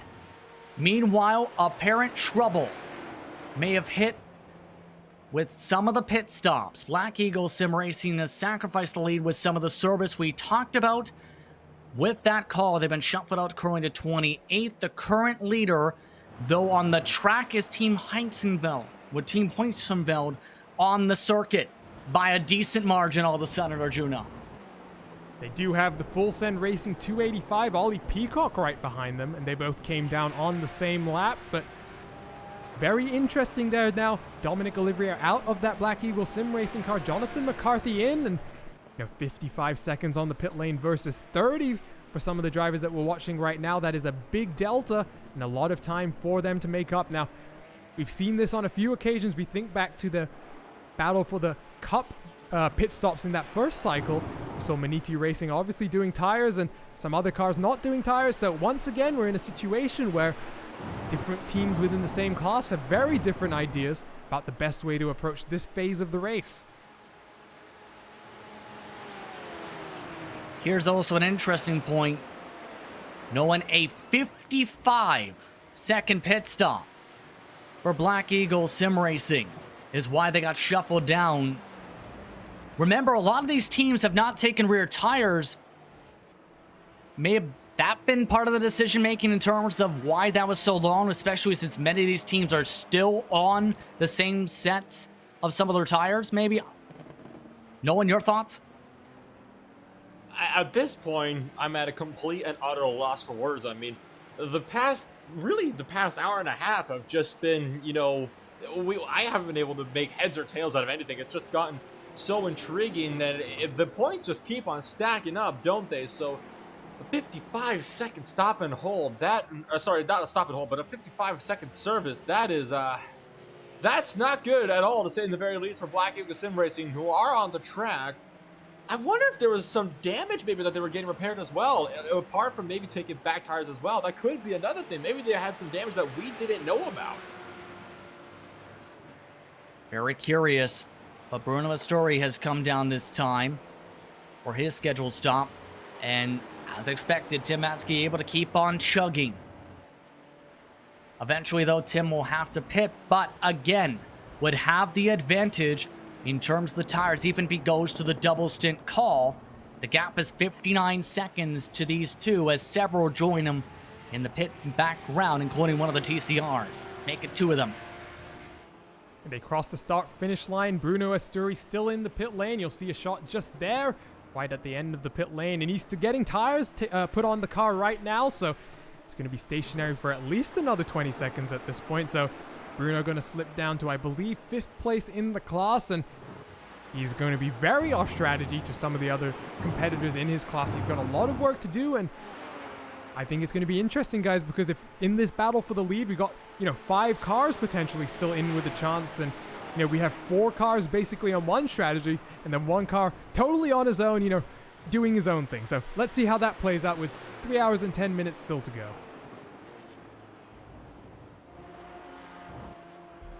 Indeed, as we still take a look at that train. Still within about a second or so this grouping. They have pulled away now 9 seconds from the 86 machine. Of note, though, with the sport class lead, it is shrinking now to about 4.5 seconds. Almost a full second eaten up by Raf van der Linden this time by. Yeah, so that strategy for Maniti Racing, short filling and not taking tires, is really just hurting them right now. I wonder if potentially they have something in mind. Maybe they were just hoping for a safety car period at this point, but I think Raf van der Linden, the gap's already been cut in half from the 10 seconds it was when he came out of the pits, and I'm sure in a matter of a few more laps, that gap's going to keep falling, and that geodesic car probably going to re-inherit the race lead, because I think Johnny is very much struggling a little bit with the balance of the BMW. Their fellow Cup teammate for Maniti Racing, the blue car, has just come down, Tim Matzke. So service is underway for the overall race leader. We'll see how this nets by. They'll pass by them in the sport class leaders this time. So right now, for comparison's sake, Meraki Racing and Team Bergen just coming through the final chicane right now for their service. No tires taken, and that is a major jump. That decision and the timing of the second safety car has given Maniti Racing Blue what is now a confirmed gap of around 5 to 7 seconds. If not more, make it 12 seconds. Well, talk about a jump in the gap right there. I mean, we thought it would only be about 5 to 7 seconds. No, that's 13, 14 plus now. The gap's still growing exponentially every single second here, it would seem, quite literally. But Maniti Racing, that is exactly what they wanted to see right now. And this is exactly the thing that, they're perfectly fine to see this going on right now. So Tim Matzke, that is exactly what he was hoping for with the strategy call. It seems like they have played everything perfectly as of right now. Yeah, this is falling right into the laps. Perfect decision to pit on the first safety car. Arjuna, if they didn't get that second caution flag with the cautions breed cautions, I don't know if it would have worked. But with the timing of it, it played right into their hands for Level Motorsports. It did not play into their hands. They're now 41 seconds off the race lead. And this is the direct comparison of what would have happened if Tim Matske hadn't elected to peel off into the lane, because Level Motorsports, they had that option as well. They thought the track position and being out front was more important, but like you say, cautions breed cautions, and Tim Matske made full use of both of those caution periods to really find his way very efficiently through the traffic. And as a result, that gap now up to 14 seconds, and Tim has, I think in the last two races, guys, really shown us just how strong he is. I think he's going to have a little bit of a fun stint here because no pressure necessarily from cars around him. He just gets to go out there and drive the socks off that thing and really just put some good laps and a good stint together. Well, it's 7 minutes or so into the halfway point. At that mark, race control will calculate the halftime points. Again, that's 50% of the points totals compared to the end of the race. Right now, Maniti Racing Blue in line for what would be their second straight race with full points at the halfway mark of the run. Now, the halftime points are still going to be interesting when it comes to this battle involving the sport class because it's gone down to 3.4. Maniti Racing and their red car might be able to hold on just in time to get those. After that, I don't know, Arjuna. Yeah, let's see what's going to happen here. Maybe that strategy was a very specific play to try and get those double points. Maybe the Maniti Racing team realizing that they got the full points from the half points for both their cars last time around, and it's a good way to secure 50 points if you can do that. And then, you know, the potential for more safety cars in the second half of the race and just bunches the field up and just helps you out from a slightly compromised strategy. And I'm just starting to wonder, guys, if Maniti Racing has just had a little bit of a thought and they've managed to execute it almost perfectly. 5 minutes to go. Let's see if Raf van der Linde can really just close the gap down that much further. The BMW just caught a lot of traffic too with the TCR and a cup car trying to get by him. That's why it just went down to 2.9 directly. Here's a factor too. Remember, the points leaders, the 148, the Team Hoistingveld machine, has had an awful day. Nolan. They're right now all the way at the back half of the top 10. There's a chance Maniti Racing, even if they lose a lot of time, the red machine, after they have to pit in that BMW, take the class lead by the end of the round, based on how it's projected. It just goes to show you how every single second on the track matters, and every action you do on the track matters just as much. I mean, the Team Hoistingveld team, like you said, they have had an absolutely awful day, and as the points leader, that's the one you don't want to see when you're only in a 3-race battle here, is to have an awful day when you're leading the points. So this is absolutely critical here for their team if they want to try to get some way back into the top of the point standings. Gap is now down to 2.4, make it 2.5 seconds. Here's the thing though, again, the traffic right in front was just what Maniti Racing got held up in. However, just one of them having to deal with this time, compared to the two. Level Motorsports, TCR, remember that's the car who got shuffled right into the fence in the first hour of the race after contact with Shipke Racing amongst the lead pack and the TCRs. Looking like they're going to reach him at a bit of an optimal spot, in fact, just after this corner exit.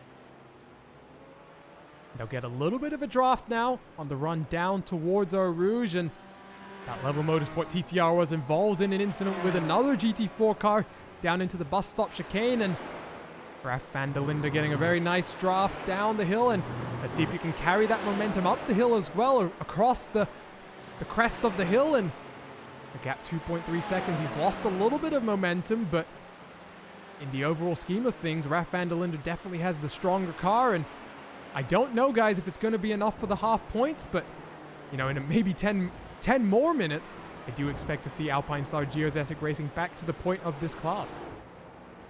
Change for P2 just now for the Cup class as well. Baraki Racing just got passed by Team Bergen just as they reached the back end of some of the traffic as well. Team Bergen was able to get the draft down the Kemmel Straight, got a huge run, also drafted off, that was, mind you, with the draft being given to Meraki Racing off the lap car, but still able to complete the pass right before they reached that yellow and blue machine. And now with the replay up on your screen, you're going to see the dive. And honestly, it was a very textbook pass and a very easy one at that for the number 46 machine. And now they're still just trying to run away with it. And they have built already a very sizable gap over the Meraki Racing behind. So Team Virgin, they are on an absolute tear right now. And they're still trying to find some way, somehow, to maybe, just maybe, try to run down Maniti Racing Blue. Might need a bit of luck with it being a 15-second-ish gap now. But let's take a look right back at that sport battle that's just around them, and in fact, just about to be right up the road. Alpine starts Geodesic Racing, moving to the right side of the racetrack again. Right in a beneficial spot to give that machine the tow. Still trying to reel on in the car in front, all while the BMW had to also pass by a TCR in no luck EM Sport.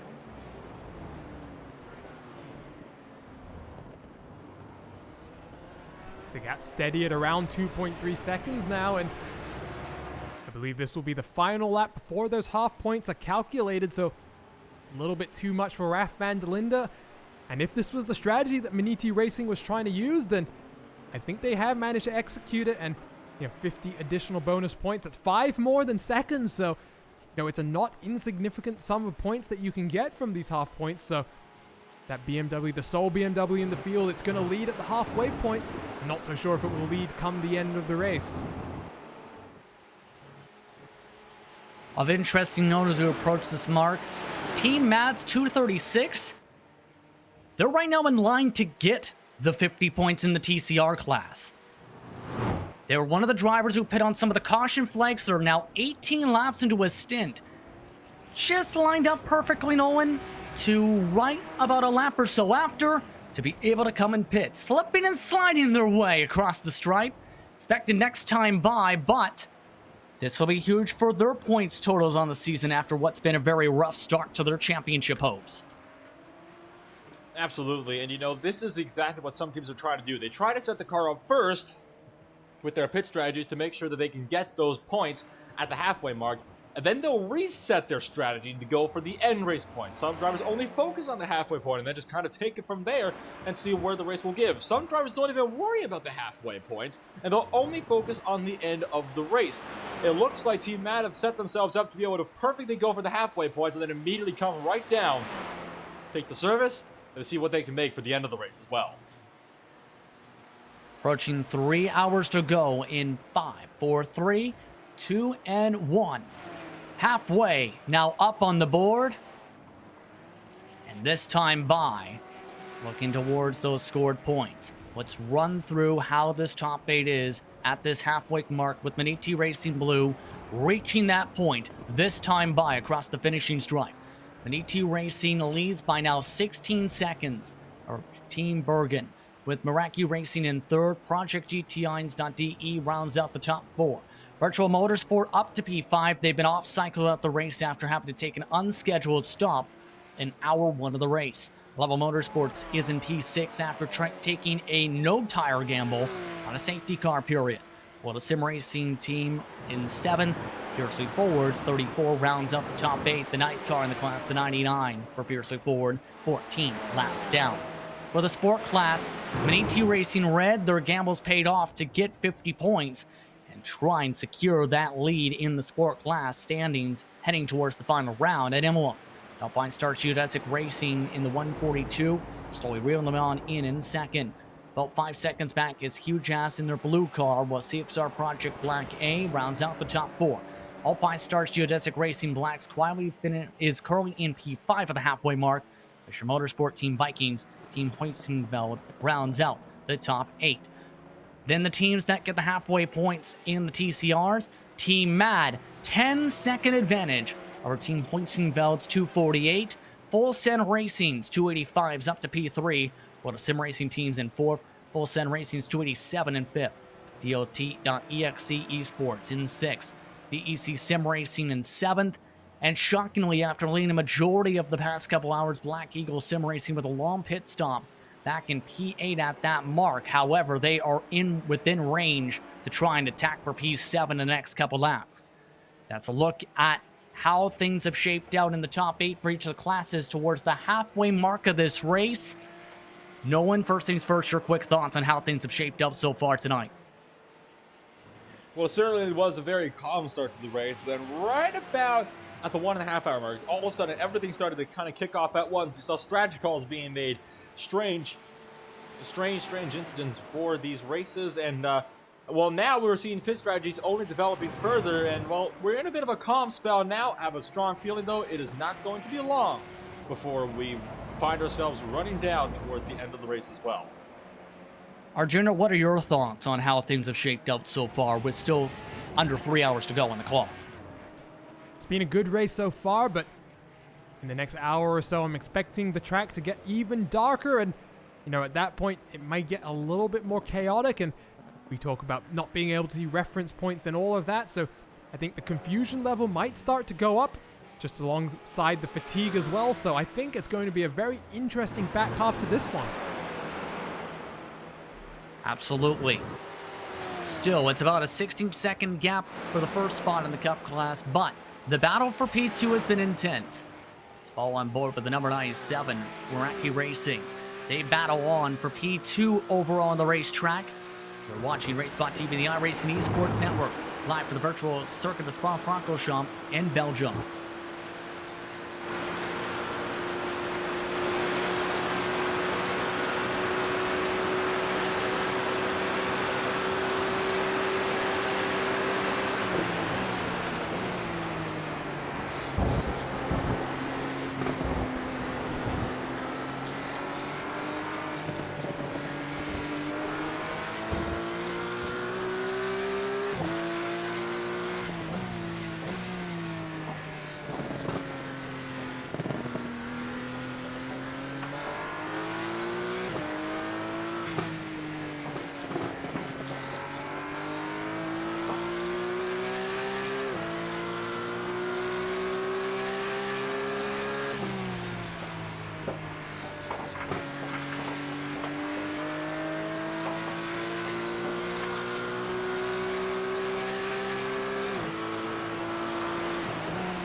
Well, that was a little more nerve-wracking, I think, PJ Constance wanted to have in the traffic. That was a grouping he'd just gone through of 5 different TCRs on 2 different sets of laps fighting for position. Justin Prince alongside Nolan Rempo, Arjuna Kantiponti, both in the 3rd chair in the director's seat for tonight's coverage of round number 2 of the IVRA ClubSport Summer Series at Circuit de Spa-Francorchamps. Approaching 2 hours and 50 minutes on the clock, and right like that, the clock strikes battle time for the sport class. Nolan. So that GT4 BMW still struggling to try to hang on, but ET Racing Red right now has the upper hand, back and stepping out through the apex of La Source, and now it's in the hands of Raf van der Linden to try to find some way to run him down as they come out through the top of Radion. This is the battle for 9th place overall, 1st place in the GT4 category. The 178 machine bouncing over the curves. Raf van der Linden follows, now trying to run him down with the draft. Also of note, Virtual Motorsport battling for P5 with Level Motorsport had a spin coming out of La Source. With a dip after pressure from behind, they've kept going, only lost 1 position. Focus stays on this fight though amongst these two. The 178 still trying to hold on as much as he can here. Raf van der Linden still, remember, has fresher tires after the low fuel and no tire call for the BMW. One of the first times we've seen that for this particular type of car in a while, Arjuna. And so far, it worked for the 50 points. I don't know how much longer it's going to work, though, for them, because it's still another 8 laps until the pit stop estimate. And Raf van der Linden is all over the rear end of the BMW M4, and it's the only M4 in the field here today, and it's had a strong run, guys, but I think it's still compromised from the contact that we saw between these 2 cars. And there goes the Porsche looking to the inside. Johnny's going to defend that one, but Raf van der Linden definitely looking to get the move done as soon as he can do it. Remember, their co-drivers made door-to-door contact and damaged parts of their car the first time they scrapped for the class lead. Second time, van der Linden cut off again. They really don't want to give this up. Keep in mind, coming into today, the car on the chase was 4th in the point standings, 36 back of the lead. Well, we know that there is not exactly good blood between these 2 teams after the door banging that we saw. It looked like they were almost driving bumper cars at the top of Lacombe. And right now, these 2 drivers are still trying to do battle here. And you saw Vandal was not quite able to capitalize. He's trying to get the tighter apex to maybe get the run down towards La Source. I don't think he's going to be close enough here, though. He's going to have to make the run off of Radio. I think so. Gonna have to be timed up very well. Follow on board here. Once again, through the dip in La Source. And up through the gears. Important to try and force the mistake. Last time they went side by side, the BMW got a little bit too much curbing on the left side tires.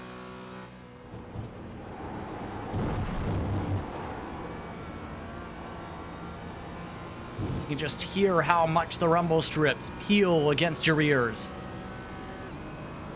And Raf is having to learn what Jay took almost 3 hours to figure out, guys. Jay spent a lot of time just hanging behind the BMW and figuring out the best way to get the run down this long back straight, and it took him 4 or 5 bites of the apple to really try and figure out the best way to make it work, and Raf is still slowly just figuring that out. I said it before, it's an almost 2-kilometer run all the way from the exit of La Source down towards the Com chicane, and right now that BMW M4 top speed just proving to be too much of an obstacle for the 718 Cayman, which is much, much better in the slow speed stuff, and you can see just how much he closed just in that few corners right there.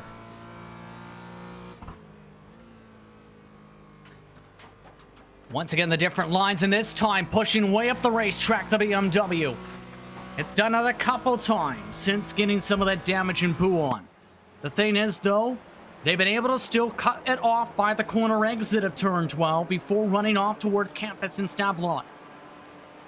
More traffic ahead. That's the Leopard Esports yellow machine, their TCR equivalent, who has been having a quiet run today. Still having a very quiet run indeed. So this is, it is one of these really interesting things as, well, once again, we approach lap traffic. You wonder if the Alpine Stars if the Alpine Stars geodesic racing machine can stick with Maniti Racing Red here, you gotta wonder if maybe more lap traffic will play into a factor in this. Both cars get through before Blanchimont, and now Rav Vanderlyn, and he's going to have to hope that he can maybe find some type of speed down through La Source and up to Lacombe, but you gotta think that that BMW just has too much top-end speed. I mean, we've seen the BMW is way faster in a straight line, the Porsche way faster in the turns. Oh, and don't forget, as these two have now been scrapping, Sven Demel, he's quietly now, Arjuna, worked his way into the conversation. He's now about a second or so behind second. Make it second and a half. Yeah, you can just see him. He's going to have to work his way past that TCR car as well, but the 138 was slightly off strategy earlier in the race. It's now still a little bit off strategy, 2 laps longer than Maniti Racing, who of course are going to have to come down the pit lane a little bit earlier, but there you could actually see in the background that TCR machine held up the huge ass car right on the apex there of Radeon. Quite a lot of time lost for the 138. There's some of the traffic also going by. That's Fiercely Ford's 34. Picking sponsorship with Porsche Sport on the spoiler. Was cheering on the Porsches at some of the Porsches. Look to try and battle and rip away the class lead from the only BMW. Vanderlyn still has now drafted his way right back on up. Here's the problem. Traffic's going to eventually work its way back, by the way. Our battles are also shaping up involving this machine, although it appears they may have had an excursion. Yes, indeed. Taking a replay with Ruben Schilt here with the CXR Project Black Machine, who, well, we'll get to see exactly what has gone on here. So, I'll tell you what, it has been pretty darn interesting. So, this is a very good run here that's happening, as once more the battle for the GT4 lead being split up here a little bit by the Fiercely Forward number 34, running in 7th place overall. That is not what Rav Vanderlyn wanted to see, Justin, because he had just worked his way right up to the back end, and now he's got to work his way up there all over again. Remember, he tried to use some of this traffic as picks before, and they try to use these cup cars as chicanes, essentially. Try and plop them to have a wee back and forth, break up the traffic. This time goes right on by in a good position for Maniti Racing Red not to lose too much time. The cars who gained time in that run, still the 138. Able to hold on more momentum this time through Blanchimont and the exit of turn 18 off to the run to the final chicane once again. Yeah, and 3 cars now just separated by 1.5 seconds, so the longer it takes Raf van der Linden to really find a way past, he's just getting more pressure from behind. Sven Demel really trying to just close up now, and he's well within draft range, and there you can see, in fact, they're now separated by just under a second. Harder cut once again for the Porsche right behind, and everyone's favorite friend, traffic. Right up the road. 8/10 quicker last time by for the huge ass blue machine. That's how heavy this fight's been between these two. Next lap car up the road is about 15 car lengths up. Try Racing, who's had a very quiet day in the rowing. You saw it right there. Rav Vanderlyn took a little bit too much curb and was not able to capitalize on the run over the top of Radeon. And all of a sudden, this is a 3-way scrap for the lead now. You can see Sven Demel is right behind. The headlights are now definitely taking full reign over the racing surface as, well, like you said, traffic is up the road here. You got Try Racing, you got Labs at Racing Team, you got Fiercely Forward, who's in the Porsche GT3 still working their way away. What will this mean for this BMW machine, who is still trying to find some way to work his way up there? This is going to be very, very crucial now for Johnny Verhoff. He has got to find a way to get through this traffic and quickly, or he is going to be losing out. Unofficially, now as the points have been awarded to drivers, Maniti Racing Red is now technically the points leader after the halfway points. How it fares out in post-race, we'll see. How it fares out in official totals, we'll see. But the BMW, it took 2+ hours and some bumping and banging for the lead to be ripped away from the 178 before. Might come down to that again. I don't know if they want to try and risk a second time, though, making door-to-door contact for a fight like this. Mind you, with a different set of drivers behind the wheel. I think both of these drivers have gotten into the car and shown each other a lot of respect so far. But now it's getting very close, and let's see what Raf van der Linden wants to do and how hard Johnny Verhoff actually wants to defend, because remember, since he short pitted, we are expecting him to come down the lane just a few laps earlier than the guys behind him. So maybe he's just going to peel down off into the lane and free up some of these cars. Raf van der Linden really looking racy now, guys, and I'm wondering if when he gets set free, what type of lap times he's going to be doing, because at that point, we have to consider they're going to have to spend the same amount of time in the pit lane, but come the end of the race, that pit lane total time will be slightly different. So let's see exactly how it works out. Oh, nearly hit the back end that time with how hard the send was. But at this point, if they get a caution, that would really shake up the strategy, because they would have to then likely come on down. As well, if Maniti Racing Red can stretch out the fuel right to that point where they can make it on the same lap, then it's a heavy battle for the final 2 stops of the race. At this rate, it could very well again come down to who's leading out of the pit stop based on what we've seen, because Geodesic, yes, they can save, but it almost seems they've wanted to go for about 20 minutes now. They're looking every time they get close, so they're just never quite able to fully capitalize, and that is because they just do not have the straight line speed. That is all in the hands of Maniti Racing Red and their BMW. Alpinestars Geodesic Racing are struggling so much right now to try to maintain the straight line speed. They're closing in a lot in the corners. I wonder, you'd think they'd have to get them on the acceleration out of the corners in order to be able to properly capitalize, or get them on the entry or the mid-corner speed. Because at this point, I don't think they're going to be able to get it done down the Kemmel Straight even. I don't think so either. That we've seen how difficult it was. And mind you, it's gotten to the point how intense this battle is. You've got drivers with their teams in today's event, mind you, trying to figure out if they should cheer for their teammates and their main men, or if they should cheer for these two, with how heavy the fight is, near contact in the braking zone once again. But it's gotten to the point where all the drivers have been eyeballing this battle since the drop of the green flag. Since that green flag drop, these two teams have been so closely matched, and yes, Jay had that mistake on the exit of pit road that just bobbled him back down the field a little bit, just cost him quite a lot of time, but that safety car really just closed things up, and we've been treated to some fantastic racing from both the Maniti Racing Red and Alpinestars Geodesic Racing 142, and still 2 hours and 40 minutes to go, and it continues to be hot because Johnny Verhoff doing a very good job to just close off any potential openings as look at that Jazz cars peels off into the pit lane, Justin. That's their scheduled stop. Remember, they went for the undercut 2 straight times, so they're 2 laps off cycle on the fuel. No one, if they time this out right, they might be able to, if they get clean enough space, to be able to gain the time to be the net leader after this.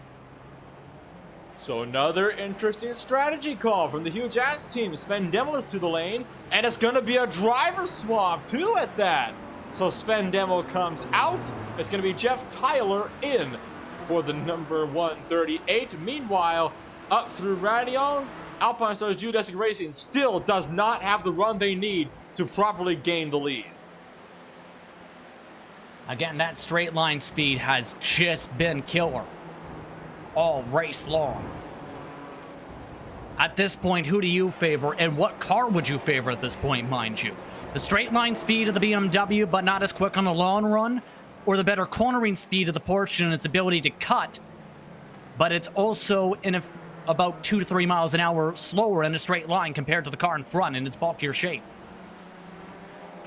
You know, I think that's a tough one to say, and I think we're starting to understand maybe why only one team really elected to switch here, because every time that Cayman is anywhere near to the M4 in a corner, it's pretty evident which car is much better balanced throughout the corner. And mid-corner there, that BMW having a little bobble. Nothing that 142 can really pounce on though, so I think are going to see the Maniti Racing team trying to have to use some pit strategy here to just cement that track position. Because if, unfortunately, they diverge on the pit strategy and unfortunately lose some time in traffic, I think that might be the end of the game for them. That Alpine Stars geodesic racing car looking very racy right now, and they're getting held up on the run towards Blanchimont. Hold on to your seatbelts. That was the battle between Team Mats and Morto, who had to serve a penalty early on, in High Caliber Auto Sports. That held him up a good second or so. It got to the point where there was blinking lights, and they weren't lights of happiness. They're lights of frustration from Vanderlinde, and as he now tries to send it up the right side of the track. Side by side to the final chicane, tries to pinch him off. The BMW able to shove him right back off the racing line. He had to go for it, and now it's a flash of the headlights from Vanderlinde and trying to get into the head of John Verhoff. So mind games are starting to take hold here now as Alpine Star Geodesic Racing, they are done waiting. They want to go, and they want to go now. They are done being stuck behind this BMW. I can almost guarantee you, Justin, if they could get by on the Kimmel Straight, they would start to pull a gap throughout the rest of the racetrack, enough to the point where Verhoff would not be able to be trouble in the battle for P2. The Cup battle was another one we were keeping an eye on, but Meraki Racing just had an off track after they locked up the right front and snapped the car off into the sand trap. So the battle just dissipated after a major mistake by PJ Claessens. And here comes the replay, just losing the rear end, trying to just carry a little bit too much speed. Fortunately, he's able to get out of the gravel. No one else was coming, so able to rejoin without losing too much more time. But like you say, battle for P2 in that Cup class, well and truly separated on track now. You seen they're locked up that right front, as mentioned there, as he started to lose that back end, which just sent him sailing off to the sand as a result instead. Also, a battle, mind you, is going on for the TCRs, but the focus still stays for this overall class lead for the sport drivers. Again, this could very well decide how the top two is shaped out heading to the final round of the season. Every point matters. And these drivers expected to be in the pit stop window either this time to the next 2 laps. Amongst these drivers, again, remember, Maniti Racing 1 lap longer on their stint so far. Again, Vanderlinde cut off.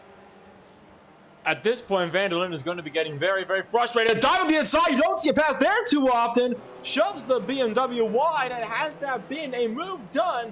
We'll have to wait and see on this one, because Verhoff will be able to get the straight line speed here. This could find themselves being a drag race up towards Blanchimont. So here we go. Drag racing down to the straightaways, and that 178 car just has too much power, Arjuna. Too much power, but that's a move that both Raph and Jay have been trying on a number of occasions. That was the first time, though, that able to get enough of the car alongside, but the outside line around that second right-hander, just too much momentum. But here comes the Maniti Racing car down onto the pit lane. 19 seconds on the lane last time around. Let's see how long they spend this time and what else they decide to do while getting some more fuel. Now we'll see if Raph Vanderlinde can try and get some space in clean air. Having a lot of space, in fact. No lap traffic ahead and no Cup cars within range this time. So off goes Johnny into the pit boxes. So all of a sudden, this is going to pick up big time, because now we'll see, can Alpine Stars Geodesic Racing manage to maintain the race lead through this pit cycle? They're going to be down on the cornering speed as well with their older tires. So what is going to happen here? Another 20-second stop. Oh boy. A bold call once again to gain them some time. I don't think we were expecting that one, weren't we? Well, maybe we're missing something here, guys, because 20 seconds, I'm just maybe wondering if with the restricted... They didn't take tires again. Yeah, they didn't take tires again. Yeah, maybe with the restricted fuel tank size, that's the amount of time it takes to fill up the fuel tank and not take tires. So maybe 20 seconds for that BMW is what we're going to see till the end of the race. Remember, the other pit stops that we've seen from the BMW was 28 seconds for fuel and tires, and then 30 seconds for a driver change. So just, I think, guys, we maybe just realized that the BMW may be playing a little bit of strategy other than just trying to get those points. That's a triple stint. That's now a triple stint on the tires. And I don't blame them for trying it in the nighttime. Arjuna, it's a question, I think, towards your direction because you've raced against many of these drivers in the past. It can work in the nighttime, a triple stint, with how cool this track is. This is actually genius.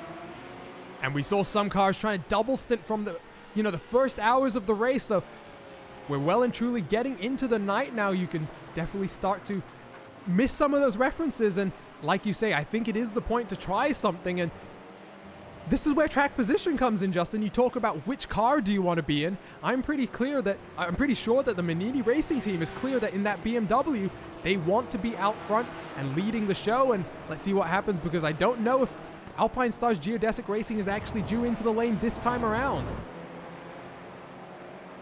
Well, just like that, they do come in.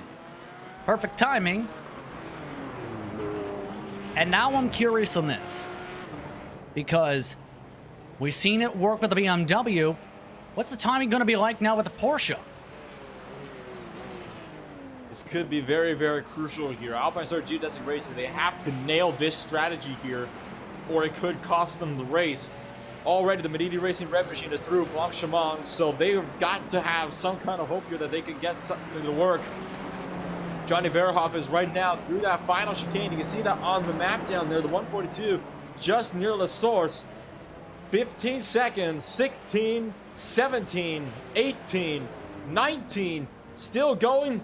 A 22-second pit stop, and that is going to give effectively Johnny Verhoff maintaining the class lead up in front of the GT4s.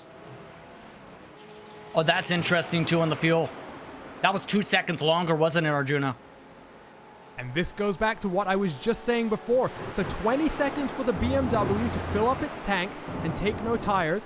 22 seconds for this Cayman. And we talk about the battle for track position. If you're that Cayman, you now know that every single stop, you need to find 2 seconds to get in front of that BMW. That's a lot of pressure. And I think now that the Manini Racing Red team, they may have a large smile on their face. They know that they're in a very strong position here with 2.5 hours to go. Yeah, that might be just been a race-winning decision to use the BMW. If that's going to be the case here with how crucial it is in the nighttime. How it holds up at Imola is a bigger question, but here's also something else. The class race leader is dealing with Hoistingfeld right on the back end, who still has to pit in 2 laps and has nearly ran him over twice this lap. Indeed, so he's nearly run him over, so this will get very, very tight here.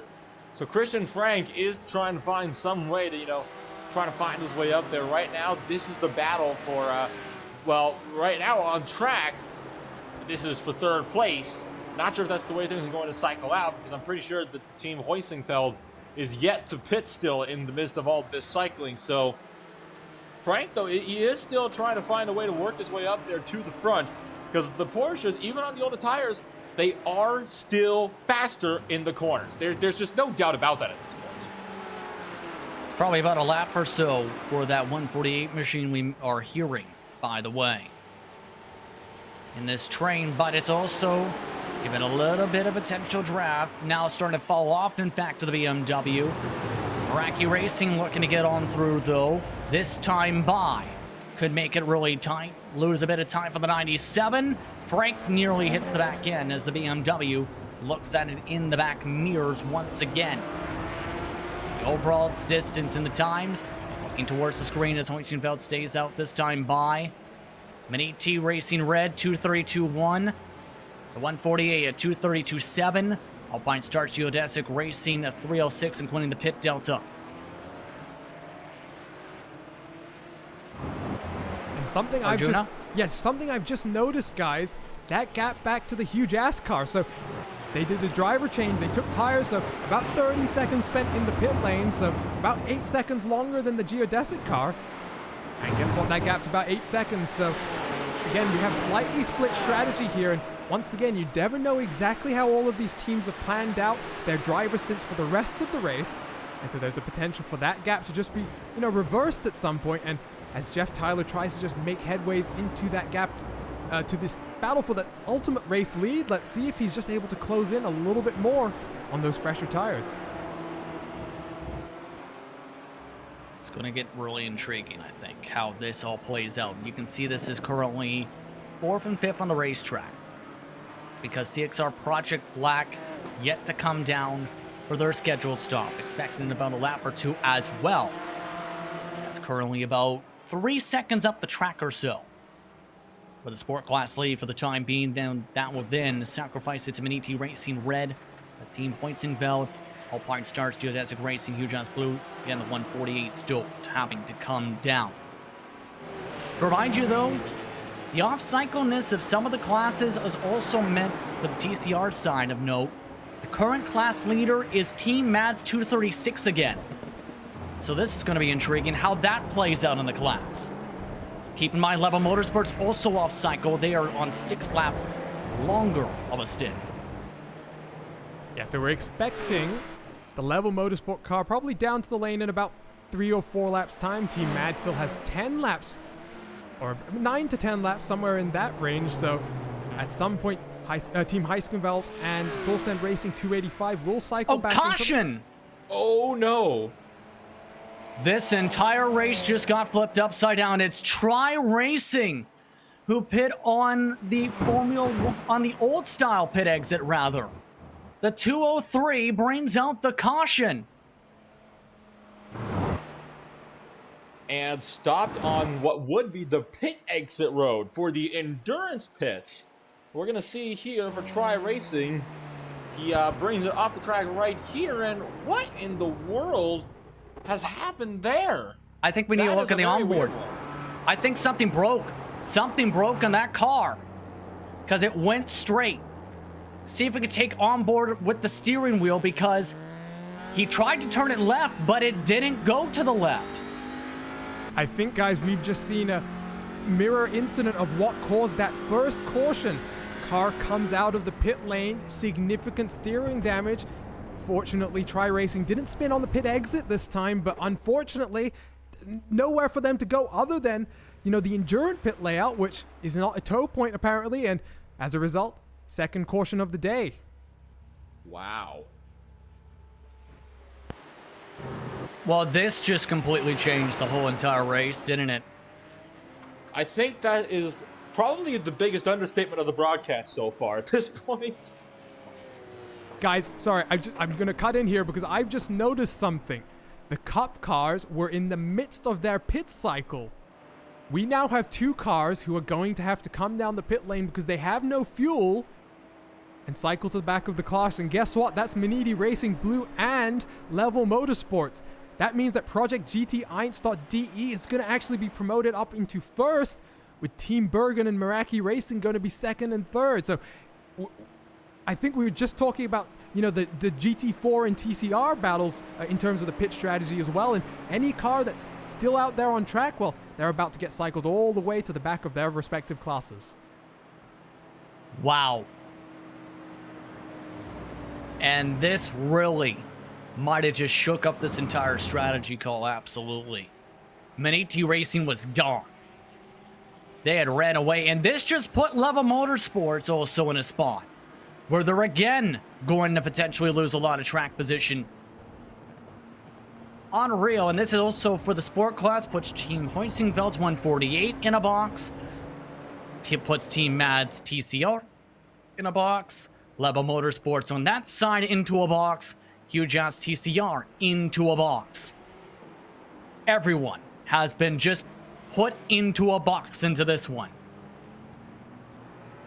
So the safety car has just now entered the racing surface to pick up the race leaders of Tim Matsky. Oh my goodness, this is all of a sudden, just like Watkins Glen, this race has just been completely turned over on its head. And I will stand by this again. I think putting this type of a policy in with this safety car periods is, again, probably one of the better decisions that has been made for this series, because this has just made things so much more interesting. over the top of Radion. We gotta hope that those cars don't run out of fuel, because if they run out of fuel here, it is a very, very long way to coast back to the pits at such a low speed. So these drivers, the ones that are going to be tight, they have to hope that they can make it around to when the pit lane will be open by the race controllers. They can come down when the pit lane is still closed, but they will receive an end-of-the-line penalty and will have to start between the other 50 cars on the course for the restart.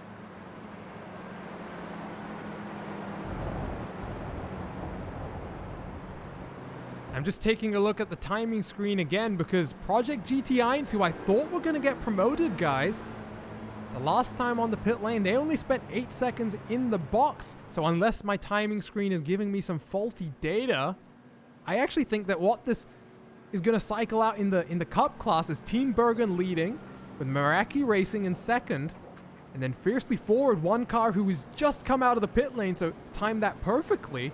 They're going to be promoted up into third position. So I think you said it before, Nola, just wow. This has just blown the race open wide apart, just once again, just like that first caution did. And I think this time, once we cycle through these pit windows and we know exactly where each of these cars is going to restart with regards to the traffic in front of them, we can start to just speculate on how the rest of this race is going to play out. Took a look back personally to see what the 86 did. Apparently, Arjun, I want to ask you this. They took 9 seconds of top off in the pit. Just 9. Which is interesting. It's similar to a delta we've seen from an ET Racing Blue when they pit under one of the cautions, by the way. As far as I know, though, Justin, you might have to just double check this for me in the timing, but I do believe Project GT, that was intended to be a full service pit stop. So yeah. I mean, they only have 9 seconds worth of fuel then, so I mean, it's not like they were on the lane when the caution came out and were trying to beat out of pit exit or something. It was just a strategy decision that I think now is actually going to force them to come back down the lane. Again, everyone lining up behind the safety car. Some drivers still having to catch up. There are 7 on the lead lap. Pit road expected to be open this time by. And this is going to really close up that battle for the GT4 lead in a way that I think just made things upside down, because now all of a sudden, you just blew in their fresher tires. They're right back on the back end of the BMW of Maniti Racing Red and Alpine Star Shield S6. Beautiful Porsche. Should note that between the two of these, you do have the Team Hoisingfeld between Alpine Stars Geodesic Racing and Maniti Racing Red. So we're going to have to see what this will mean for that battle on the restart with the 148 sitting between them. Correct me if I'm wrong, Arjuna, on this, but I was pretty sure that the 148 still hasn't come down to pit, so they're still due for their full service pit stop, aren't they? Yeah, I expect both the 183 and the 148 to peel off into the lane to get that service done. I do believe they're doing that right now as well, as we see a lot of the cars coming down the lane, so it's going to be a busy time on the pit lane, because Tim Matzke, he is in from the lead, and right now I'm just waiting for Level Motorsports to join him as well to just complete that Cup car intrigue that's happening. You just blew just pit. Jeff Tyler, with the fresher tires, elected to come down and top off on the fuel. So this is basically, I think, Arjuna, what I think we may coin the Maniti strategy for what they did in the Cup class, and some drivers are taking the chance to driver swap here. Yeah, so... Sorry, guys, I think actually a TCR car just blew up in the pit lane right behind us. Oh, that's not good. I think that might have been on one of the driver swaps. It was Level Motorsports. It was the Level Motorsports machine, the 208. Facundo Ibritos had just got it into the car, and yeah, you're right, the engine just completely let go of the TCR. This has just gone in completely crazy. He was a lap down, though, in the race. And they are giving permission now for the tow on one of the cars. Apparently the 33rd, yes, indeed. They gave permission for that car to tow with that blown engine you were just talking about. That was in the pacing line, too, Nolan.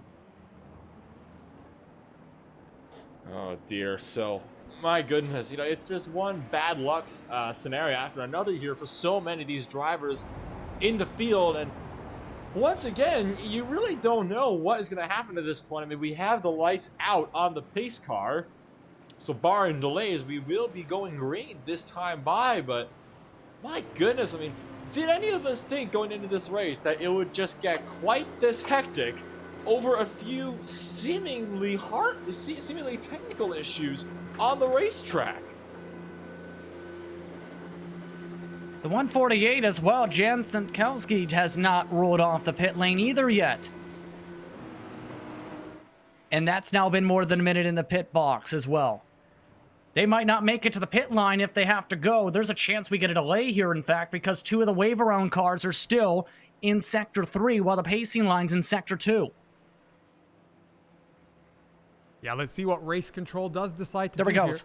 here. There goes Jan Sankowski. He's going to roll off a 2-minute stop. So this is going to put him at a very significant disadvantage now, Justin. He's got to close up all the way back to those cars. They're just going around Pujon. So I don't know if he's going to actually get there in time. It's going to be close. They got the caution. They got the extension. So it's been extended one more lap. So all these cars just going to file back up to the rear of the field and just, get back into line. I think they were getting damage repair, Nolan, because the pace laps are so big, you can try and do that. I think that was a high-risk, high-reward thing, though, because if they didn't get the delayed yellow, they might not make it to the pacing line. It came down to how many cars had to get waved around there a little bit with that door damage. Indeed. So it's a very good thing to see then that, well, it's a good thing for them that the yellow got extended out here. Gives them that extra bit of time to work with. One other thing I want to mention, Justin, we have a lot of the GT4s right now that are lining up. In front of them, I'm counting about 6 TCRs between them and the pace car and no GT3s. All of a sudden, the slowest class of the race are going to be the ones leading them to the green. What are your thoughts on that type of scenario? Well, this is going to be crazy if this ends up being the case. I believe this is still being sorted out here to try and figure things out, but Arjuna, I think your take might be similar to mine. It's going to be a lot of carnage when the green flag drops if they line up like this. Yeah, absolutely. And I'm just looking at some of these stints as well. So Team Bergen is now 5 laps into their run. You've got some other cars 2 laps, and the rest of the cars have just come in to the pits and gotten fresh service. So I think a lot of these drivers know as well that they're not in the optimal situation in terms of strategy. And usually that does result in increased aggression on restarts, which, as we've seen before, just thinking back to Watkins Glen, some of these drivers can already be aggressive enough. So lights back out on the pace car, and it's going to be one more long pace lap, and I think we'll be back to racing this time around. Looks like one additional car electing to take service in this final run through, as they sort themselves out here at this point. Try Racing, by the way, back off and going after their respective damage and waiting for the pit exit to open for them after the caution flag. And all of a sudden, the 203 in the pit lane, by the way, just started backing up on its own in neutral. Well, I think there might be some elevation there, which would definitely aid to a car starting to back itself up once again into neutral if they were kind of on an uphill incline there. Yeah, and remember, it's not flat, Arjuna. It's a pit lane that with a lot of elevation changes, with the endurance pit layout, it absolutely is very tight too, especially in that same section where La Source is, to be able to get to the second part of the pit lane along with the old pit paddocks. Yeah, and if you take a look at some of the screenshots, the pictures of that actual pit lane, it's very interesting because you have almost 2 different segments of the pit lane. You have the regular lane where the cars drive down, which obviously has to be flat to accommodate the cars driving down it, but then where the actual paddocks sit, there's almost like a step kind of thing that goes on, and that's just to accommodate how steep the incline or decline is. So, that pit lane, I can speak from personal experience. If you turn the pit lane limiter off, you try and clutch the car in and just let the car roll down that, you might find yourself getting a speeding penalty. So just something to think about when we think about, pit lanes. And there's a big check up there. Oh, never mind. One of the TCR cars just waving by on some of the other guys. Yeah, 2 drivers got end of longest line penalties. Check that 5. Let's check that 6. Lewis Ward, Jonathan Sterling, Callum Wright, Lexi Lane, Michael Derby, and Jeff Tyler for their respective teams. Lead car, though, is the 248. The TCR of Team Hoinsingveld is in the class lead and will bring them to the green flag as the control car. Full Send Racing second in the class behind them. World of Sim Racing Team third. DLT.exe Esports is in fourth, with Full Send fifth in the class line for the TCRs.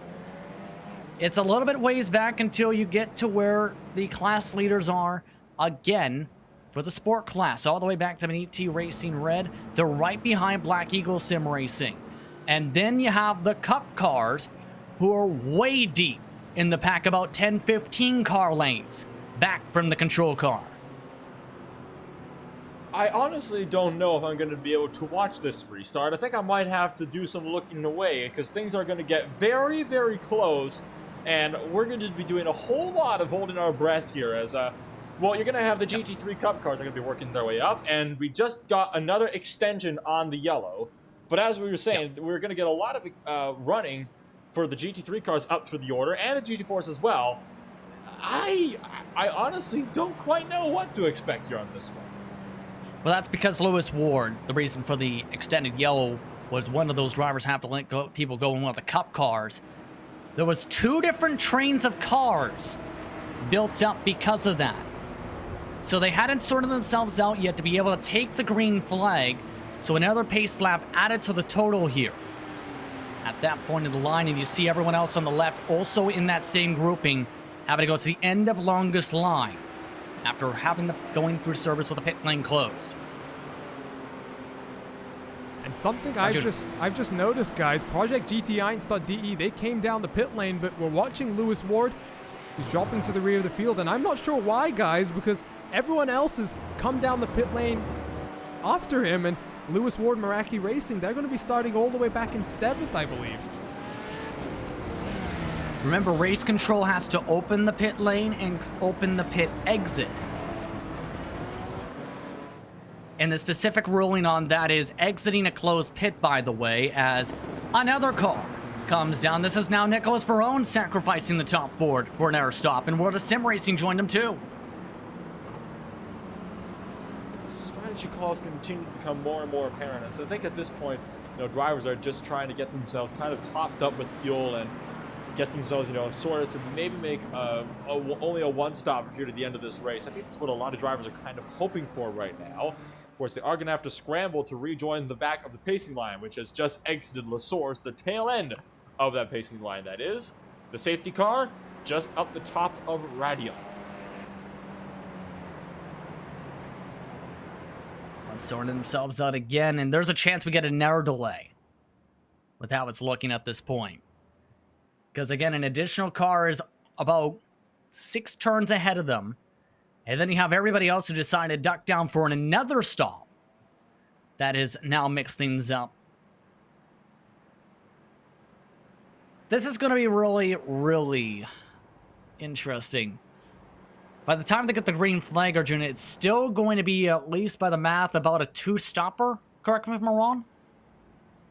I think at least a 2-stopper, and there are some cars that I think might have to do 1 extra stop, so we'll see how it goes indeed, just because I'm looking at some of the GT4 runners. Yes, we've had a few caution laps, but Maniti Racing Red, who lead the GT4, they have 7 laps so far on this stint. You look back to the TCR leader, it's currently the car leading this pace car train as well. They've got 5 laps. Some other cars in that class have 7 laps as well, so I think it's close, but once again, guys, we talked about it earlier in the race. This is where the team element comes in. A lot of these guys will have their teammates here spotting and helping with the strategy calls.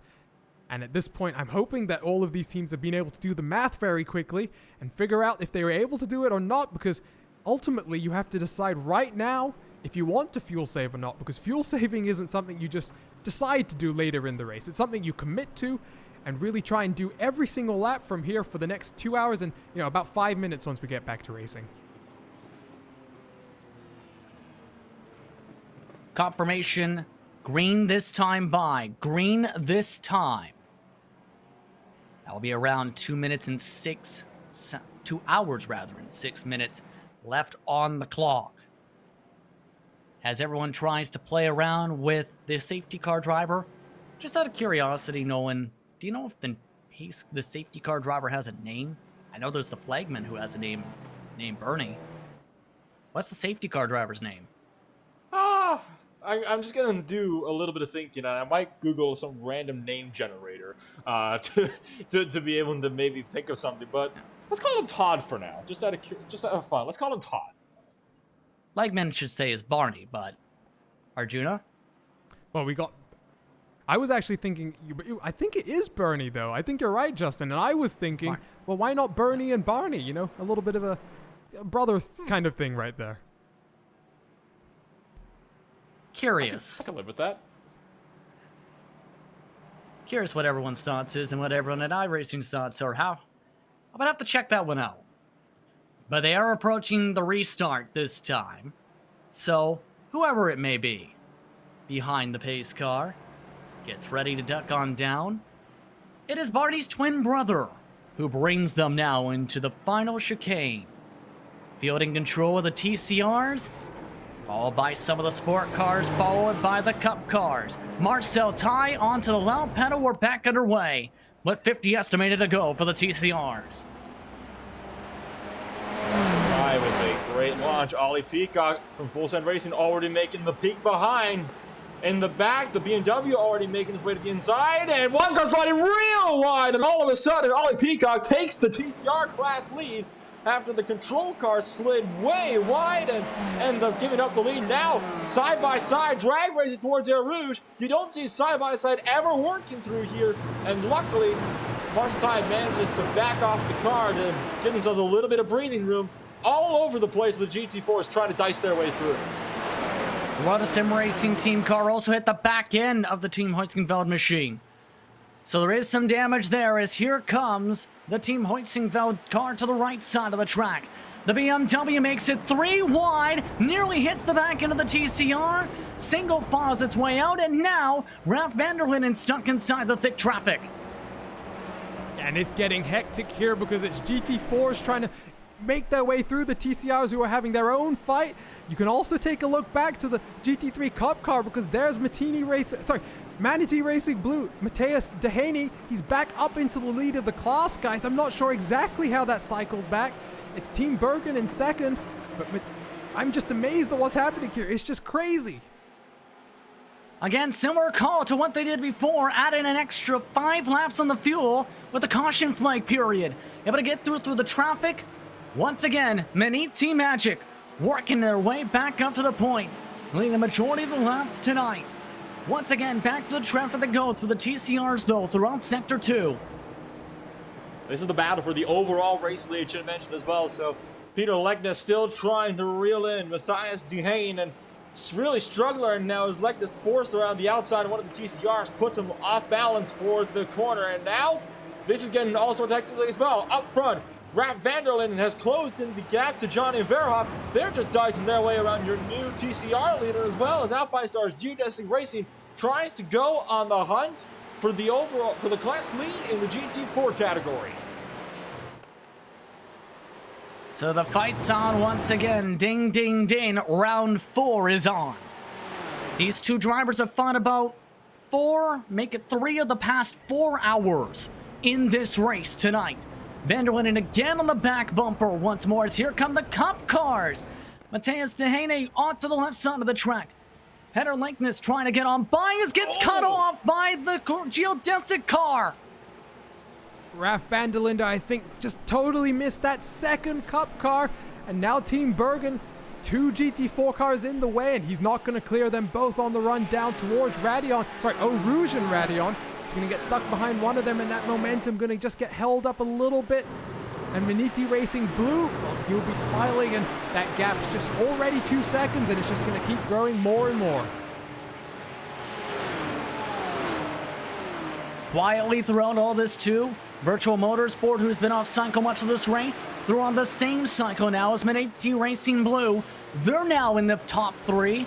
Their driver had to take an unscheduled stop due to a personal reason, and now they have a chance to come away with a podium after being at the back half of the field for the past 3 hours. So all the battles really starting to heat on up now on this restart, just as we thought they would. Here comes Lucas Lepere as well for the Project GT 1.de machine, trying to run down Michael Storm, who's right now running for Virtual Motorsport in the number 78 machine. So the GT4 is all over each other now. Van der Linden is all over the back end right now of Johnny Verhoff. Can he make the look down at the corner? He's going to have a go at him in here. Will he actually make this pass work, though, is the question. Side by side for the Sport Class lead. Grouping is now with multiple drivers for the TCR lead. Once again, side by side. There goes the mirror on the right side of the car for Alpine Star Geodesic Racing. Again, the squeeze on the BMW. Side by side once again, and the Porsche completes the pass. What a fantastic move there. He's made it stick. But Raf van der Linde, he's used this opportunity at the restart to make the move happen. Let's see what that top end speed of the BMW is able to do, because he's out front now. But I think the question we all want to know the answer to is, can Johnny Verhoff find a way past? Or is he going to get stuck behind that Porsche for the rest of this cycle? He actually lifted through Blanchimont, off through turn 18, clip of the grass. Much wider run through turn 18 exit. Back through the final chicane, committed 2 hours even ago this time. Reaching a bit of traffic, potentially, that comes up their way. Because that's Meraki Racing, who might be able to be used as a pick here depending on the timing. They pass by the BMW. But here comes the very critical point, Justin. The run from La Source up to the Lacombe. Johnny Verhoff is caught off guard here as the Porsche fights his way through. This could be critical here. He's not only has the back at the top speed, he has the draft as well. Can he use that to his advantage at the top of Radion, trying to make his way down to Lacombe and get the move back done? Or is he going to officially be trapped behind for the remainder of the run? I think this run right here might just prove that if that's going to be the case or not. Arjuna, your thoughts? I think he's too far back now, and you talk about him, the traffic being used as a pick. If anything, the traffic was just a little bit too indecisive, and that checked up the BMW a little bit too much, and that means that Raf van der Linde goes into the chicane completely uncontested, and now he's going to have to work this middle part of the lap and just try and extend that lead just enough so that when they get back to that back straight, can make sure that gap's long enough that he's still got the position to himself. There's no real traffic in front of them right now, and fairly clear behind as well. Meanwhile, in the grouping, some of the huge ass machines are going 3 wide. The 138, their blue car, went 3 wide into Lacombe. Everyone's taking the chance for the big set moves. Jeff Tyler had came down for a second pit stop in 4 laps, so they've now got much fresher tires than some of their fellow competitors who may have stayed out the last caution. Right now, Jeff Tyler is running 8th place in that GT4 category. He was 9th. Sent it with a huge dive bomb 3 wide up the middle into Lacombe. Made 1 pass stick around the outside. Lost out to Carter Cunningham for AOD Racing, who is trying to run down as of right now. And here we're going to take a quick look at the replay. This is on board, and we're going to see here, watch this aggressive dive bomb right up the middle on the edge of Lacombe, and makes it work around the outside for one. Was not able to get the jump from the other. Remember, that car to try to make a move on is a lap down along with AOD Racing and Liberty Sports Black in this event today. That same grouping, though, still caught in a group of TCRs, mind you. Heavy traffic. CXR Project Black now forced to check up, still having to get by the AOD car. The 148 of Jens and Kowski also stuck in this traffic, now diving to the inside of the Black Eagle Sim Racing car. That's obvious. Oh, there's a TCR around in front. Oh, that's big contact. That's the World of Sim Racing machine that's been around off the side of the racetrack. No caution. We stay green. They keep on rolling. big shot as well as the World of Sim Racing machine got punted around. It looks like no, they lost it all on their own. The back end stepped out from 3rd place, and then they got hit by the Black Eagle Sim Racing machine. The former race leaders right there, a very, very hard shot right to the right and rear of the car. No doubt it's going to be huge damage on that car. Yeah. That jacked the field up massively. And we might have trouble here because the 272, just as we showed that replay, got sent off after a dive from the left side from Mark Woodhouse's Team Mad Machine. Look at this, contact with the left rear, bye-bye race car, and that machine demolished at the side of the racetrack. Let's try and grab another look at that one. Just not enough space there, and we talked about the chaos on that restart, and everyone knows this is a good opportunity to make some spots up, and unfortunately, a few too many close calls, and just trying to squeeze there, and I feel like responsibility does go on the Team Mad car, unfortunately, but at the same time, maybe they never were fully, clear. Maybe the spotter never really cleared them fully there, because that was a little bit of an odd one. No caution, that is a tow point today, with how gigantic the runoff area is on the exit of La Source, so they continue to race.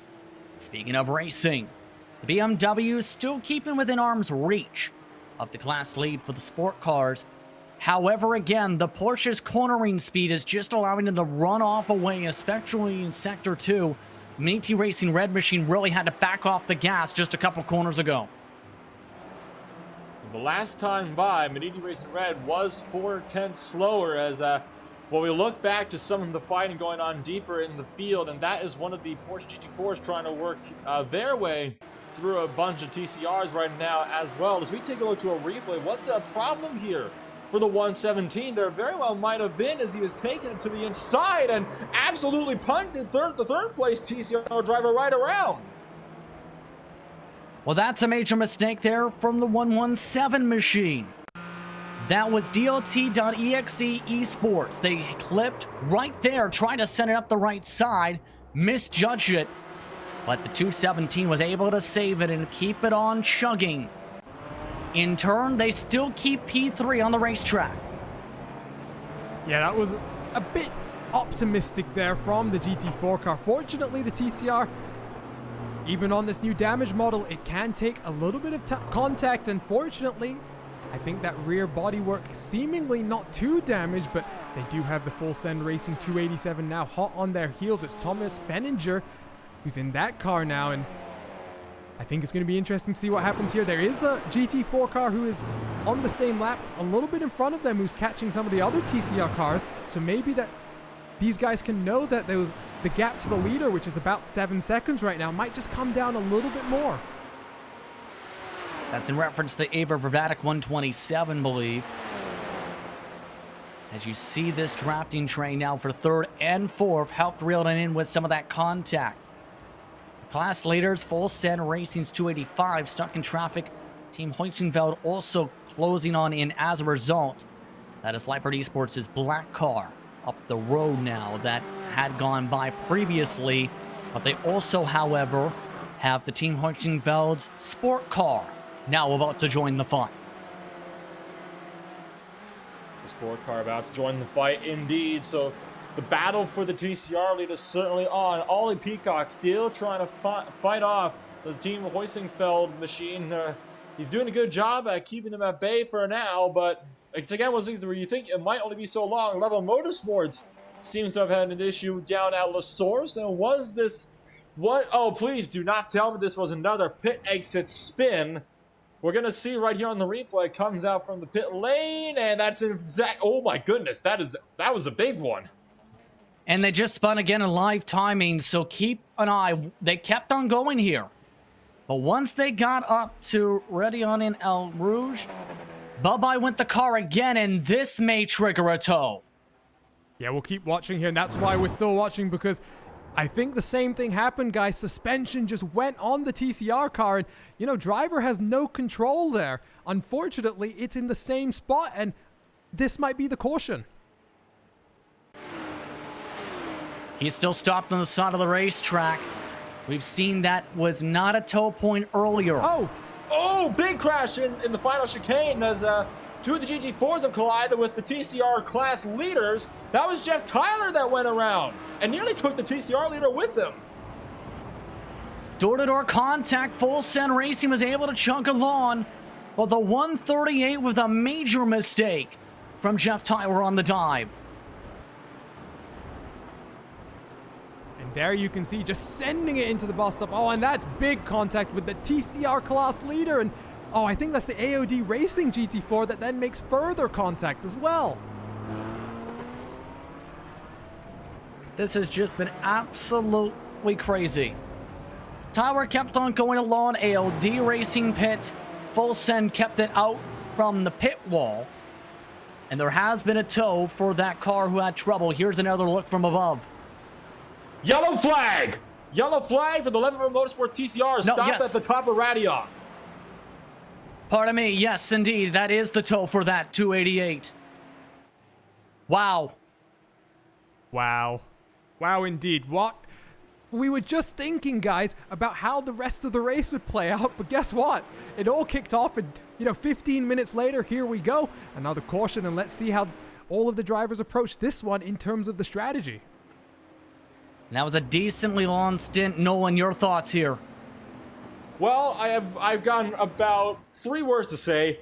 I told you. I told you guys this was going to happen. We would get all sorts of calamity here on the restart. That's what happens when you have the TCRs starting in front of the GT4s who are starting in front of the GT3s. I mean, we knew that was going to happen, and it was just a matter of time. And sure enough, it happened again today, or well, tonight. And well, my goodness, less than 2 hours remaining now in the final third of the race. And I think, that, honestly, this full course yellow was, it was kind of inevitable the way everybody was racing together. Under 2 hours to go on the clock. Safety car period once more. You're watching IVRA ClubSport Summer Series action for the 6 hours of Circuit de Spa-Francorchamps. Let's go side by side. You're watching RaceSpot TV and the iRacing Esports Network. Simulated racing can be awesome, but it can also be kind of a free-for-all. Interestingly, auto racing faced the same problem in its earlier days. Whether it was on the back roads, the beaches, or the city streets, the racing was always fun. But there was always a certain level of chaos or danger until some folks came along and put some order to all of this. Stuff like official racetracks, regulations about weight and equipment, and enforcement of standards. That's what gave us high-speed excitement, fast-paced action, and photo finishes. That's when racing became racing. The guys over at iRacing.com have made the same transformation in the world of sim racing. See, iRacing analyzes the performance and results of each driver in every race, so you can be sure you're always placed in races where the competition will be tight, and that those reckless drivers who ruin it for us all will be kept in the pits. Simulated racing.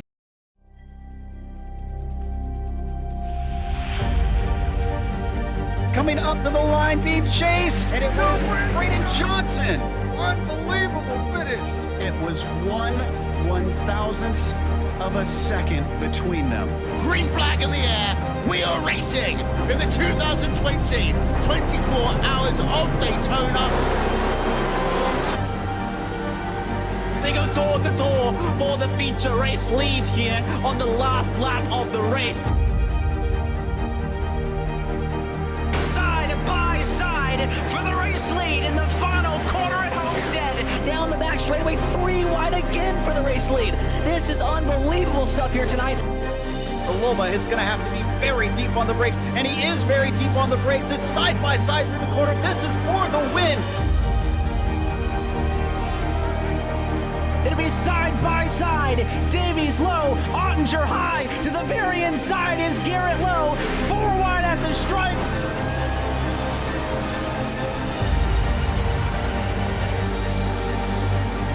For all his work here on this outside line, neck and neck. Who's going to back out? Does anyone back out? Verstappen starts to squeeze on the inside, and now he'll try and straight line it. Goes under the apron, drag race to the line. It's so close to call.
Everyone has everyone still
apologies there, as we are still under the safety car period for action of IVRA ClubSport Summer Series action for round number 2 for the 6 hours of Circuit of Spa-Francorchamps.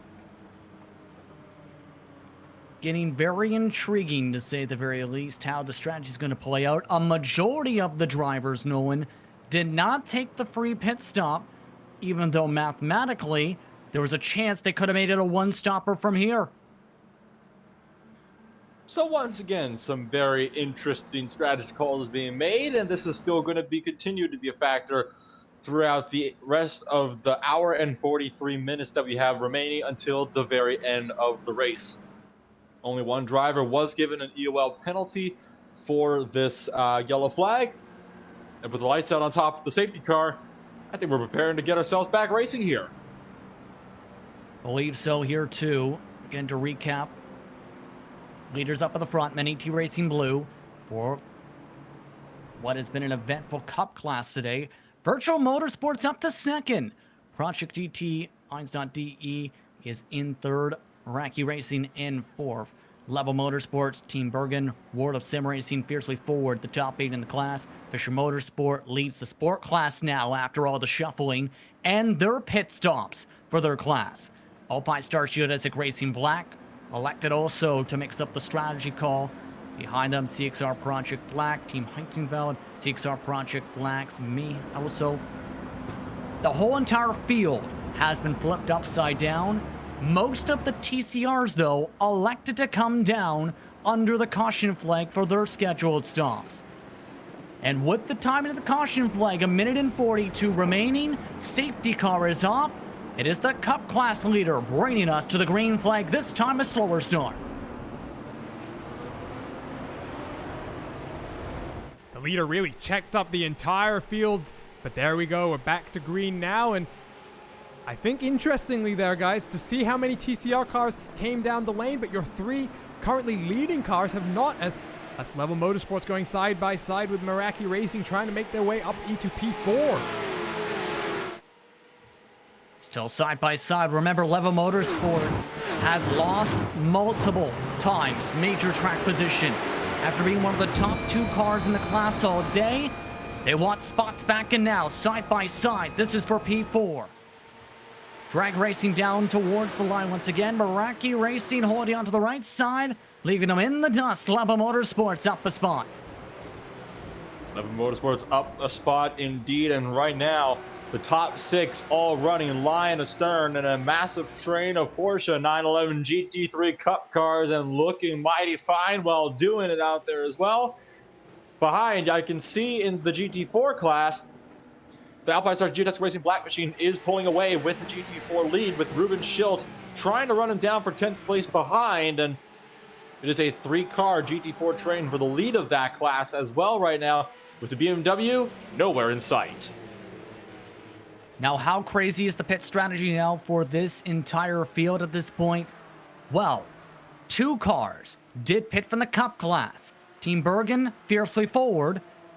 If they can stretch it just enough, they can make it on just 1 stop to the end. Everybody else who stayed out, though, may have to come in for a 2-stop now. Here, Arjuna, to get to the checkered flag. By the way, the 1 BMW in the sport class were among the drivers who topped off in pit. Yes, let's see exactly what happens now, because Team Bergen 17 seconds already behind the leader, having to work their way through quite a bit of traffic, and they're going to have a lot more to go as well. And, you know, 2 differing strategies now, and it's across the board in every single class. Like you say, we have this happening in the TCRs, GT4s, and the Cup class. I think in each of the different classes it will work slightly differently, just because of how the overcut and undercut has seemingly worked slightly better for some of the classes versus others. But here's again the main thing.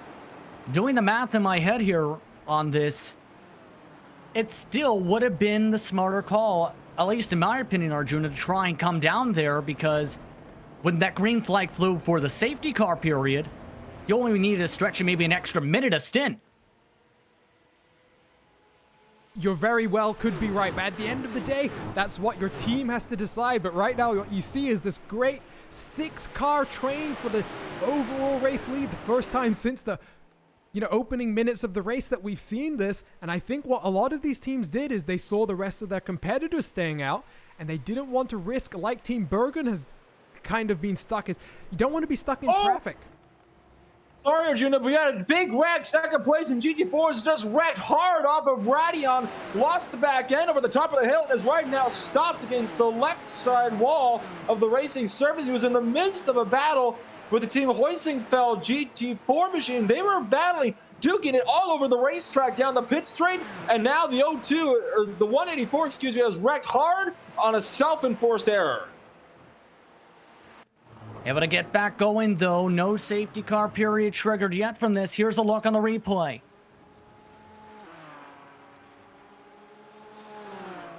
Keep in mind, Arjuna, most drivers have backed off in this section throughout the day today. Already the lights were blinking right before this. And I think it's going to get a little bit loose, and there you go. A little bit loose over the curbing on the left-hand side. They just bobbled the car a little bit too much. And I don't think he got a helping hand from behind. That, unfortunately for the 184, is a self-spin from 2nd place on track. That isn't going to work out for them. Unfortunate for them, losing the back end. Likely going to have to come down for repairs with that situation, as well as the hard hit to the front of the race car. Still green, under an hour and 40 minutes on the clock. Here's an error factor to think about too, Near. Want to go towards you, Nolan, on this point.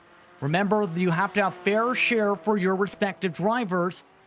Do you think that might have factored in for why some of these teams may not pit to top off on the extra fuel?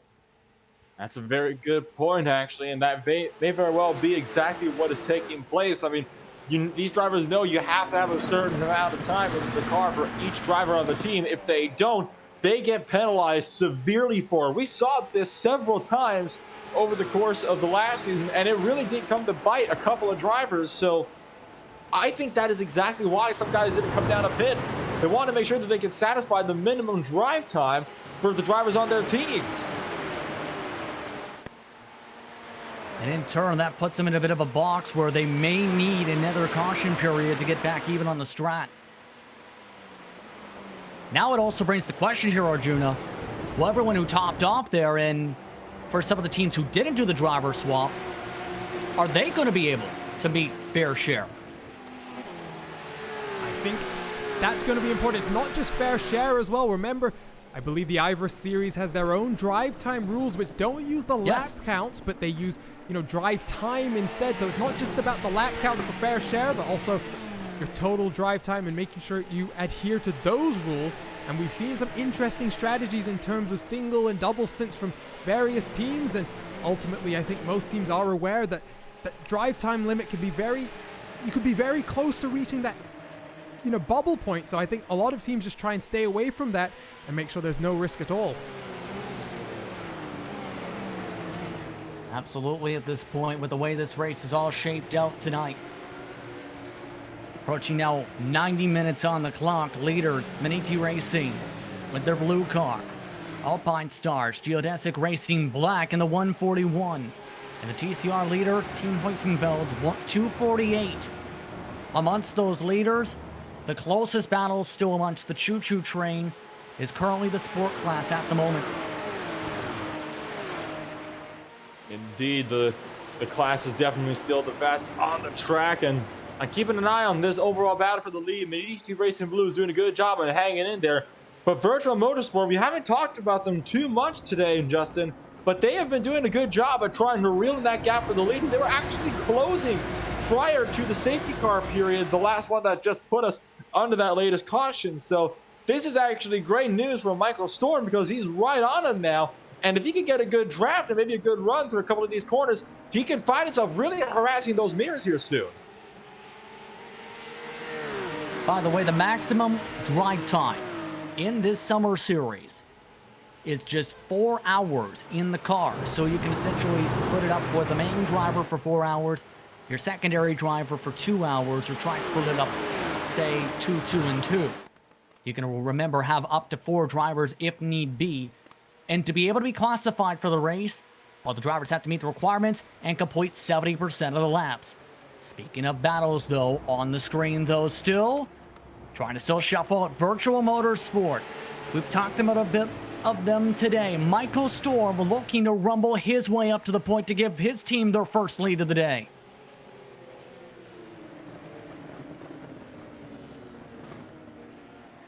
So Michael Storm still doing a fantastic job running out there in front and desperately trying to find his way up to the point here. He's doing all that he can right now to get whatever he can get here and make sure he makes the most out of that car. Level Motorsports behind him, though. They're also going to be very aggressive in trying to go for the lead. Remember, Nicolas Varone was definitely one of those drivers that was battling for the lead for a mass portion of this race as well. So Varone is going to be looking very, very aggressive as well in trying to get the class lead as well. He might just be waiting, though, for Michael Storm to maybe have a little bit of a screw-up before he will capitalize on it. Still trying to shape things out and shake each other out, to say the least. But remember, Level Motorsports was level on the pace in the first half of the race with Maniti Racing Blue. How patient are they going to be with this pass now, because now Virtual Motorsport lost 2 car lengths in Sector 2.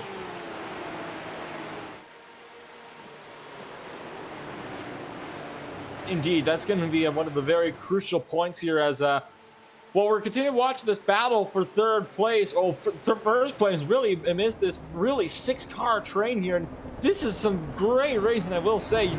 It's been non-stop action at the start to finish, and at this point, we're just kind of waiting with bated breath to see who is going to make the daring move, who's going to make the lunge out of line first to try to make up a spot in the midst of all of this battling. We got your top 5 running completely line astern. The top 3, though, really the 3 to watch right now. You got Matthias Duhaime still running out there in first place, Michael Storm second, and Nicolas Varone looking to recover down in third. And all of these drivers are doing, a really good job of keeping things steady out there I honestly am kind of rooting for I'm really rooting for Michael Storm right now. That car started 7th place on the grid today. He's worked his way up the most spots in his own class, and he's now contending for the win here right now. You never know what happens with the safety car appearance, to say the very least. Remember, Leva Motorsports tried to stay out on old tires on a double stint. Ended up in turn losing 43 seconds at one point to the current race leaders, Maniti Racing. Now they're back in the hunt. Still though, these drivers have to make a pit stop in the next 7 laps or so to be able to then have one more stop to get to the checkered flag.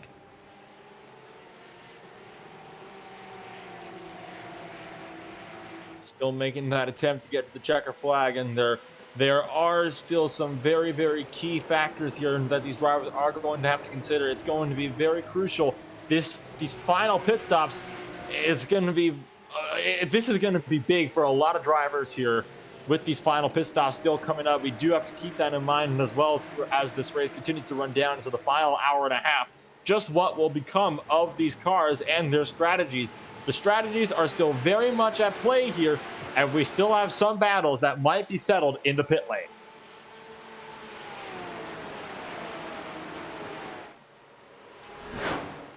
Indeed.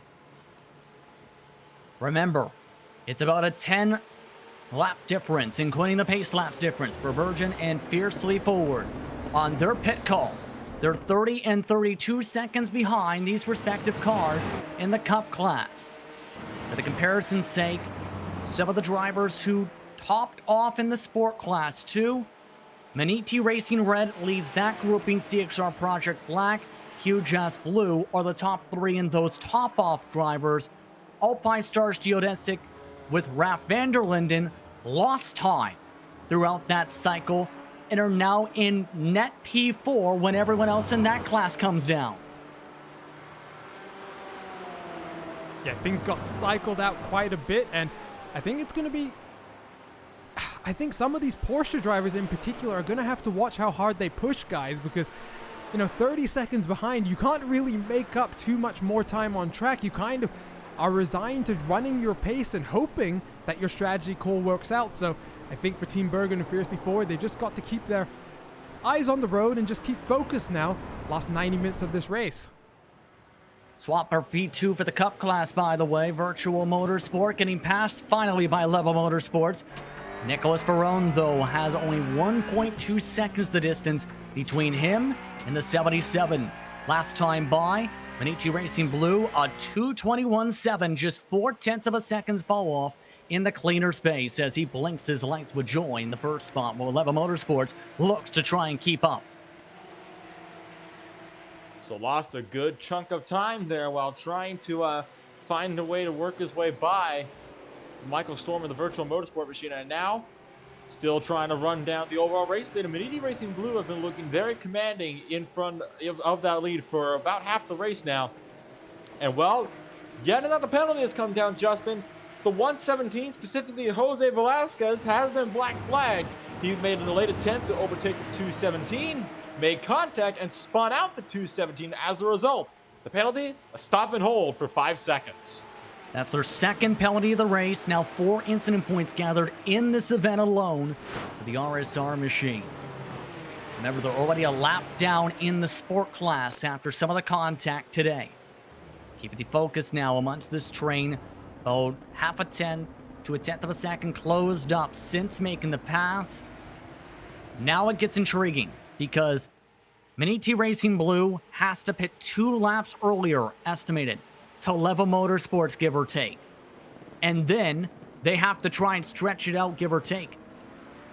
It'd still be outside around 6-7 laps or so, give or take, estimated laps to go to try and make it on the one stop. It's going to be close, and I think for some of these drivers, you got also Meraki Racing, who are 2 more laps in front of Maniti Racing. So I think there are some drivers doing a lot of heavy lift and coast right now, but still the top 6 drivers in this class separated by just 3 seconds. So we didn't see this train kind of, stay this way for that long once they reach the traffic in the initial portions of the race. And as they work their way down through the chicane, they've still got quite a ways to go before they catch up with the traffic. The majority of the traffic heading their way up towards Blanchimont right now. Off and away indeed, yes. Plenty of it.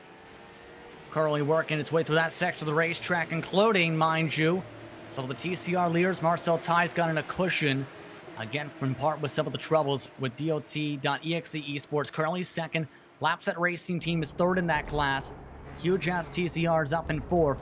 But the current driver who has the most amount of fuel in the tank again is that 237, who is in the net P4 spot on the racetrack. Or net race lead, rather, on track as P4. So it seems like Michael Derby, the huge ass 237, still looking to maintain that net race lead once the pit stop cycles begin to come into fruition. Once again, like you said, Justin, the most fuel out of anybody here on the track as of right now. Right behind him, though, he does have to look out for Paul Van Loon for the No-Log M Sport machine, trying to find his way up the order as well. And behind him, Steve Ledger from Full Send Racing might try to have a go as well. So even though Michael Derby knows he might be in the net race lead, that doesn't mean he's going to be done racing just yet. He does still have to try to defend those positions as he can to make sure he doesn't get slowed up too much to the point where he'll be a threat for that race lead by the end. You talk about no luck. Paul Van Loon, I think with the time of that safety car, may have just got all the luck that they needed. And nearly hit the back end of the car in front. Getting very close under the braking there, but one thing I noticed there, that draft effect for the No Luck EM Sport machine just not as strong as I was expecting. As in the background, Full Send Racing, there's a move being made. I don't know if that's for position though. That was one of the Level Motorsports TCR machines who's just interjecting into this battle for what is effectively the top three in this class. That is not for position, about 2-3 laps difference on the cycle, but Steen Ledger looking to say hi to the battle for what would be the net lead once the drivers who stayed out during the safety car period have to come down for their scheduled pit stops.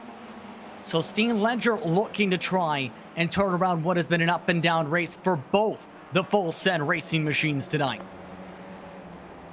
Certainly is, and he's doing a good job of trying to really turn that around and trying to come away with a top 5 finish here today. It would seem as right on the back end of Michael Derby, and still going strong, trying to find his way up the order to get himself around the 237 machine that pushes just that little bit wide. And seems like the Level Motorsports TCR right behind us wanted to go as well, despite being about 3 laps off the cycle here.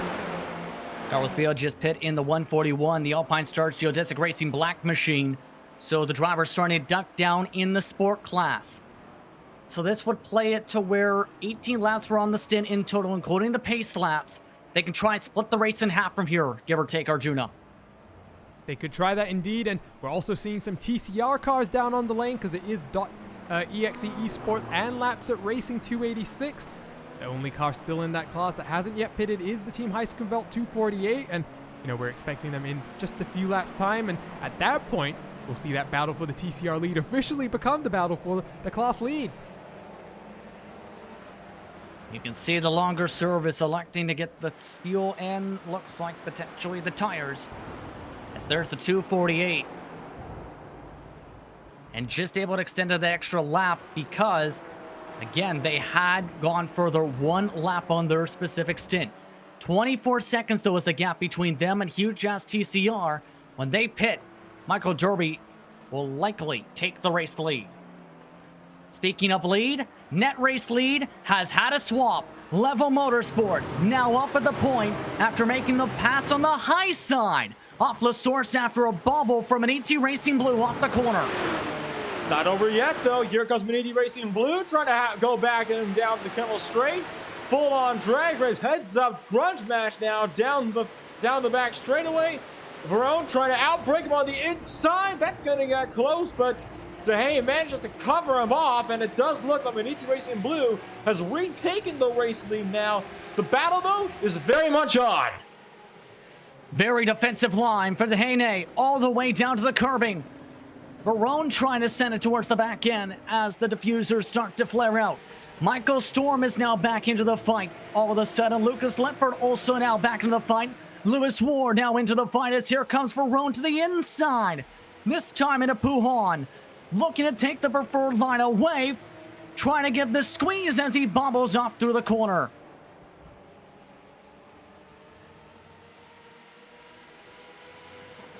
Just can't complete the pass, Arjuna, there, even though he's trying to give the squeeze on that high line.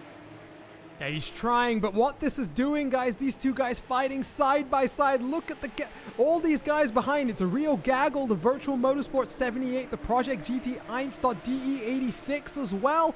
Then you've got the the World of Sim Racing, then the Meraki Racing cars. So 6 cars. They're still in a straight line, basically, here. And I think Nicolas Verone definitely has a lot of pace right now. He's going to go to the inside towards Blanchimont. That's a risky move to make. Can he make it stick? Just about did. Nearly hit the Hene. Here comes Storm now on the right side, looking to take advantage. Maniti Racing, they've been deeper on the brakes all race again, holding the preferred line through the final chicane. They take back the race lead on the corner exit. And here we go, now making a 5-car battle for the race lead into a source. And knock, knock, anybody home, says Nicolas Verone, who takes it to the inside on a dive, pushes wide, almost to the curbing, to force Matthias Dehane right over to the wall, and side by side towards Eau Rouge. Are they seriously going to try to go too wide into the corner? They might! No, they don't. Verone, at the last possible second, backs out. That wasn't just a game of that was a straight game of chicken right there, and Verone lost out on that one as Dehane just had the line. This battle, though, is definitely picking up, and you know what I see just up the road?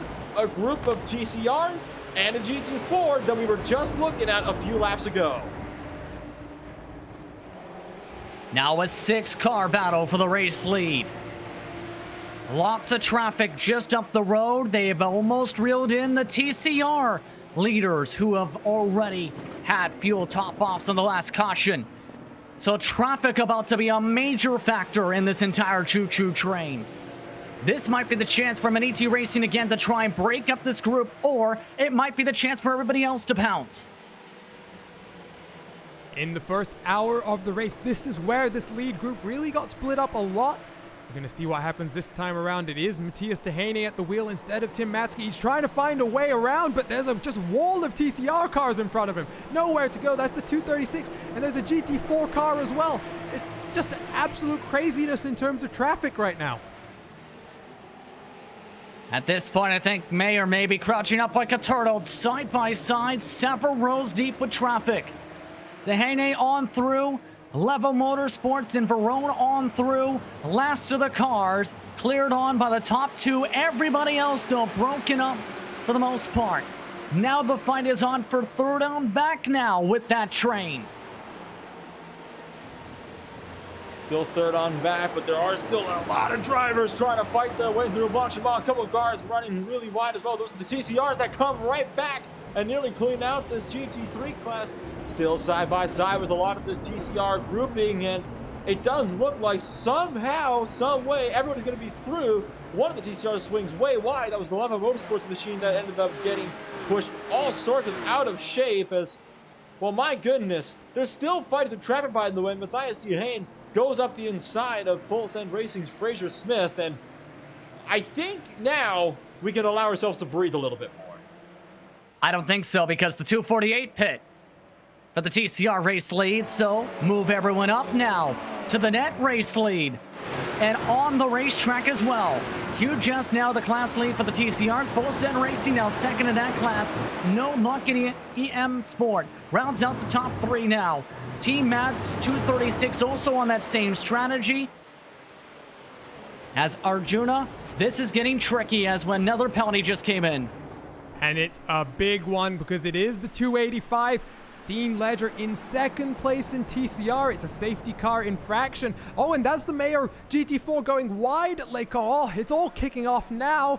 But unfortunately, getting back to the penalty at hand, the 285 just tries to lose those positions after the fact, but unfortunately, the infraction was committed, and the drive-through penalty will have to be served within the next 3 laps. The first one of the race, and this has got to be a major blow because this might have been the winning strategy. Now, they have been just taken off of it.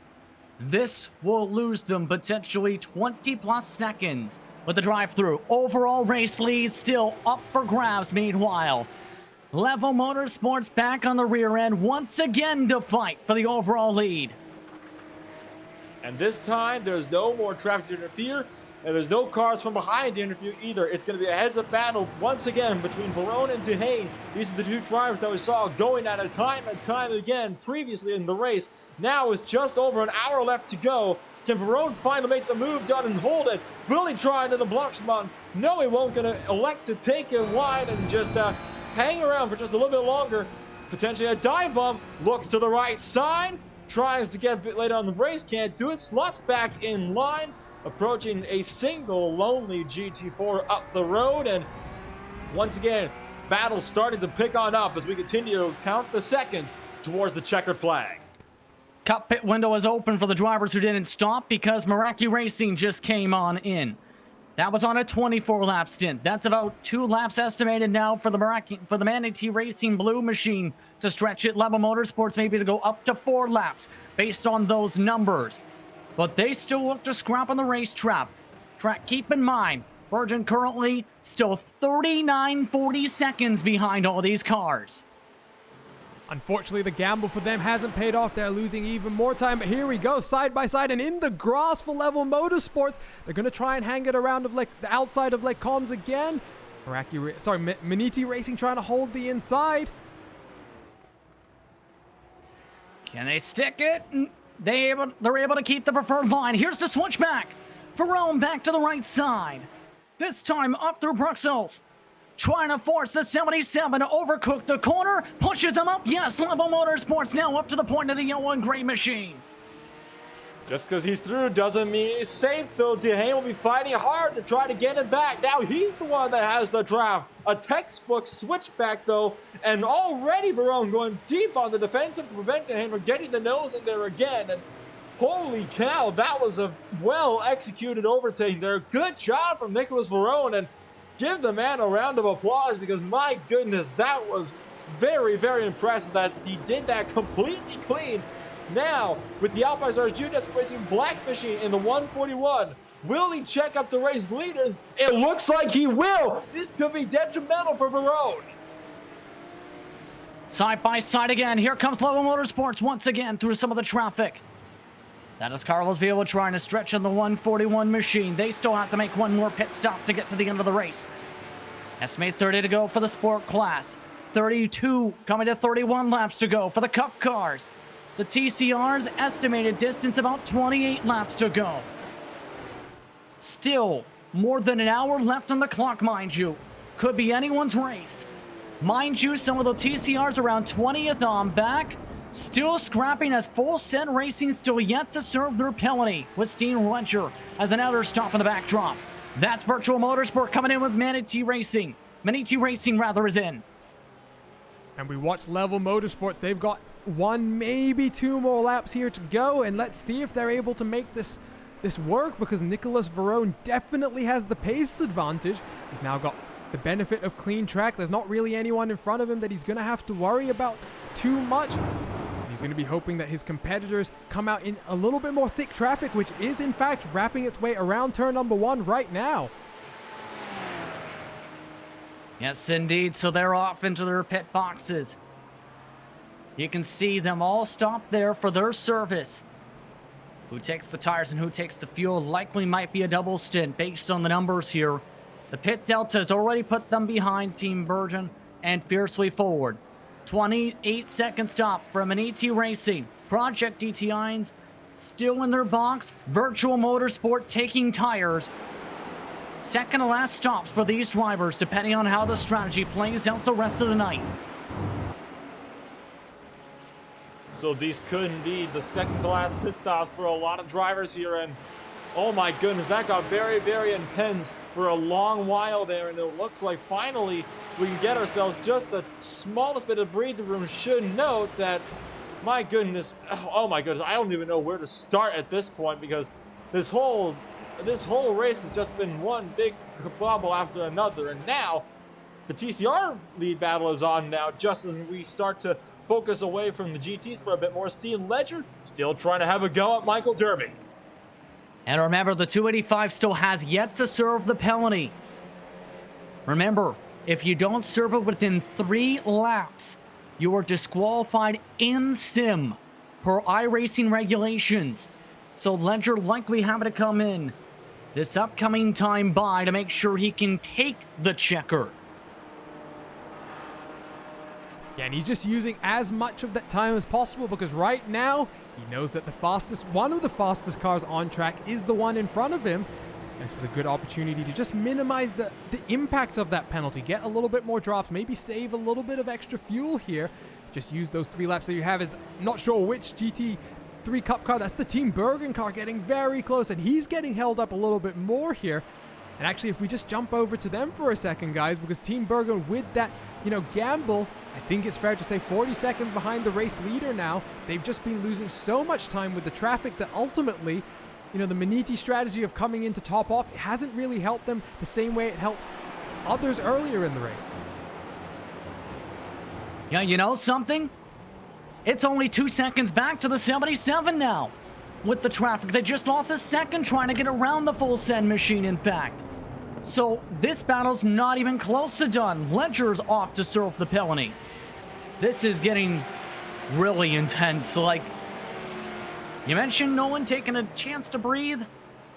Looks like Maniti Racing says, no breathing for you for another hour and 10 minutes. Honestly, I'm pretty fine with that, because it means that we get to continue to talk about these different events that continue to develop across the racetrack. Dehane ducks his way through the drivers, and oh my goodness, this is just absolutely wild. And I don't believe Nicholas Verone pitted on the last time by, did he? So Lever Motorsports decided to take an extra lap out there on that stint as well, still running his way through the middle second sector of the racetrack now. So at this point in time, you got to think Verone might be losing time here. Down to the Maniti Racing Blue Machine, who's on fresh rubber. Remember, no, they are not actually Nolan with the double stint. But here's the thing, Level Motorsports with the cleaner air did gain 3 seconds on the drivers who were on the one-stop strategy to make it to the end of the race. And mind you, it's still a tight one-stop because they have to get to about 20-21 laps on their fuel run to be able to take the checkered flag without running out of gas. That's still about 7 laps they have to stay on the racetrack for their call to work. Yeah, it will be interesting to see how that plays out, expecting both the 8 and the 51 in this time around. And indeed, there you can see on the graphic, they're slowing down very significantly down on the lane to that pit speed limiter. And we're watching Maniti Racing because Matthias Dehane, he's now got the gap to Team Bergen. It's about 2.5 seconds. He's reeling in the 34 Fiercely Forward car in front. I think, like Justin said, this is going to be a fun one to see what the battle plays out in terms of strategy, because obviously Matthias Dehane doesn't have the benefit of new tires that Team Bergen has. Absolutely. See how this all net cycles out. Again, Level Motorsports in their pit box. World of Sim Racing also in their pit box, about a 3-second offset on their respective stops in said stalls. Team Bergen making their way now down the front straightaway. So is Fiercely Forward, who has stayed with them much of this stint. It's Level Motorsports coming out. Yes, indeed. 30 seconds. Had hesitation, though, coming out of the box. That's just enough of a hesitation to give a bit of a gap now for Team Bergen and Fiercely Forward. No, gives a gap to just Team Bergen, not to Fiercely Forward. Right in the middle of them is where they lie. And not to mention, you got Maniti Racing Blue that's just behind them as well, who just jumped over Radion. So the 77 car is still trying to find his way up to the front as well. So Level Motorsports does manage to come out right in front of Fiercely Forward.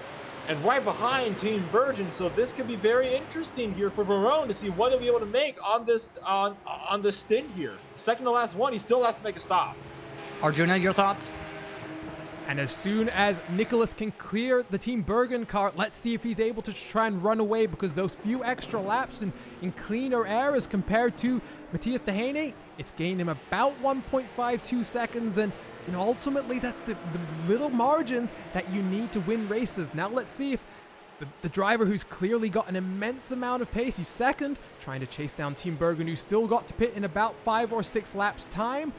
Once he gets clear, I want to see exactly what type of pace he has, knowing that he's got to potentially do one more stint on these tires at the end of the race. And, it is a cold night here, but the night is long, and Spa is not necessarily the world's worst track in terms of tire degradation, but you can't afford in these GT3 Cup cars with limited downforce and a lot of power to be slipping and sliding all over the place. About 6 minutes away from the 1 hour to go mark as they pass by one of the houses. Keep in mind, fiercely forward just got dragged in to the draft wake of Maniti Racing Blue behind them. So battle for first and second, battle for third and fourth with the 2 different strategy cards.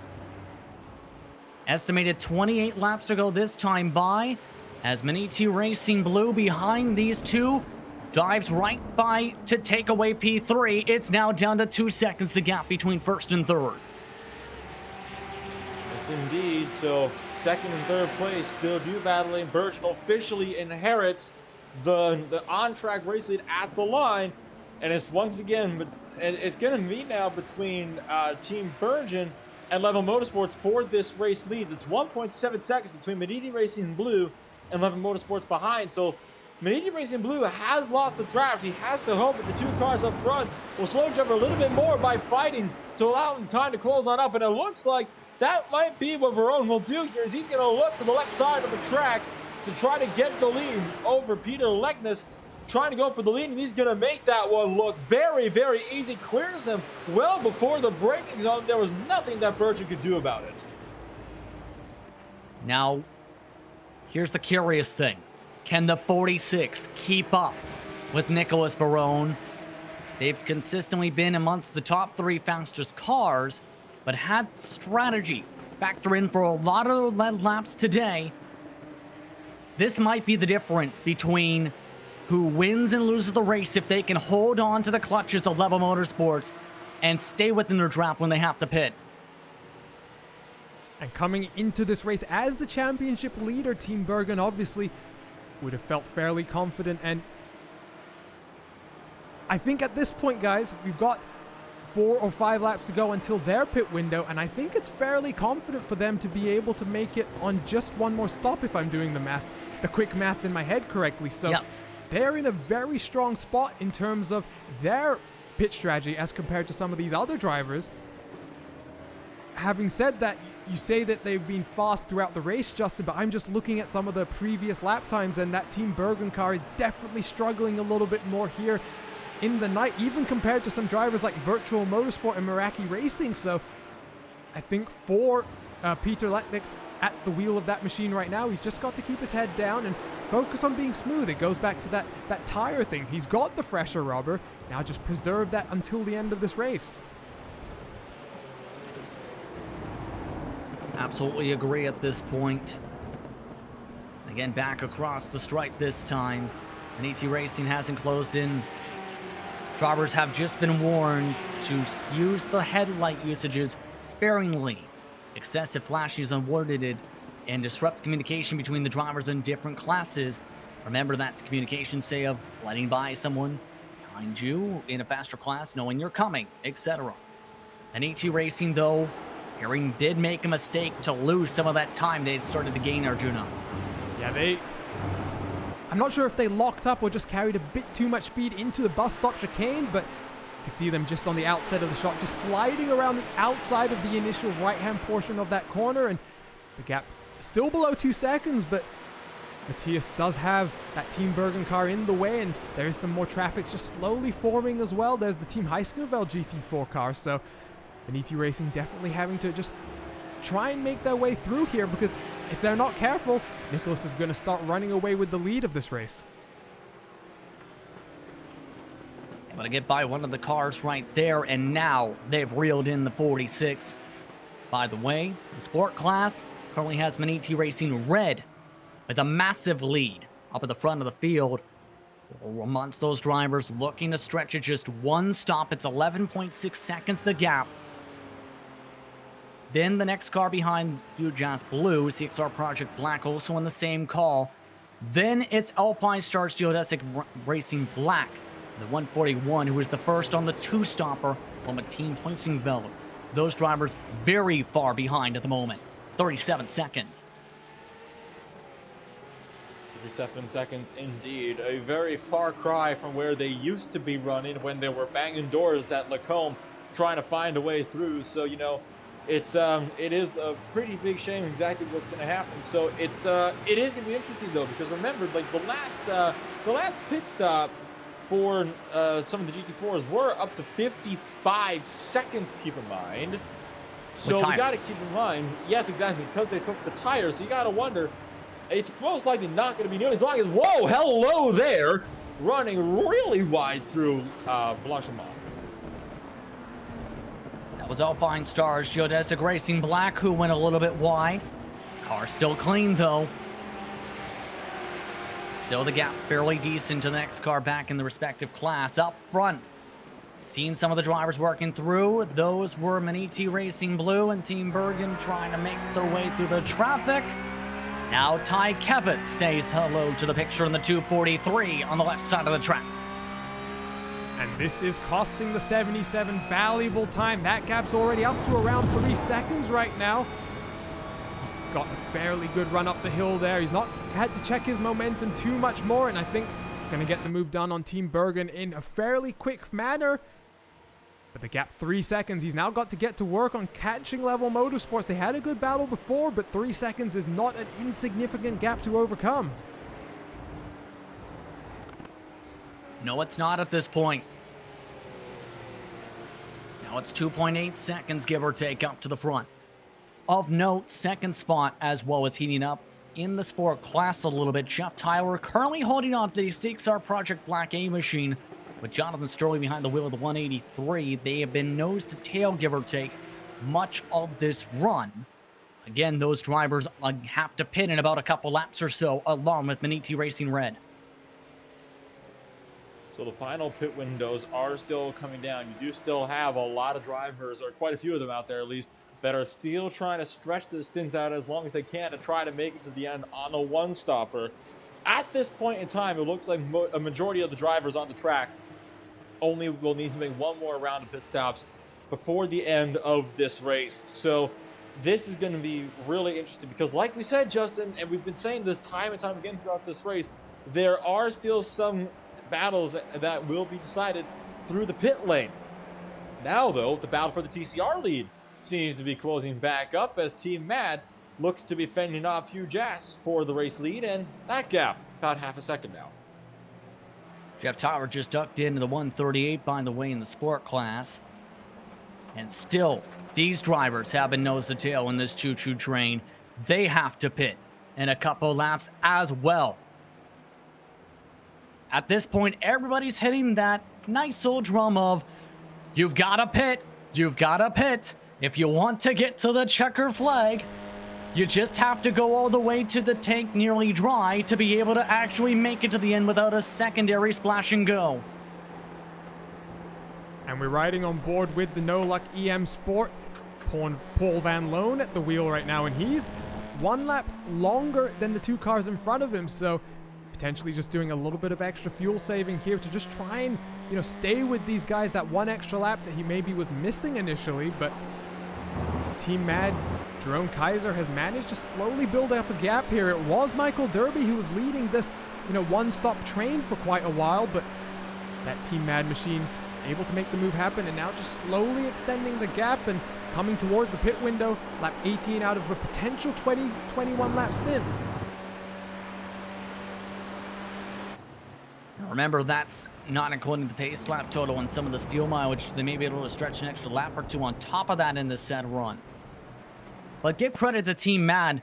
They strategized their way to their first points of the season, Nolan.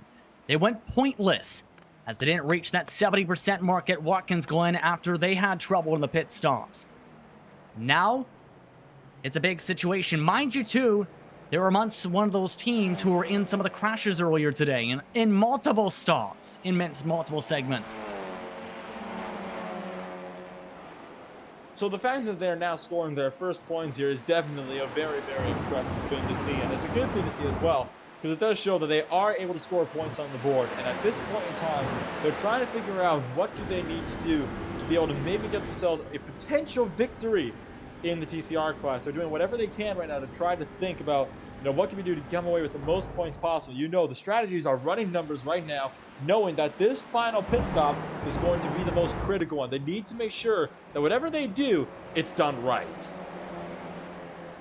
RaceSpot TV broadcaster and Team Mad driver Paul Smith giving us a forward message.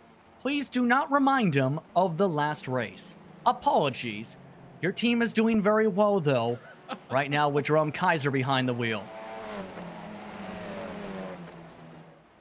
And Paul apparently not participating in this race, so clearly the mental scar is still very present for him, but he was part of that race before. And,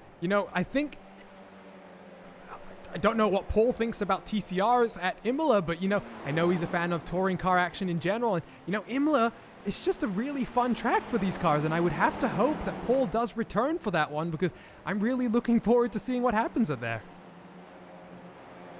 Change for position, by the way. Fisher Motorsport just got passed by Alpine Stars Geodesic Racing. JV goes back behind the wheel of the 142, by the way. They're amongst the drivers looking to gain some time back. Next driver up the road for position is on the other side of the pit walls. Team Hoichkenfeld, so a lot of time having to be made up here from the 142. They also have Huge Ass Blue to try and reel in as well, who already came in for their stop a lap ago. Right now, Manuel Meyer is going to be trying to reel in that gap once again. He is going to have a big, big grab here up through Rouge, Radion, and then, of course, over down to Lacombe. So we'll have to see what will happen here. I don't think he's going to be nearly close enough to make a move down into the chicane unless he can really get a magical drive and maybe activate some VTEC on the back of that car. But right now, it doesn't look like that's kicking in just yet. Gonna have to sit back in line and maybe wait to see if he can run him down later on. Absolutely. Response. Imola is mega in the TCR. Fly over the curves. Flying into the sky may or may not result in a damaged race car, by the way. Again, that's from Paul Smith in response to the conversations with TCRs at Imola. And Imola is going to be an interesting final round because with all the strategy here, the points are going to be potentially flipped upside down, especially with some of the big teams having trouble today. Yeah, and we still got about 55 minutes before we actually know what's going to happen. You can't actually call the race now, Justin. There's just too much has been happening. 55 minutes, the track could blow up, or I don't even know. All sorts of things could happen, and I'm still hoping that if we jump back to the battle for the overall race lead, Nicholas Verone has managed to just hold on to the gap right now, and I'm still hoping that the Maniti Racing blue car, able to close in just a little bit more, and that battle for the GT3 Cup overall lead can, deliver on the promise that we were seeing about 40 minutes ago. Pit stop, Tim Burton, and they are outside the window to make it on projection by 2 laps. The 46 is in. So this is a very, very bold call, it would seem, here as they bring themselves down and Anders Meyer jumps into the car. This is going to be quite interesting, to say the very least. And it was Peter Lectus that came down, and now Anders Meyer is the one in the car. So all of a sudden, this is going to get very intense as well. And up the road, I can tell you right now, there are some more battling going on in the GT4 class, as the battle for 3rd place is on in the GT4 category. Alpine Stars Geodesic Racing Black just almost lost the position out of Resource to the team of Hoichkenfeld and managed to get him back in the drag race. And that is a big duck to right side of the racetrack, and it looks like Sandkowski trying the outside now of Lacombe. They're going to get that move secured in the 148. Able to shove them off and away. The top drivers in the class did come down for their stops. Mini T Racing Red Pit last time by. And here's the thing. They cycled still ahead of these guys on the racetrack. So the gap still 5.8 seconds. And the rest of the drivers trying to keep up are likely going to have to make one more pit stop. And we see that shorter fill time on the Maniti Racing Red. 19-second total fill time. That gap 6 seconds to second place. I mean, at this point, Justin, I was just saying anything can happen. But one thing that we know is that Ruben Bonga has been very strong in that BMW this entire race so far. He's just got one more stint to survive. And at this point, no one really able to challenge him. Trying to still calculate everything at this point. Do the maths, to say the very least. And I think everyone's trying to crunch the numbers. Bonga might have to do a splash and go with how long he went on his stint. So several of the teams, I think, were hoping for one last lap at this point, Arjuna. This might not work out. That's very possible, but the advantage that Ruben has is the gap to... I'm just trying to look at my timing screen now. Sven Demel is the only other car who's kind of on that same strategy as him. That's a further 20... Car stopped on the side of the track. Caution is out. Fisher Motorsports 185 has to pull the tow. The 185 stops on the track, and this just threw the strategy guide out the window. You are kidding me right now. I can't tell if that is the best possible time or the worst possible time for something like that to happen.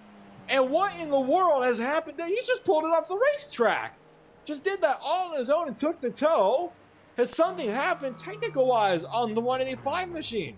What is going on? I mean, under an hour to go with another full course yellow. This is exactly what we had happen at Watkins Glen. What is he out of fuel? I think so. Either that or engine trouble, Arjuna. I can still kind of hear the engine, but I have a suspicion either out of fuel or, like you say, engine issues. But a little surprised, guys. It kind of looked like the point at which the 185 finally came to rest looked like it should have been a tow point. There was a gap in the fence right there. He was on 19 laps on the stint. He was trying to get it to where he can make it on the one stop. And now, this strategy just got blown wide open. Oh boy. I mean, what do you even say to something like this now? I mean, a full course yellow, under an hour to go. It's crunch time, and all of a sudden, I can tell you right now that most strategists have probably just completely hit the panic button at this point in time, especially if they already had their plan planned out. Right now, if you come down to the pits and you need to now, you will be able to make it on a full to the end of the race. If you still have a stop that you need to make, I think now would be the time to do it. And how bad was this timing? Several of the TCRs had to pit with the closed to make it to the end on fuel. This just lit everybody's strategy game on fire. 48 minutes on the clock coming up. We might see a wave of drivers come down as they're approaching where they would have to open the pit lane this time and didn't trigger it in time. So likely going to go around another lap before they can duck in. And that means that we're going to have about 3.5, 4 minutes before we know what some of these cars decide to do, because obviously pit entry closed, they can't come down the lane, and I have a sneaking suspicion, guys, you're just throwing away the race here if you don't come down the lane, because even if we consider the Team Bergen case, you know, worst case scenario was about 40 seconds, and you know, the pit lane here is a fairly lengthy one. I mean, the minimum type of time you're looking down the lane is about 40 seconds, so I think we'll see most, if not all, the cars choosing to come down. You already see some of the drivers having driver swaps. with this, as well as a few wave rounds coming up. Next time by, expect the pit lane to open up here. This will burn about 12 minutes or so off the clock. Here comes an error question, Nolan. If you're one of those drivers who pit, what do you do now? Pray? I think that's a very good question at this point, because there really isn't a whole lot you can do. So many drivers are going to find themselves, you know, just kind of being trapped where they're at if they've already come down. Like I said, if you know you can't make it to the end of the race, now would be the best time to do it. You're going to lose a lot of track position, yes, but at least you're not losing as much time to the leaders in front. You'll lose 5 positions on track, but at least you're not going to be 30 seconds off of the leader when you come down this time. I mean, that's really the best way to think about this is, if you're already out there and you know you can make it to the end as of now, absolutely, stay out 100%. Only come down if you know you're not going to make it to the end. And someone who I think, guys, is actually going to be fairly happy. We were just talking about how they may be short. Team Bergen. They just came down the lane. We're going to get a few caution laps here. Maybe just, you know, clutch and coast quite a lot. Maybe even turn the engine off to save some extra fuel. But this is maybe an opportunity for them to get the track position, be out front with Anders Meyer, who's just gotten into that car, and see exactly what they can do. Because, you know, Nicholas Verone, Matthias Dehaney, they have to pit at least one time. And, you know, I'm expecting it to be this time around. A lot of drivers still have to catch up to the pacing line, mind you. That's why it's been so lengthy so far, with several of the TCRs able to get the wave around. That puts them back into a pitting battle and a track position battle. Currently the lines running through turn 10, 11, and 12 for reference sake, as they exit a Puhan and heading off towards campus.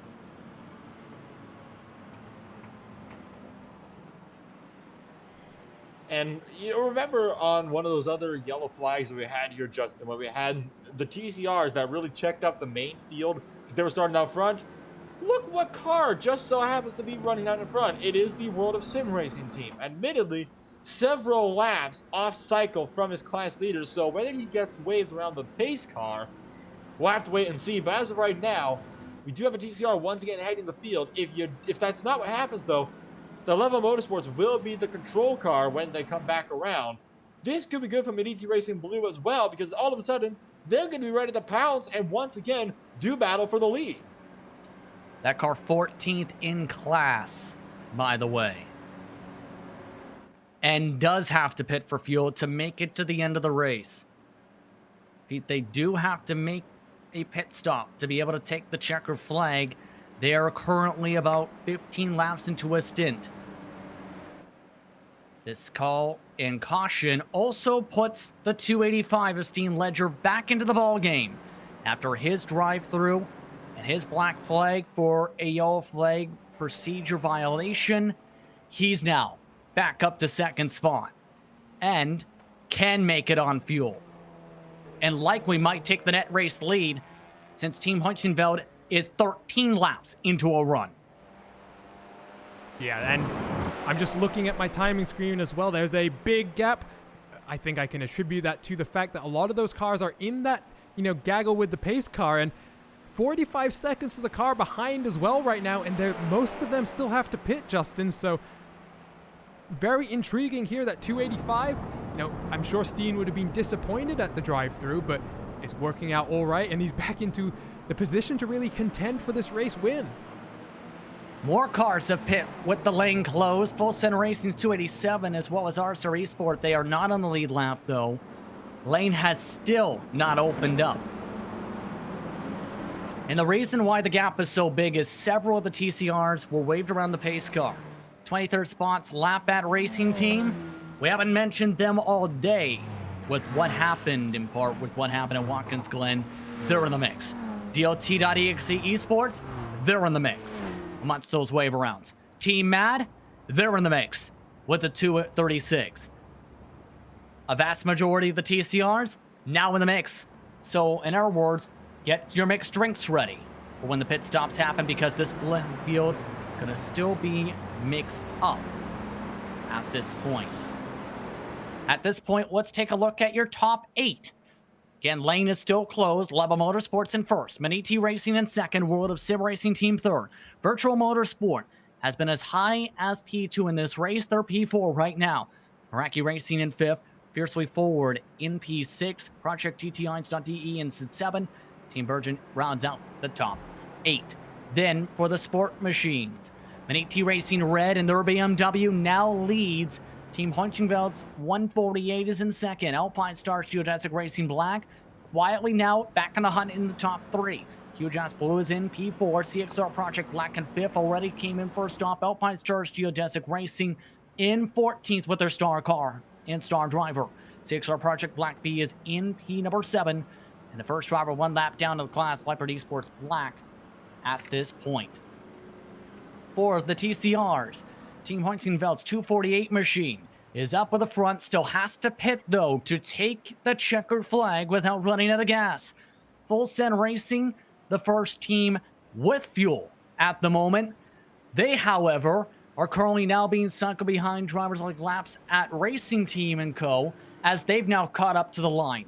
DOT.exe Esports, Full Send Racing, Team Mad, No Lucky M Sport, Black Eagle Sim Racing, High Caliber Auto Sports, the top 8, 7 drivers on the lead lap in this scenario. And lights are currently out on top of the pace car, but the pit lane has still not opened, mind you, to be able to still make the service with 16 estimated laps to go, at least if you're the safety car driver. Yeah, and we'll see what happens here because I was expecting the lane to be open for at least 1 lap, and there we go. Lights back on the pace car, so we are going to have one opportunity, I guess, for all the cars to pit. Have to, though. Have to, or else you're going to have lots of drivers run out. Lane is officially opening this time by. And it's near a carbon copy of what happened in race 1, Nolan. What could be about estimated 35-minute or so shootout to the end if it stays green.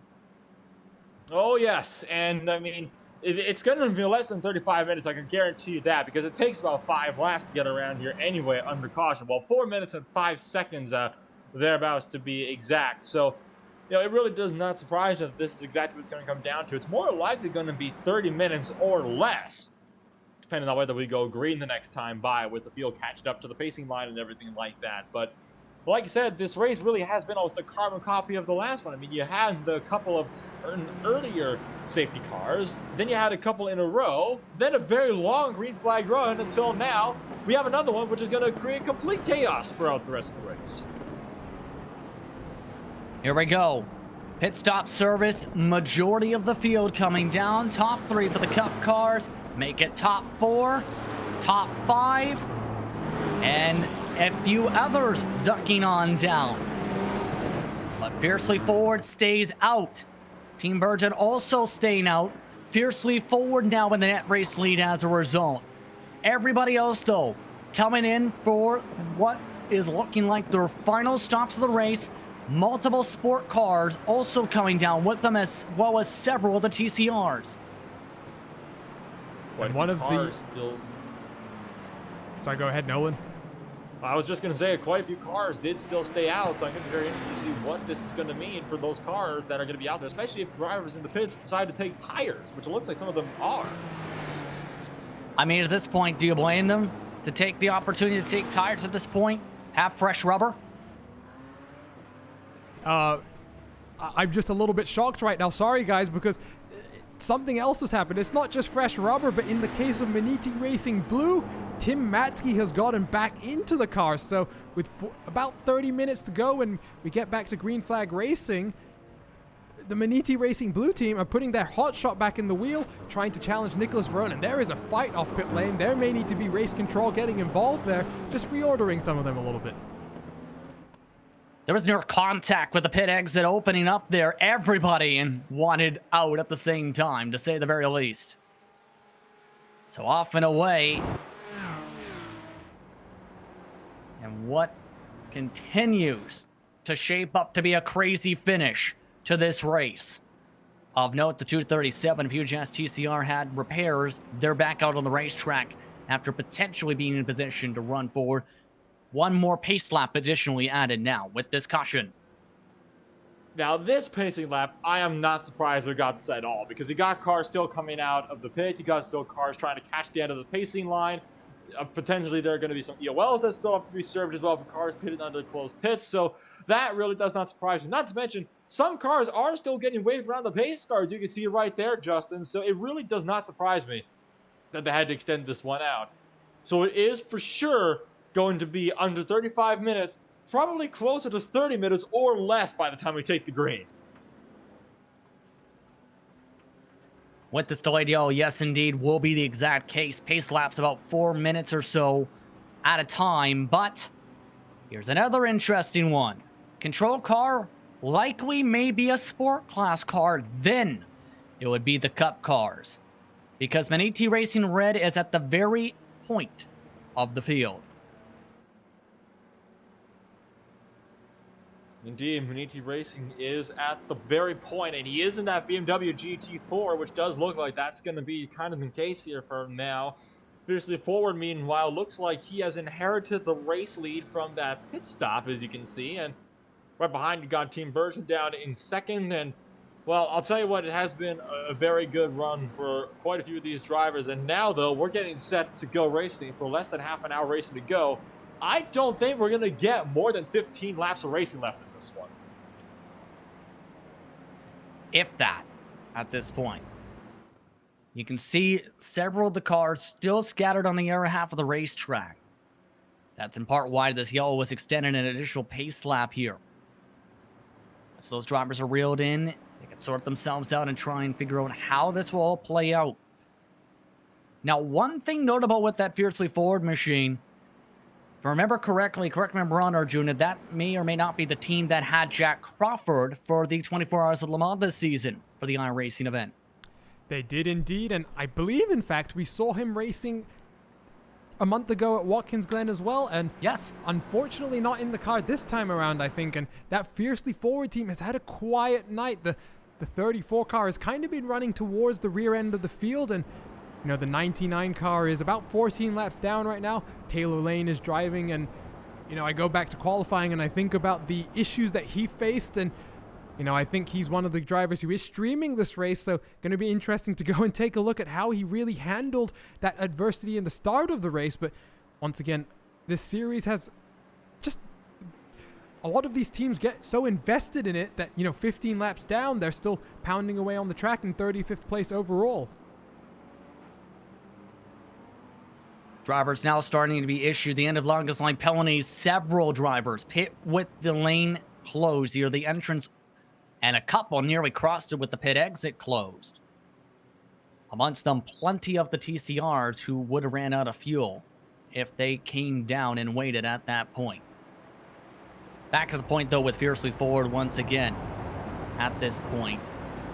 Jack Crawford, of course, junior driver for Red Bull Racing and their Formula One team, not taking part in today's event. Taking a listen in with Taylor Lane's side of things in that other car that's multiple laps down. At this point, Taylor Lane's just focusing straight up and staring at the screen, completely silent on the radio, Arjuna. I'm sure he's not too thrilled with the situation he's in now, but once again, just we've had quite a few retirements, but you know, out of the 45 cars that took to the green flag, we still got, I believe, 36 of them cycling, so that's not bad. And I'm always very excited when I see this type of, you know, will from these racers to just get to that green flag, the finish line rather. I think back to Ava Vrvatic last time with that huge crash into the S's and, you know, still managing to get to that finish line and get some decent points, and that's ultimately what endurance racing is really about. And this series, I think a lot of these teams really embrace that. Penalties going to the following drivers: Jose Velasquez, that's RSR Esports; Adrian Benza, one of the World of Sim Racing drivers; Marcel Bozeman, Steen Ledger, Lewis Ward, Josh Klog, Bastian Salmon, Michael Blake, all being given penalties for their respective sides. The lights have once again been extinguished on top of the official iRacing Porsche 911 pace car. Now the question will be, will they remain extinguished or will we reignite them before we go green? I have a feeling that at this point we are going to be taking a green flag racing this time by with just about 30 minutes remaining in a 6-hour race. Just like Watkins Glen, it's come down to this last half-hour dash to the finish. And Justin, if you're one of these guys like Anders Myers right now for Team Virgin, you're right behind one of the class leaders all of a sudden as a result of this. What are your thoughts and like what do you do when you're trying to prep for a restart like this, when you know you're trying to go for that class win? I think at this point, whatever spots you have up for grabs, you're pushing for it. You know you can make it to the end on fuel. I am not going to be surprised if we see drivers going full send here on a lot of these passes in these next few moments. Right now, majority of the classes have an estimated about 12 laps to go in this race. We'll see if we go green this time or get the delay because several drivers still need to tighten up before they get to the green. Lights are still out though, so as they get closer to Blanchimont and that finish line, the start-finish line, There it is. There we go. Just as I was saying it, the lights come back on. So one more lap, but I do believe, guys, this will be the final one. There's just a few cars that still have to form up, and we'll be back to racing. Well, part of the reason I think, too, is IVRA is going 17 miles an hour. And dragging Dave Crozier with him, for whatever reason, the 264 finally lets him go. I don't know what the situation is for IVRA there. And he's continuing to slow, and, well, I think he might, I don't know what to say about that one. It almost looks like he is out of fuel. Might be struggling a little bit, it would seem. This is, definitely a bit of an unusual situation, and now Ava Vervatic decides to catch back up. That's an unusual one right there. So this is going to reduce the amount of laps even more so, make it about a 26-minute shootout. So that means in total 2 less laps in race pace, potentially. About maybe a lap and a half or so. So now it gets even more high pressure filled. And now on top of that, remember, everybody who pit gets cycled behind a lot of the traffic. The gap, for example, for the Cup class lead for the ones who were able to stay out, the ones who had to come down and pit, 8 seconds, Arjuna. Yeah, and we saw it on that last restart, guys, just how crazy everything got. People, really thought that was their last opportunity to make things happen. Well, guess what? We're going to have about 25 minutes to go or so, and this really might be one of those last chances to make things happen. Safety cars breed safety cars, and when it comes down to this, a 6-hour race has kind of been reduced to a 30-minute sprint in all reality. So let's see what happens, and hopefully the caution doesn't have to be brought out once again. Another EOL just given. One of the Team Hoytenfeld machines just got one. That respectively is their TCR, believe. No, it is their sport car, specifically. One of their drivers. So that's going to cycle them on back. But just the one, and then expecting to get the green this time by for what is expected to be a crazy finish to this one. Estimated distance, about 12 laps to go, with the checker flag expected in about 25 minutes after the green.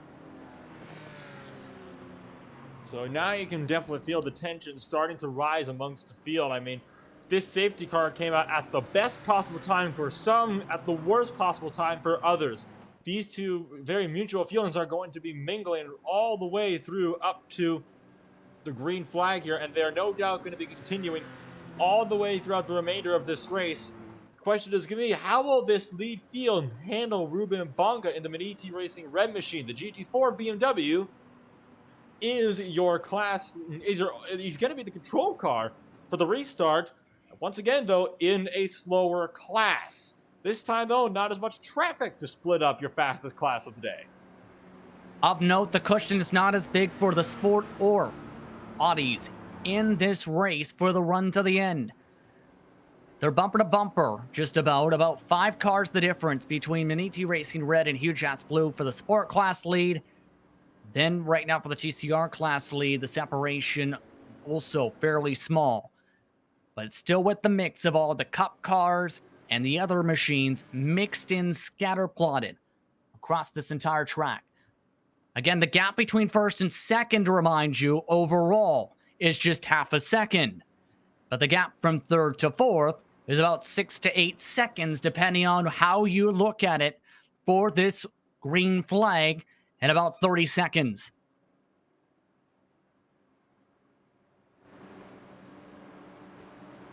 Knowing your final expectations when this race gets underway for what is going to be a 26-minute shootout. Well, tighten the belts and hold on to the hats for the spectators up in the stands, because it is about to get all sorts of wild. Would not surprise me if we saw some down and dirty door banging as well. It wouldn't be the first time seeing it today. And I have a strong feeling that that time when we saw that up at Lacombe was not going to be the last. Field in control of the 178. Maniti Racing Red looking to get one of the first max point stays. Major check on the corner exit. Diamonds coming out of the final chicane. Green flag is out. Back to racing. Here come the Cup cars as they already dart their way to the right side of the racetrack. They look to fight 1 and 2. That is Fiercely Forward and Team Bergen looking to fight for the class lead as traffic now gets in the mix of it.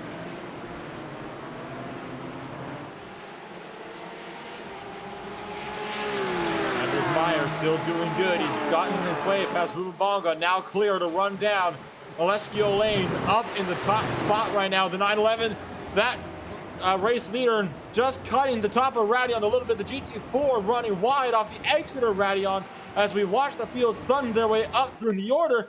And the GT3s ducking their way every which way, trying to find their way through and trying to do battle however they possibly can. Looking at some of these lineups here. Again, Cup Class lead has now a 5-second cushion to the fresh tires, but only half a second amongst these drivers. Fiercely Forward, these are some of their first lead laps of the entire race under green flag conditions. Need to hold on for just 11 estimated laps if it stays green.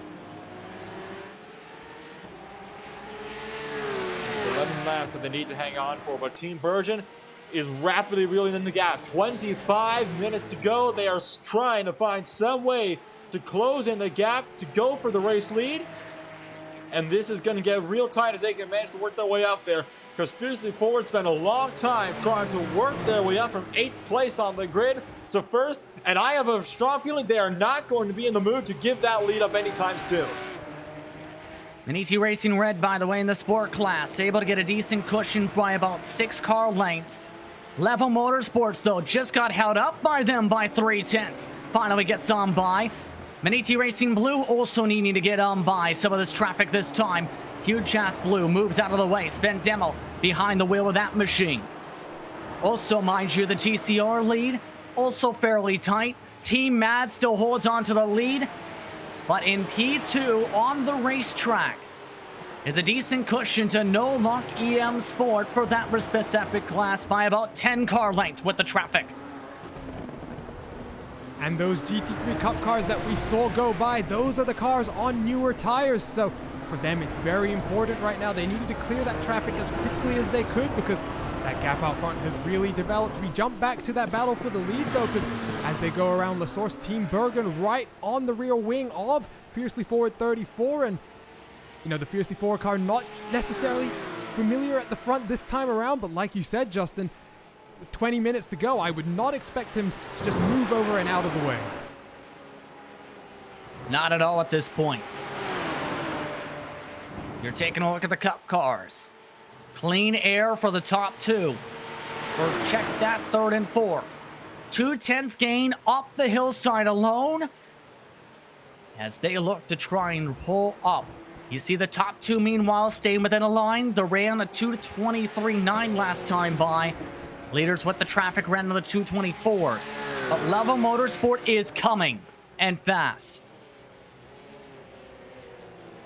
The Level Motorsport is coming. It is only a matter of time. The gap was just over 5 seconds at the start of the lap, and no doubt it is rapidly closing as well.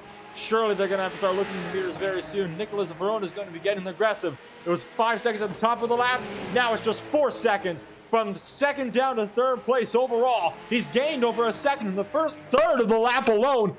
Nicholas Verona is closing. He's closing fast. He's looking hungry, and rightfully so. Up front, Meyer takes the dive on Alessio Lane, trying to get the move done, and he has gotten it secured. Team Bergen count them up into the race lead once again.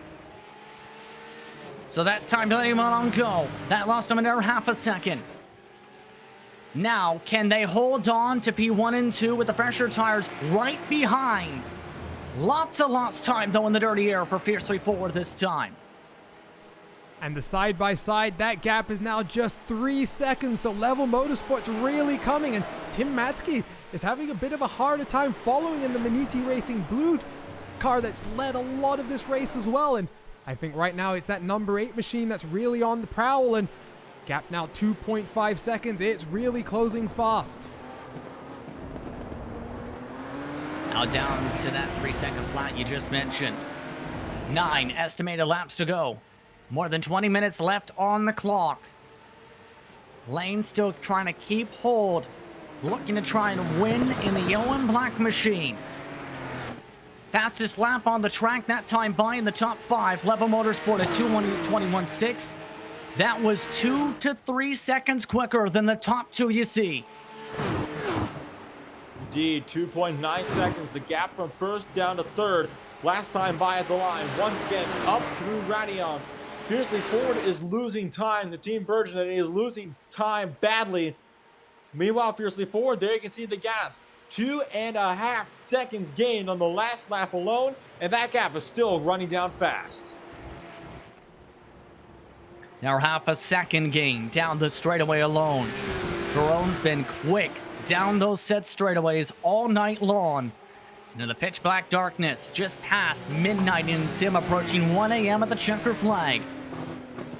Now within the draft, though, is Level Motorsport, just 6 or so car lengths behind the 34. And I said a while back that Nicholas is one of the fastest guys on the track, and he's just proving me right now. The gap to the leader, it's just 2 seconds, and Team Bergen's trying to run away, but it's not enough. And you know what else? Nicholas is faster than Tim Matzke right now, and in the last 2 races, Tim has proven to be one of the quicker drivers in this class, but Nicholas proving to be the class of the field. And guys, it's going to be just a matter of a few laps, I think, before he's out front, looking to just ride home to the finish.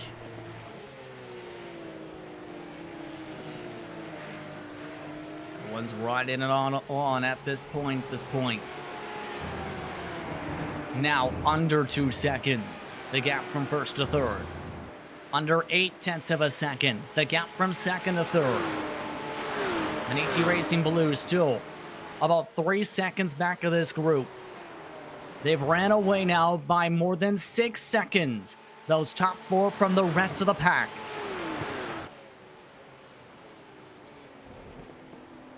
Separate from the pack as well, and second place runs wide. Fiercely Forward overshoots the chicane by a big margin. That leaves them absolutely helpless as Nicholas Verone takes it to the left side of the racetrack and will get second place secured. Now there's absolutely nothing between Verone and Meyer up in front. Can Level Motorsports find themselves in victory lane here today? Well, we'll have to wait and see. It was a 2:22.8 last time by for Team Bergen. Level Motorsports, a 2:21.7, a second gain over the course of the last lap. At this point, how can you defend at this point if you're Andres Meyer, Arjuna? Because you see how quick this car is in a straight line. Another 10th gain on the corner exit, and another 10th gain just on the straight. I don't really think there's much you can do to defend. Nicholas is really just in that next level right now. He's in the zone. He's just found that little bit of an extra pace that none of the other drivers are able to match right now.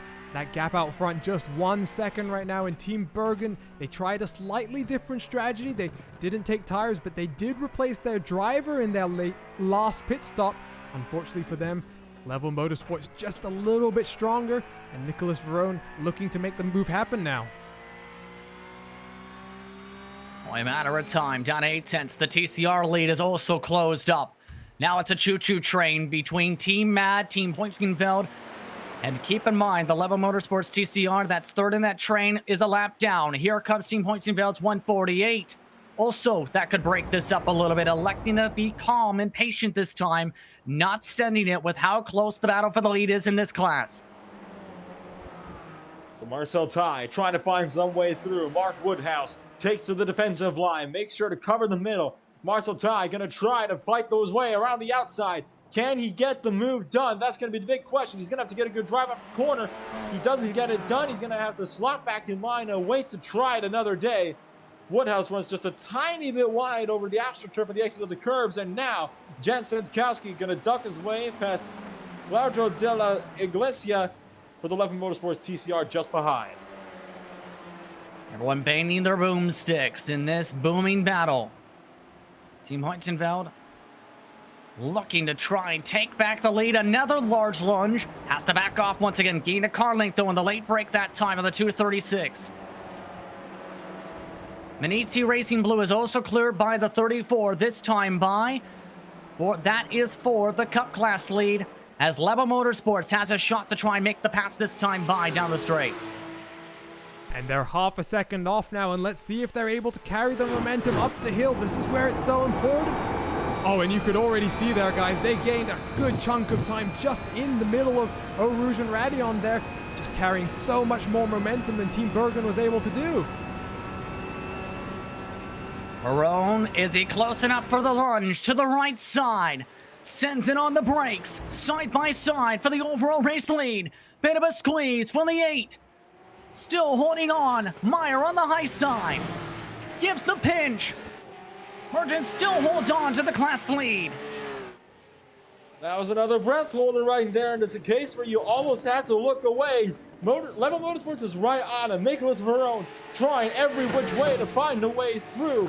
Now has to jam the brakes to avoid running to the back end of Anders Meyer. The gap still tight, still closing. Verone is there. The pass is inevitable. It's going to be where and how.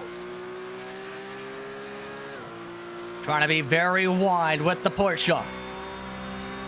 Here comes the run once again off to campus. Few times passes have been made here. No move made quite yet. Still within the choo-choo. Arjuna, your thoughts? These guys are fighting hard, but look in the background. It's Tim Matzke. He's just closing. The more these guys fight, the more it brings in the 77 into the equation. And Team Bergen on those older tires, they're always going to be in a slightly unfavorable spot. I think they're trying to just hold on here and maybe just hope that in a 3-car battle, the Chaos will just overrule the, relatively lack of tire grip. Here he goes though. Verone takes away the preferred line, this time through turn 18. Hit the curbing. The 46 still holds on to the point. 6 estimated laps to go, under 15 minutes on the clock. That was a squeeze and a half right there, and that is why you almost never, ever see passes made into block to block, because usually that happens. I am shocked that he didn't wipe both of them out right there, but good driving there from Verone to manage to keep things settled. Now, he's going to try to have one more run here. Can he get him up for La Source before Eau Rouge, or is he going to have to make the look down the Kemmel Straight? Curious question. There was also a change for the race lead in the TCRs of note. That was into Lacombe this past time by, so that has now changed. It's now a 3-car fight for the race lead for the Cup class. Level Motorsports now with the slipstream. Maniti Racing Blue within draft range as well. All these drivers separated by just 0.6 of a second. On the left side, Verone to the point. And the Owen Black machine, the send from the white and red car. Meyer forced off the racing line, slides onto the racing line. And now Tim Matzke in a challenge on the outside. There's contact, and Meyer's in the wall. Meyer able to save it. He keeps the car straight. We still keep going. Of note, technical issue for the 51 World of Sim Racing now off the racetrack. They were in P7 in the Cup class. The lead separated now in this class by 0.7, but let's take a look at the race spot replay on that contact. Oh my gosh, that was all too close for comfort. I thought that race was about to end under another safety car period. There's the shot to the door. sending that car hard into the grass, and beautiful driving there from Team Virgin to manage to keep that car straight. At this point, they just got to try to hang on to a podium position because there's no way they can run them back down again with just 12 minutes remaining. On the right side, the cushion still about 1.7 seconds back to where Fiercely Forwards dropped. And still even more time back to the next set of fresher tires. But as we talked about, the TCR lead did swap hands. Team Hoitingveld now in that class lead. Team Mad now P2 and losing ground down the straightaway. This is how the pass happened a couple laps ago. It was just down Les Combes and Team Mad. Unfortunately, in this occasion, just no defense really able to be made. You can already see around the outside, they're clear. And Team Hoitingveld is going to slot their way up into P number 1. And like you say, Justin, they're slowly pulling away here. They're a very experienced TCR outfit, is the Hoitingveld team. And Marcel Tai, a very strong driver in general. And right now, that gap 0.7 of a second and slowly just trying to extend it. There's no challenge, though, from the third place car. That's No Luck EM Sport, because they're a further 6 seconds down the road. So it's just a battle between first and second in this class. Of note, P2 is on for the sport class, and Alpine Stars Geodesic Racing put in their star driver, put on fresh tires. They have reportedly been flying since their stint. They are slowly creeping on into the BMW, but have to get around CXR Project Black A to try and close up the gap even more so with an estimated 5 to go. Now remember, Alpine Stars Geodesic Racing, these were the guys that were playing bumper cars with Manatee Racing Red earlier on in this race. And now it's just 1/3 of a second separating third and second place in the GT4 class. The question is going to be, will they be able to probably go to play bumper cars once more? Like you said, Justin, they still got one car. They got to try to find their way through. Jay Vigo trying to find a way around Jonathan Sterling. The only driver sitting between him and that GT4 BMW right now. It's going to be a very hard fight. Up through El Rouge and Radion over the top of the hill. It's a much better run for Vigo off the corner. You can see it. I can see it. The pass is inevitable. Makes the look to the left side. Already pinching him down to the grass, though. Not wanting to give him the chance to try to defend that position at all. Slowly creeping back to the left side. Vigo outbreaks him and clears before the turning point. And this might be up for grabs. 10 minutes left to go in round number 2 of the IVRA ClubSport Summer Series. Can Jay Vigo reel in the Sport Class lead? Can Manatee Racing Blue reel in the Cup Class lead? And can Team Mad try and find a way to reel back in Team Hoitingveld? They have, however, lost an additional 2 car lengths in the TCRs. I gotta keep an eye, though, on this 142. I think all of us at this point, Arjuna, are on the fresher rubber. Yeah, but it's not just a case of being able to catch up here, guys, because, I mean, Jay Vigo, very, very strong. But what did we see for the first 2 hours of the race? A very strong Jay Vigo, unable to pass a very stubborn and resilient Ruben Bonga, who used that just a little bit superior top speed, just 2 or 3 kilometers an hour, just make that BMW just a little bit too wide for the Cayman to make a move. And, you know, 9 minutes to go. It's not just about closing in the 3-second gap out front. It's also, how are you going to be able to make the pass happen if you only are going to have maybe 1 or maybe 2 chances at the cherry? By the way, Arjuna, when they made that contact we were talking about, these same 2 drivers in the car for the finish are in the car now. Absolutely. And, you know, we can go back to that incident. That's where I think we slowly just saw this Alpine Stars car start to struggle a little bit more. But Jay's back into it and really pushing hard. We talk about the lap time. He was almost 0.7 of a second faster the last time around, and that was with making some moves happen. So, you know, Jay's really got the pedal to the metal right now, and there's the gap. It's not that far at all, 2.5 seconds. And like Nolan's saying, we may be in for bumper cars round number 2. Approaching 8 minutes to go. Still, you can see the gap is around 15 car lengths. And remember, the Porsche was quicker on the long run when these 2 were on even setting of tires. Now it's a 5 lap difference in the set of tires. With the track the coolest it's been, 2.6 seconds is the gap. That's the interval coming down the Kemmel Straight once again. We got to remember that BMW is significantly faster down the straightaways, but it loses so much speed in the corners. And even with the battling that Jay Vigo experienced down the Kemmel Straight, he was still a quarter of a second faster than Ruben Bonga. Now he has clear track, so he's going to be completely clear to try to run him down. 2.9 seconds of the gap, now 2.6. It is definitely closing in so quickly here. It's one of those cases again where it's only inevitable to catch him, but is he going to have enough time to run him down? Remember, that Porsche better in the corners, the BMW better down the straightaways. That's in part why another 2 tenths just went away after the 10th was gained at the end of the straightaway. Now down to 2.4-ish is the gap from 1 and 2. Also of note, the Cup battle is also still within 7 tenths with an ET Racing, just 1/1000th of a second quicker. Keep an eye on both those battles on both ends of the racetrack, as now they're expected to get an estimated 2 to go this time. And there you can see the lap gaps. Tim Matske, he's closing, but is it going to be enough? That last time they matched each other's pace basically to the 1,000th of a second, and I think it's going to be a very close finish here. Tim is just trying to close the gap a little bit using the draft, but right now, guys, I think it's just a little bit too much for someone who for the last few hours of the race has been so strong and so dominant. His entire fan base hoping that Level Motorsports machine can hold on.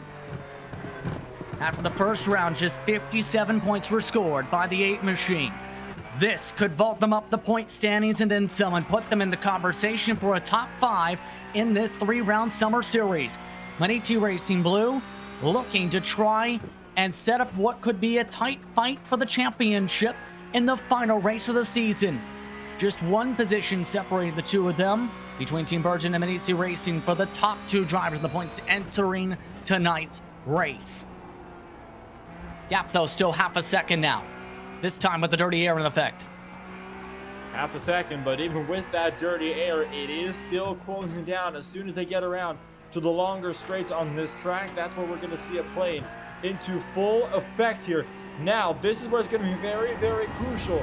There is still going to be some traffic in the way. Full Set Racing's 287 pulls well off the racing line to let them through easily. Tim Matske still trying to reel in the gap with the draft. It's going to be about 2 laps to go when they come around this time across the line. Exactly 5 minutes remaining in this race.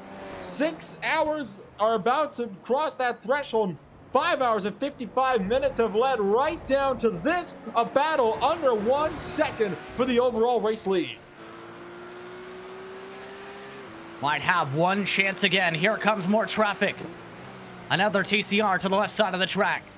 That's World of Sim Racing moving out of the way. Off the racing line. One more also to move. Dave Crozier up the track. And the Team Mats Immortal Machine. There's the blinking lights. This may be tight. Able to clear them just in time before they get up to the tight Sector 1 run up the hillside. The gap staying fairly constant to where it was last time around, so not much headway being made right now by the 77 machine. We'll jump back though to his teammate for just a second, because there you can see the gap for the GT4 lead. Ruben Bonga now only leads by about 1 second, guys. That gap, it's really coming down in 2 laps to go. This is going to be a fight to the end. Now within the slipstream of 1.2 seconds. Now this could be very crucial. Lots of time to try and set it up, but it, again, might take 1 lunge to get the job done. The Cup battle for the lead has also just found more traffic with more TCRs and a sport class car. Of note, they just also shedded their way through the traffic. ET Racing Blue just got checked out. It had a bit of a tank slapper there for one of those TCRs. The TCR flashed the headlights furiously. That might have been the nail in the coffin for Matske's run and trying to get the lead. Another furious blink of the headlights saying, "Get out of my way." RSR Esport by Formula Hypersoft pulls it off and manages to get out in the way just in time. Nicholas Varone is going to be looking all sorts of nervous right now. Team Matske, no doubt a look of cold determination on his face right now as he's struggling to reel in that gap every which way. Both of them pit the same window on that pit stop under the caution flag. Expecting the potential white flag this time. 2 minutes and 45 seconds on the clock. At the end of the speedway, Alpine Stars Jurassic Racing now within one lung shot of the sport lead. Keep an eye on these two as they go through the final chicane. Under 2 minutes and 30 seconds left. It's going to be tight, Arjuna, because it's within 3 seconds at the finishing line right there. I think this is going to be very close. I don't have the white flag on my end, so I am expecting 2 more laps here. So hopefully this gives Tim Matzke just an opportunity, just one more opportunity, just set up the move. Maybe don't have to try anything rash. There is a fairly big gap to the guys behind. Team Bergen is 10 seconds behind these guys, so they have a comfortable buffer here to just try and battle if they want to. But once again, guys, actually, no, the gap's a little bit closer now. It's just 0.3 of a second. Trying to break the slipstream all over the front, all over the Camel Straight. Matzke looking to the right side, lunges into Lake Holm, not able to send it to the bottom side. Off towards the run through 8-9, off towards turn 10. Minute 33 seconds on the clock. This is crunch time. If it wasn't crunch time before, it certainly is now. Tim Matzke knows that if there's ever a time to make the move, it has to be now. There is no more time for waiting. The gap's under half a second. I honestly don't think he's got the time he needs to be able to properly close that battle up. I think Verone's got this one. I think he's in a good spot here. It's now 6/10 again, but 2 more cars will be a factor. 2 TCRs, the Audis up the track. Will they be able to shuffle out of the way in time for Sector 3? Could be the deciding factor in this finish to this race for the Cup class. There goes one to the left side. Another about to be reached on the lunge and now being used as a pick in the middle of the battle. And they're making their way through. One of those TCR cars going to have to get out of the way and split the traffic there. And Nicholas Verone able to just build up the gap a little bit. So it's about 8 or 9/10 of a second right now. And for Tim Matzke, I think, guys, we are going to get one more lap here. They were able to get there to the start-finish line just in time. Lights are blinking with one more lap car up the road. Looking like, yes, they might be able to extend this here. Again, the finishing line just around this exit, around that red line. And they get the extra lap by 3 seconds. 3 seconds gives them the extra lap. 1 lap to go. White flag is out. One last chance. And let's hope all these drivers have enough fuel for this extra lap, because it was so close that if you got your maths very slightly wrong, you may be in a tough spot. That gap now 1 second. Tim Matzke not getting a great run with the traffic, and he's really hurting. Losing a lot of time. Keep in mind the GT4 starting to scrap as well as they're getting the white flag this time. Lights are blinking. Tim Matzke wanting him to come back. Not going to be able to reach him. The GT4s looking to scrap. The sport class lead up for grabs. They've made contact before. Jay Vigo looking to try and dice his way around. Has 2 more sectors to try and plot this out. And don't forget, they still have 1 more lap to go as well. So if you can't get it done this lap, it's not the end of the world. He's within the draft, and we've seen this time and time again. These 2 drivers are not afraid to make contact. They're not afraid to fight dirty to keep these positions. I would expect no less from them this time around. Ruben Bonga trying to extend the lead as much as he can throughout this draft, but we're going to watch as Vigo will close up big time through Marshall Blanc. Will not be enough to make the lunge down into the bus stop chicane as they're coming around now to take the white flag. Vigo following along in the chicane. The 178 looking to still cut off. Cross the finishing line this time. White flag is out, 1 to go now for the sport class. Bonga moves to the left side. Vigo trying to peek to the right side. Off to La Source as they try and set things up for what could be a final crazy lap. Scrape to the wall though for the 142 on the exit. And that BMW, guys, just got a better exit, and it's just stretching its legs on the run down towards Eau Rouge. And let's see what Jay's able to do up over the top of Radion. He's just a little bit too far back, I think. he's going to have to really send it. Have to keep an eye on that. Checker flag is out meanwhile for the overall race win. Level Motorsports wins the 6 hours at Circuit de Spa-Francorchamps. Checker flag by 1.9 seconds over Maniti Racing Blue. Meanwhile, Team Heusinkveld in their TCR wins their class after pulling away from Team Mad. The final battle on the track, though, is still up for grabs. No pass was made amongst those drivers in the sport class out of the Chemo straight. These will be the last 2 lead cars to fight for the victory. Still trying to go for it, though. Trying to have a look up the inside. Could we potentially see a bump and run even? It wouldn't be the first time we've seen that in racing like this. Look at how aggressive Bonga is on the defense, weaving left and right, trying everything to hold him at bay. The fireworks go off in the distance as Vigo continues to try to scrap away. Closing rapidly on the back. This is where he shines. If he's going to have a move, it has to be in this middle section so we can hold him off in the final sector. If he cannot make it here, he will not make it at all.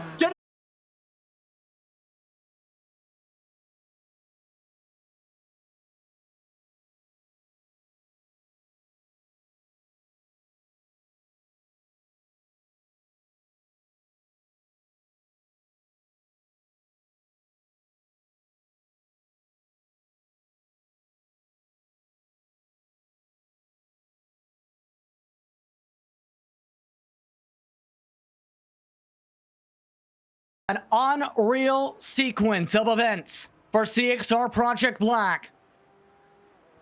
They win after a wild crash coming out of the exit of Sector 2 through Campus in Stablon to win tonight's race. Alpine Stars Geodesic Racing Black in second in the sport class. What a crazy finish, Arjuna.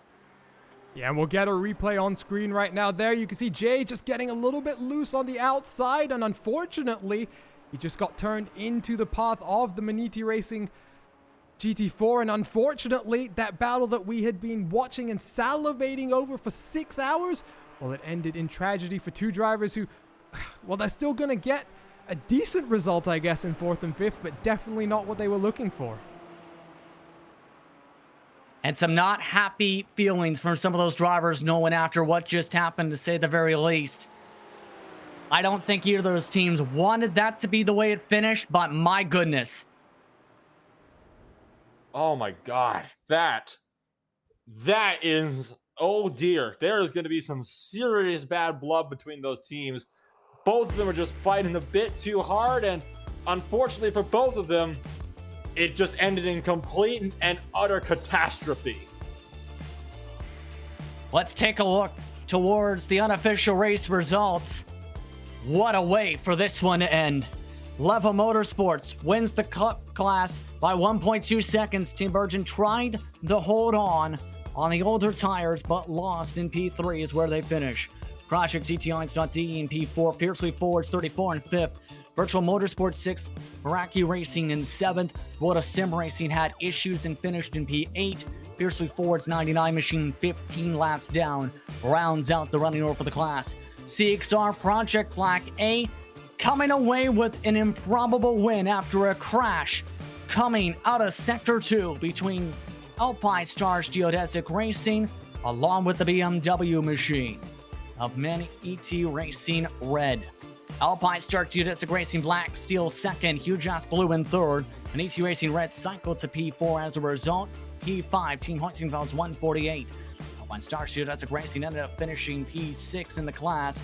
ALD Racing in 7th, Lightbird Esports Black in P number 8.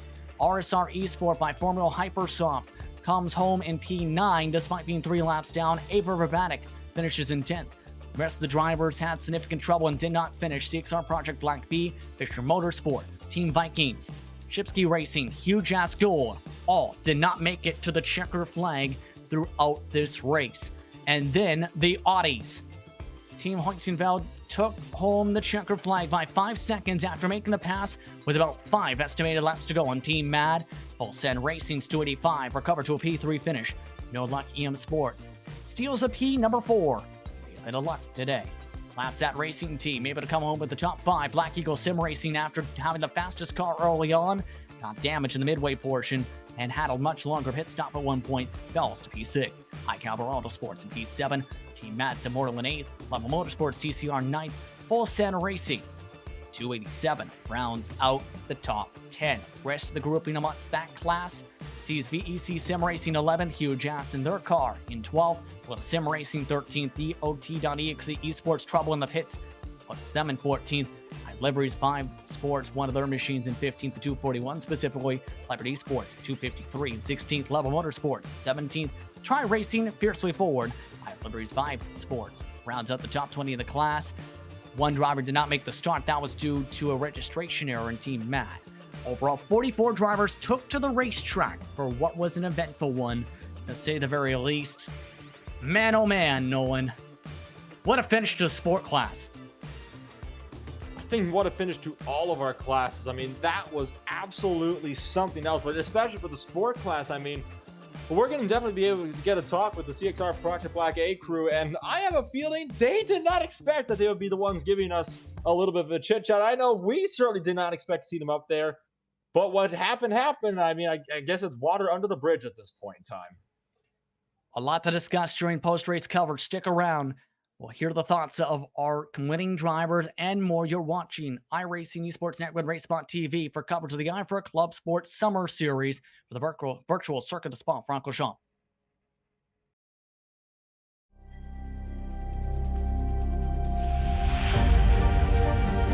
Coming up to the line, being chased, and it was Braden Johnson. Unbelievable finish. It was 1/1000th of a second between them. Green flag in the air.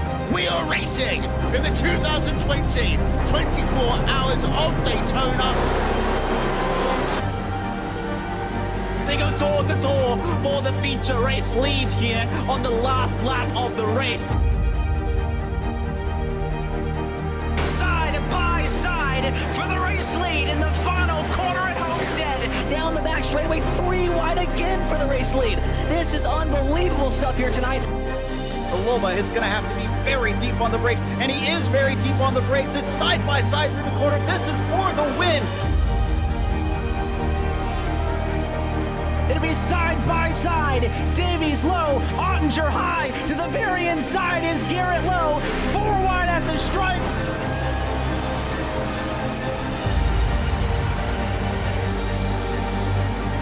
For all he's worth here on this outside line, neck and neck. Who's going to back out? Does anyone back out? Verstappen starts to squeeze on the inside, and now he'll try and straight line it. Goes under the apron, drag race to the line. It's so close to call. Simulated racing can be awesome, but it can also be kind of a free-for-all. Interestingly, auto racing faced the same problem in its earlier days. Whether it was on the back roads, the beaches, or the city streets, the racing was always fun. But there was always a certain level of chaos or danger, until some folks came along and put some order to all of this. Stuff like official racetracks, regulations about weight and equipment, and enforcement of standards. That's what gave us high-speed excitement, fast-paced action, and photo finishes. That's when racing became racing. The guys over at iRacing.com have made the same transformation in the world of sim racing. See, iRacing analyzes the performance and results of each driver in every race, so you can be sure you're always placed in races where the competition will be tight and that those reckless drivers who ruin it for us all will be kept in the pits. Not to mention that with members in over 130 countries already in their vast community, you can find races day and night, so you can always get in the action. You can even join a league of your favorite series and work your way up to one of 7 world championships, offering over $500,000 in prize money. And since updates are always automatic, you don't have to worry about software and can focus on the track. Zip up your fire suit and check out iRacing.com.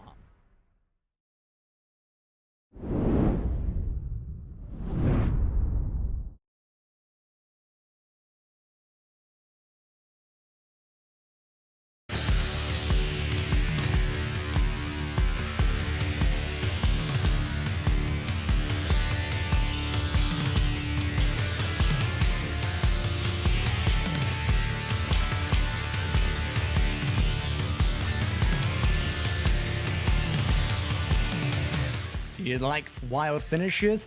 You just got one tonight. For the IVRA ClubSport Summer Series for the 6 hours of Circuit de Spa-Francorchamps, Justin Prince alongside Nolan Rampo, Arjuna Kantipanti with you as well for tonight's action. It was a wild finish. All three classes came down to the final 15 minutes worth of battles. It was a crazy one to say the very least, but in the end, Nicholas Varone was able to hold on for the overall class victory, holding off a hard-charging Maniti Racing Blue. Level Motorsport wins the Cup class as well as the overall win. First things first, Nicholas, how are you feeling winning this race?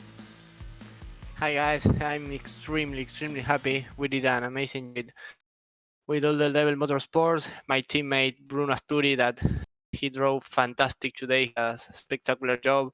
Our spotter and setup maker Martin Pairetti, that I'm also really grateful to him because he helped us a lot during the week training. And talking about the race, I did quali. I managed to get a really good lap, putting it on pole by half a second. And then the race 6 hours is gonna be like it's gonna be so long that it's so different to a quali run. So yeah, we had a good car with good pace, but I was surprised by the close that were the times with the other Porsche Cup guys. We were so similar on the pace. It was like 1/10 off or 1/10 less. It was crazy. So yeah, it was really intense with the safety car going on and all that thing. But yeah, we managed to do a great race and finally with strategy take the win. Was going to say the strategy kind of looked like it was thrown up in the sky with that last safety car. It was similar to what happened with Watkins Glen. You and multiple other teams had to come down to finish off the race on the fuel. What was going through you and your teammates' head as you had to plot out how are we going to get through this traffic and close up the gap and then try and hold on to a hard-charging Maniti Racing Blue? Yeah, in the last safety car we were front, so it was just our strategy was to go to the end and stop for some fuel that we were like we didn't make it to the end. So yeah, when the safety car came out, it was okay. We started like doing summing up the fuel and see if we could finish the race. But yeah, when the safety car came out, we had to go in, change the tires because they didn't last. They were really old. And yeah, all the same. Maniti, that was our main rival.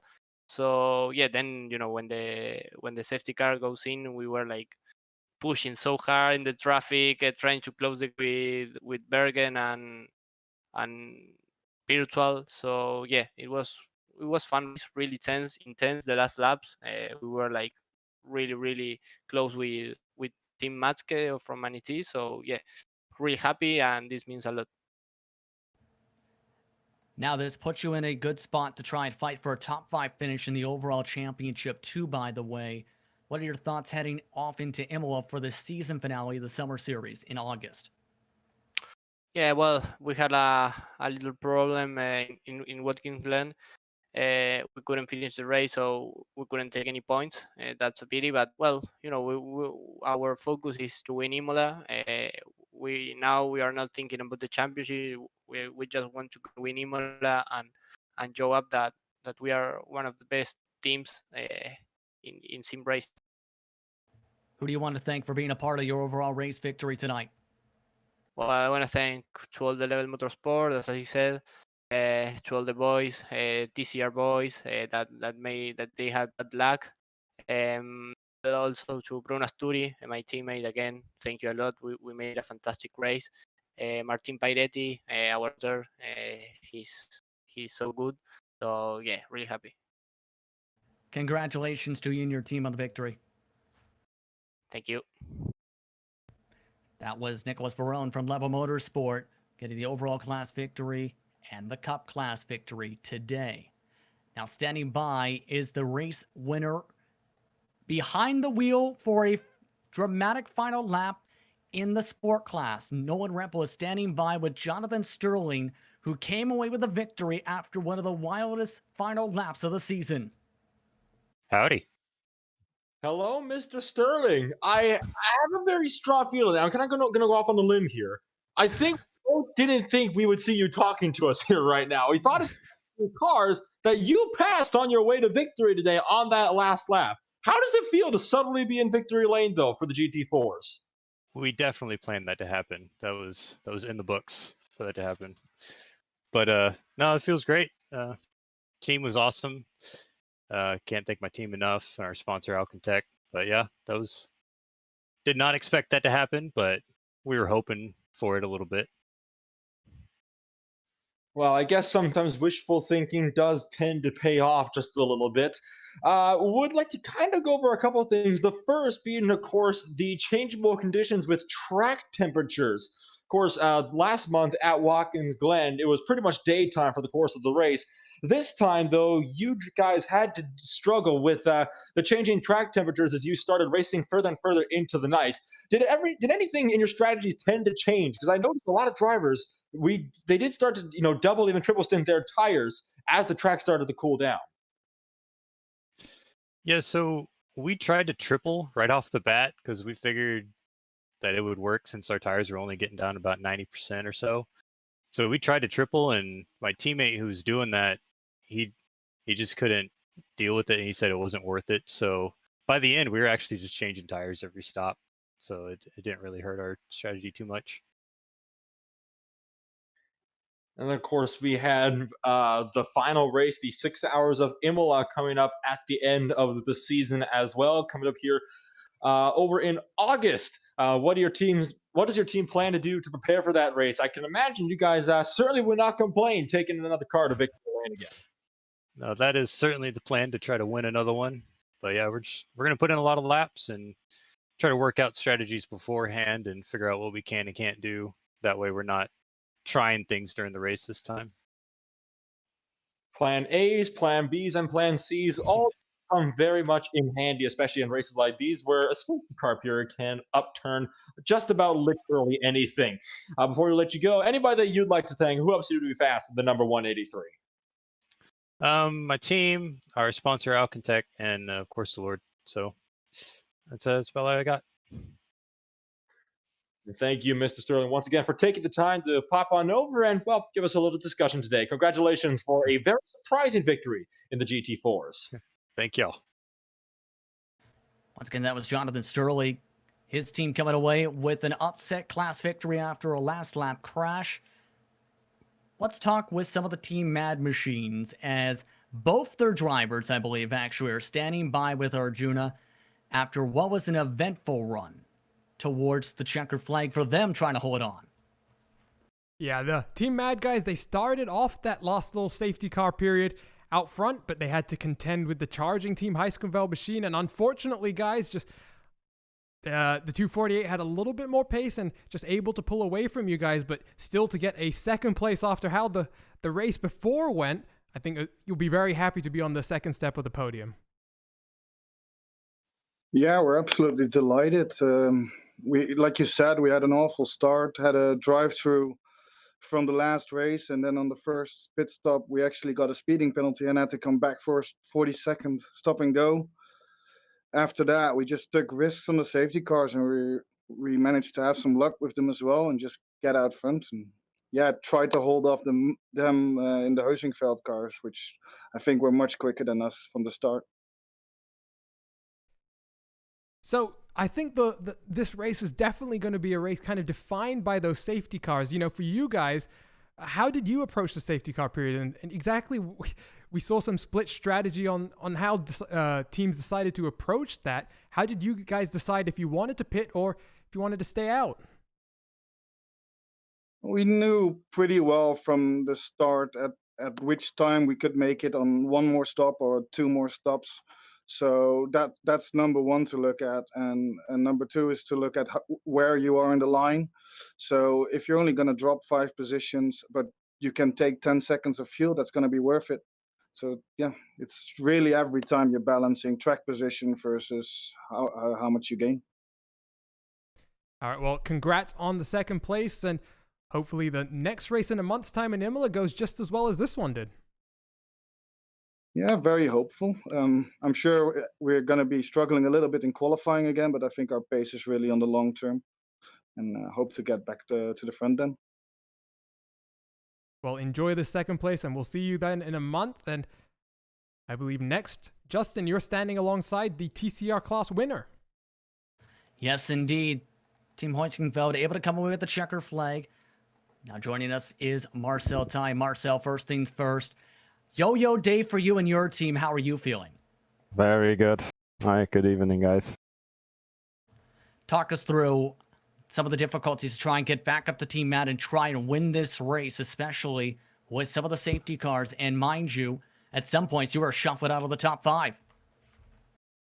Yeah, I mean, in this series with the full course cautions, it's just the racing is pretty much different to the classic formats out there, and that makes it really fantastic racing and in terms of strategy. And you can come back from even a lap down if you hit the cautions right and all that.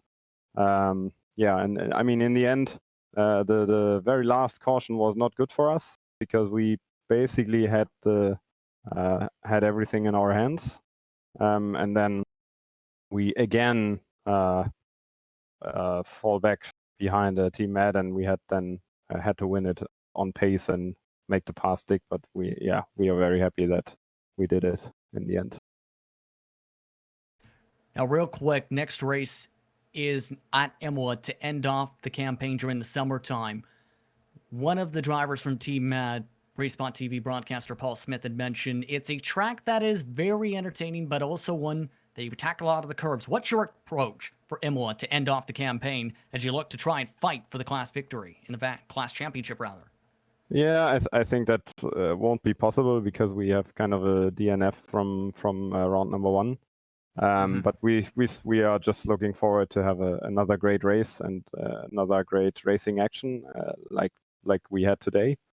And for the track Imola, I personally never drove that track with the TCR car before, but only with GT3 cars. But yeah, the curbs, there are a lot of high curbs and also a lot of slowdown zones where you have to be very careful with, and also the off tracks in total will be another thing as it was today here at Spa. So will be a difficult race, but we are pretty much looking forward to it. Here's one bright side when it comes to that championship side, by the way. All but about 2 of the teams that were scored ahead of you entering today's round finished here in the back half of the top 10 or DNF'd. But anyone you want to thank for being a part of your team's run today? Oh yeah, my teammates obviously, and the guys from Hoitingveld, and also the guys from the IVRA series, because it's just as you saw, it's just fantastic racing which they provide here with all the cautions and the race control and all the information which everyone has during the race. So fantastic job, guys. Shout out to you and also to you, of course, for the broadcast. Thanks, guys. Congratulations on the class victory tonight, Marcel. Cheers. Cheers indeed. Marcel Ty off to cheer a little bit more in victory lane. But one last driver standing by. One of the drivers able to sneak on through as well in the sport class. Alpine Stars Geodesic Racing Black, and they position themselves very well. Nolan Rempel standing by with Carlos Vila, able to take a podium finish after the main car had trouble in the final lap. Nolan? Thank you very much, Justin. And well, Carlos, thank you for taking the time to come by and give us a little bit of a chat. Once again, a driver we did not think we'd be talking to tonight. You were set to be finishing about 3rd or 4th place, and well, you find yourself finishing instead 2nd place here in your own class. Yeah, it was a little unexpected. We had some issues at the beginning of the race. We ended up getting a drive-through penalty during qualifying, so we had to change our strategy from the get-go. And then on that last caution, we ended up coming P4, P5. We knew we had the pace to catch up to the guys in front, but overcooked the tires a little bit, running into the columns, and had to take a few laps to cool them off. So, and then that incident at the end, I haven't seen it, so I can't really make any comments on it. But yeah, super excited to be able to be in the podium. And speaking of that final caution, we did see safety cars multiple times today, just like at Watkins Glen, upending a lot of team strategies in the race. How are you guys dealing with that? Because you mentioned that you already had to change your strategy after receiving that drive-through penalty in qualifying. Did you have to adjust it even further once the safety car period started coming down at what some would argue would be either the best or the worst times, depending on what team you were on? Yeah, it wasn't ideal for us. We had already the pit stops cover, so we knew we were going to come out and we were good to the end when everybody pitted. But the yellow came out. Everybody had the option to put fuel and put tires, so it kind of covered that, and it was essentially a straight fight to the end. So we'll take it. We'll go to Imola and see what we can do there. And speaking of Imola, how do you guys plan to prepare for that race? Of course, you have one more race left to go before the summer series concludes. Do you guys plan on maybe having both cars this time ending up on the podium? Yeah, that's always the target. I think here we really struggle against the BMW with the straight line speed. You just really can't keep up with it on the straight line, and then once you get to the corners, you really can't get around it. So Imola should be different. It should obviously benefit the Porsche a little bit, but yeah, we'll have both cars in contention most certainly. And then real quick as well, before we let you go, who helps you to be fast with your CXR Project Black machines?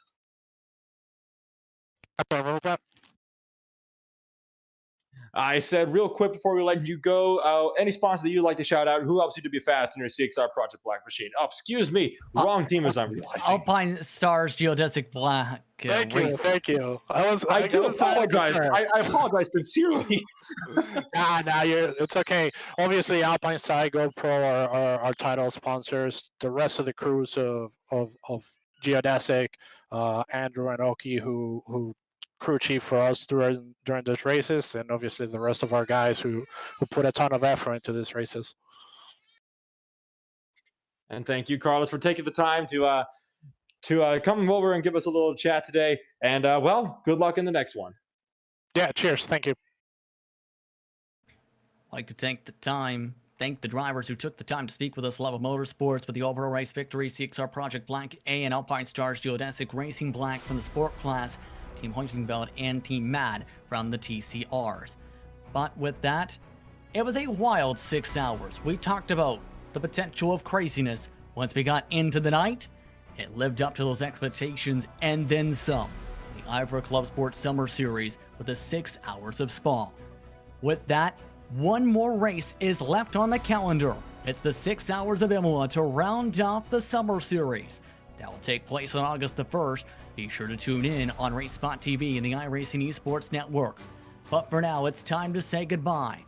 For my broadcast partners today, Arjuna Katipati, for Nolan Rempo, I'm Justin Prince saying so long, enjoy the rest of your Saturday. We'll see you on August the 1st.